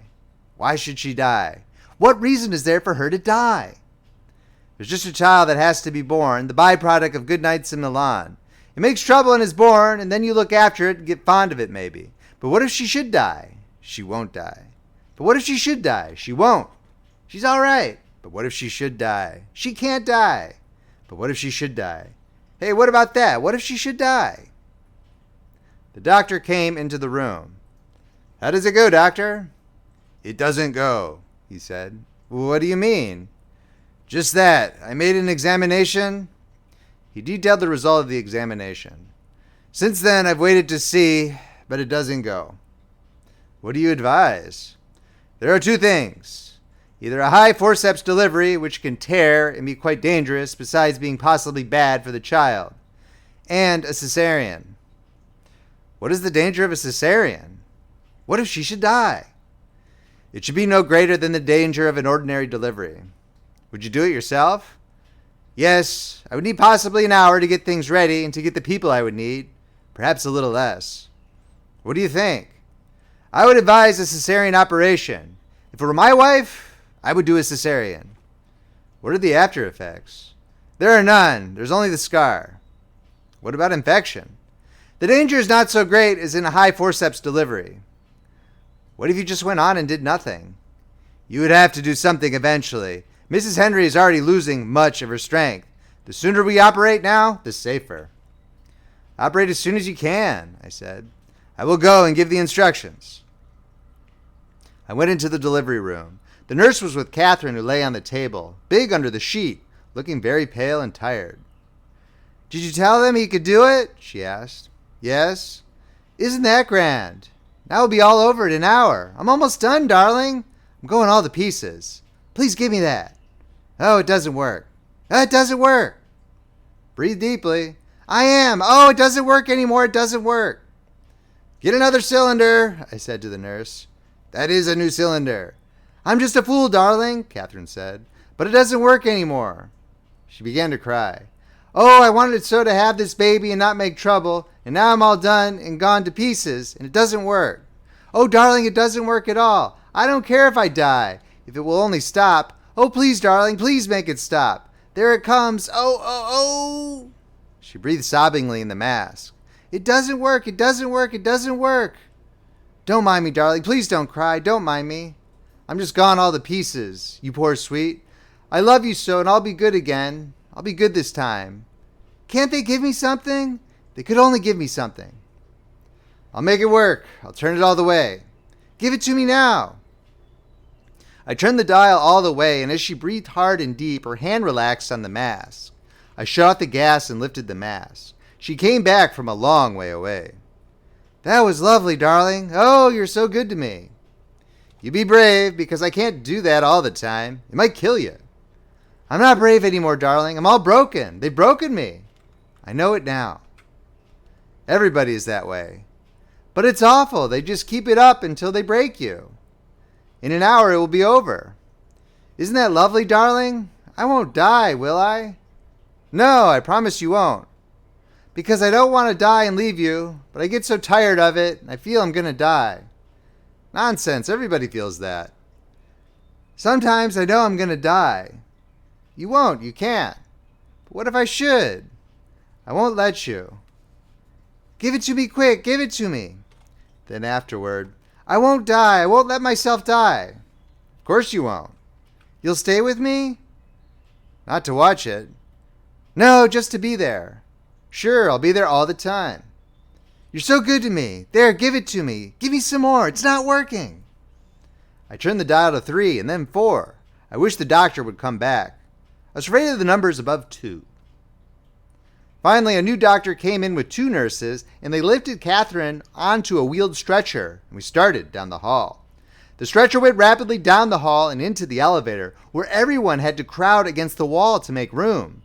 Then up, then an open door and out of the elevator, and down the hall on rubber wheels to the operating room. I did not recognize the doctor with his cap and mask on. There was another doctor and more nurses. They've got to give me something, Catherine said. They've got to give me something. Oh, please, doctor, give me enough to do some good. One of the doctors put a mask over her face, and I looked through the door and saw the bright small amphitheater of the operating room. You can go in the other door and sit up there, a nurse said to me. There were benches behind a rail that looked down on the white table and the lights. I looked at Catherine. The mask was over her face, and she was quiet now. They wheeled the stretcher forward. I turned away and walked down the hall. 2 nurses were hurrying toward the entrance to the gallery. "It's a cesarean," one said. "They're going to do a cesarean." The other one laughed. "We're just in time, aren't we lucky?" They went in the door that led to the gallery. Another nurse came along. She was hurrying too. "You go right in there. Go right in," she said. "I'm staying outside." She hurried in. I walked up and down the hall. I was afraid to go in. I looked out the window. It was dark, but in the light from the window I could see it was raining. I went into a room at the far end of the hall and looked at the labels on bottles in a glass case. Then I came out and stood in the empty hall and watched the door of the operating room. A doctor came out, followed by a nurse. He held something in his 2 hands that looked like a freshly skinned rabbit and hurried across the corridor with it in through another door. I went down to the door he had gone into and found them in the room doing things to a newborn child. The doctor held him up for me to see. He held him up by the heels and slapped him. "Is he all right?" "He's magnificent. He'll weigh 5 kilos. I had no feeling for him. He did not seem to have anything to do with me. I felt no feeling of fatherhood. "Aren't you proud of your son?" the nurse asked.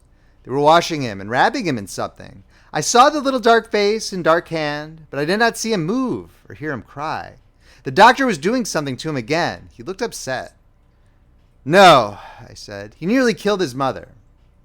"It isn't the little darling's fault. Didn't you want a boy?" "No," I said. The doctor was busy with him. He held him up by the feet and slapped him. I did not wait to see it.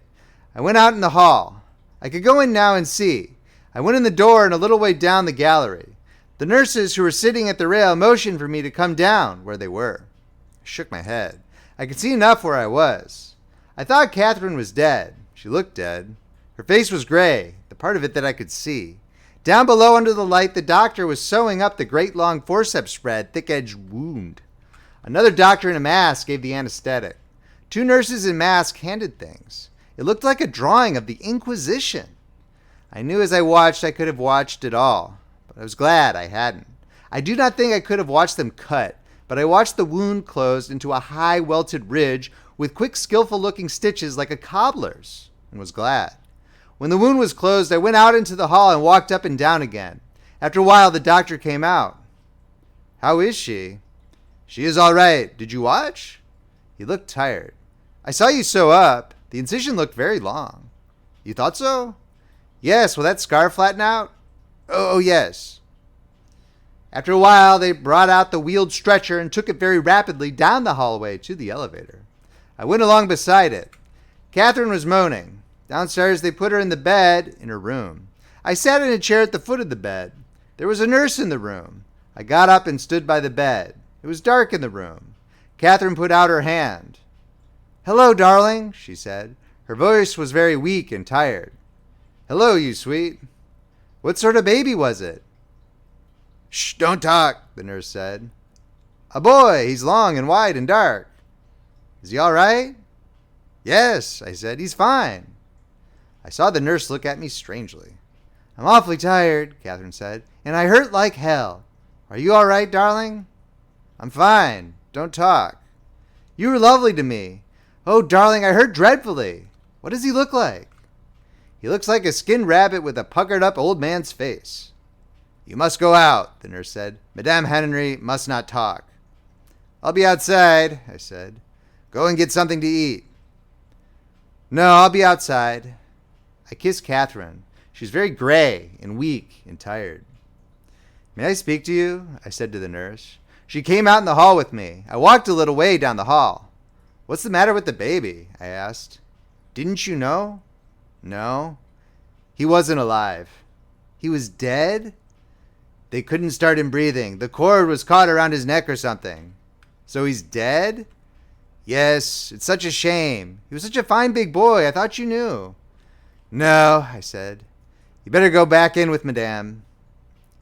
I sat down on the chair in front of a table where there were nurses' reports hung on clips at the side and looked out of the window. I could see nothing but the dark and the rain falling across the light from the window. So that was it. The baby was dead.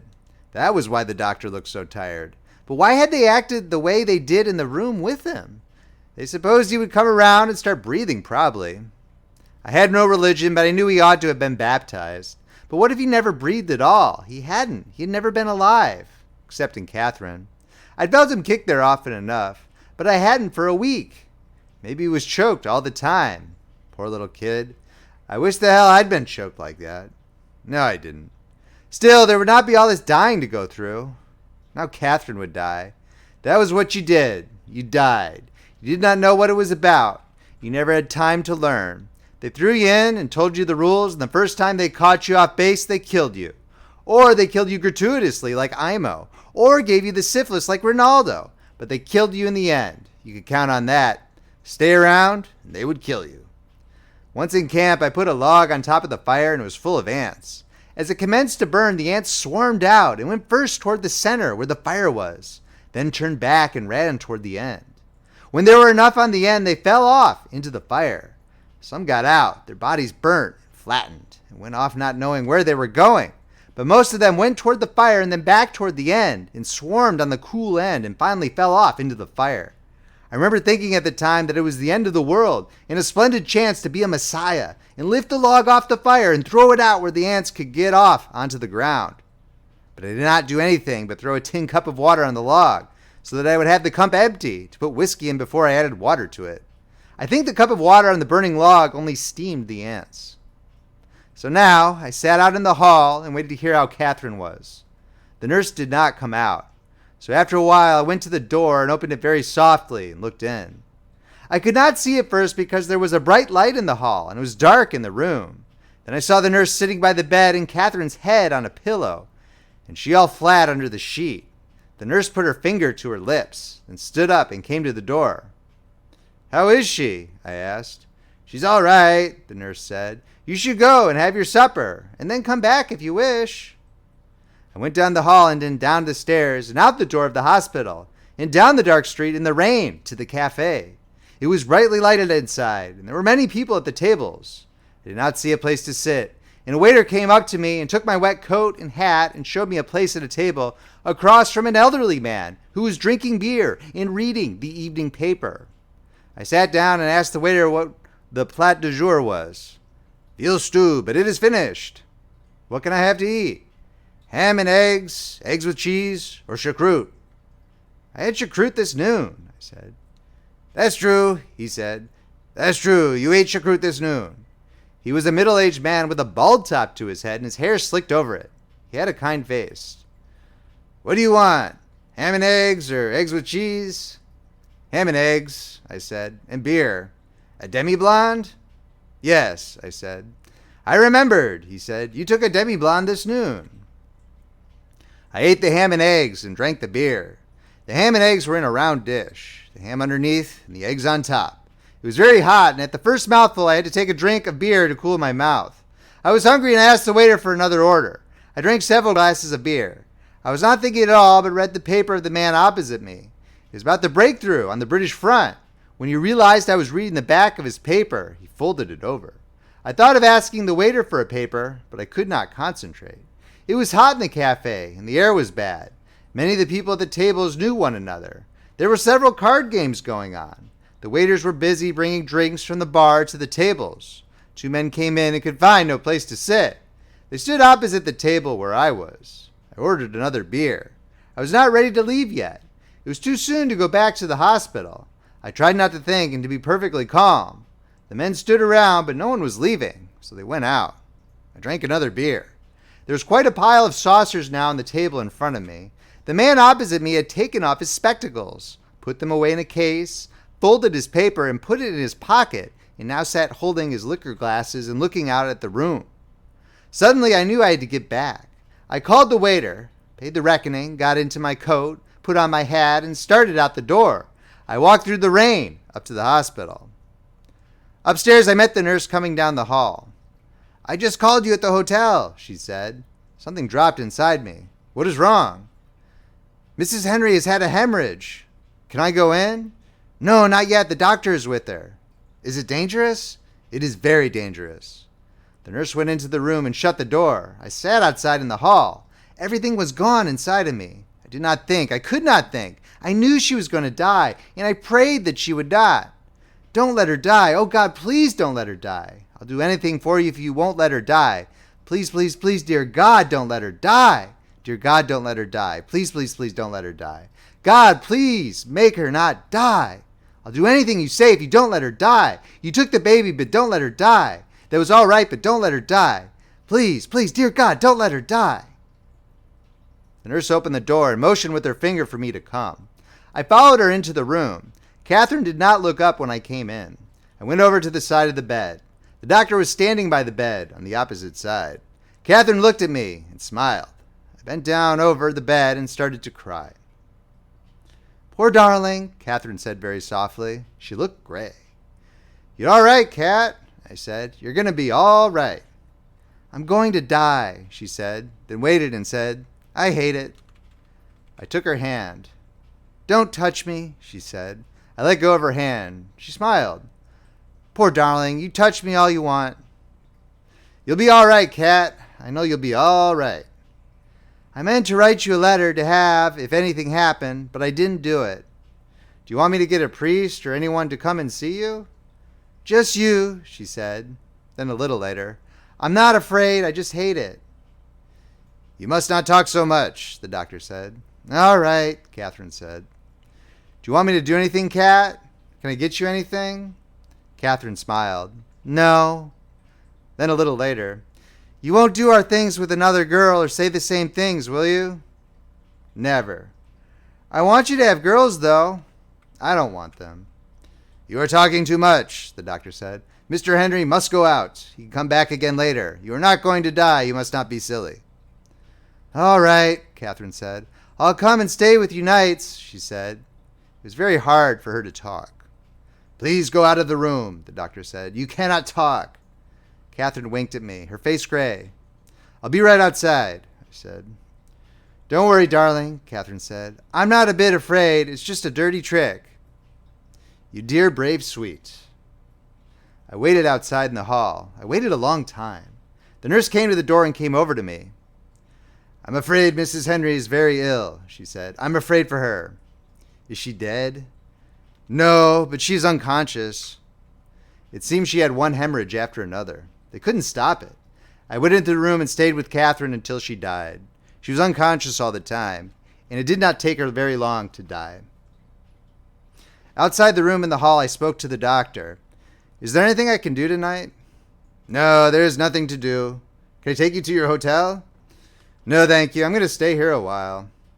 I know there's nothing to say. I cannot tell you. No, I said. There's nothing to say. Good night, he said. I cannot take you to your hotel? No, thank you. It was the only thing to do, he said. The operation proved. I do not want to talk about it, I said. I would like to take you to your hotel. No, thank you. He went down the hall. I went to the door of the room. You can't come in now, one of the nurses said. Yes, I can, I said. You can't come in yet. You get out, I said. The other one, too. But after I got them out and shut the door and turned off the light, it wasn't any good. It's like saying goodbye to a statue. After a while, I went out and left the hospital and walked back to the hotel in the rain. The end. Thank you so much for listening to this reading from Friendly Frog Press. I really hope you enjoyed it. Please make sure to subscribe, hit that like button, and drop a comment below whether you thought it was good or not. If you want to shoot your mouth off at me, you can find me on X at P. Beauheart. I have a Substack at Paul Beauheart where I post original work as well as commentary on some of the classics. I'll also try to post public domain content for the readings in case you want to read along. To see our entire catalog of original and classic books, please visit our website at friendlyfrogpress.com. If you'd like to reach out to me on email, paulbeauheart@gmail.com. The links are all below in the description. This is Friendly Frog Press, where the classics come alive. I'm Paul Beauheart, signing off.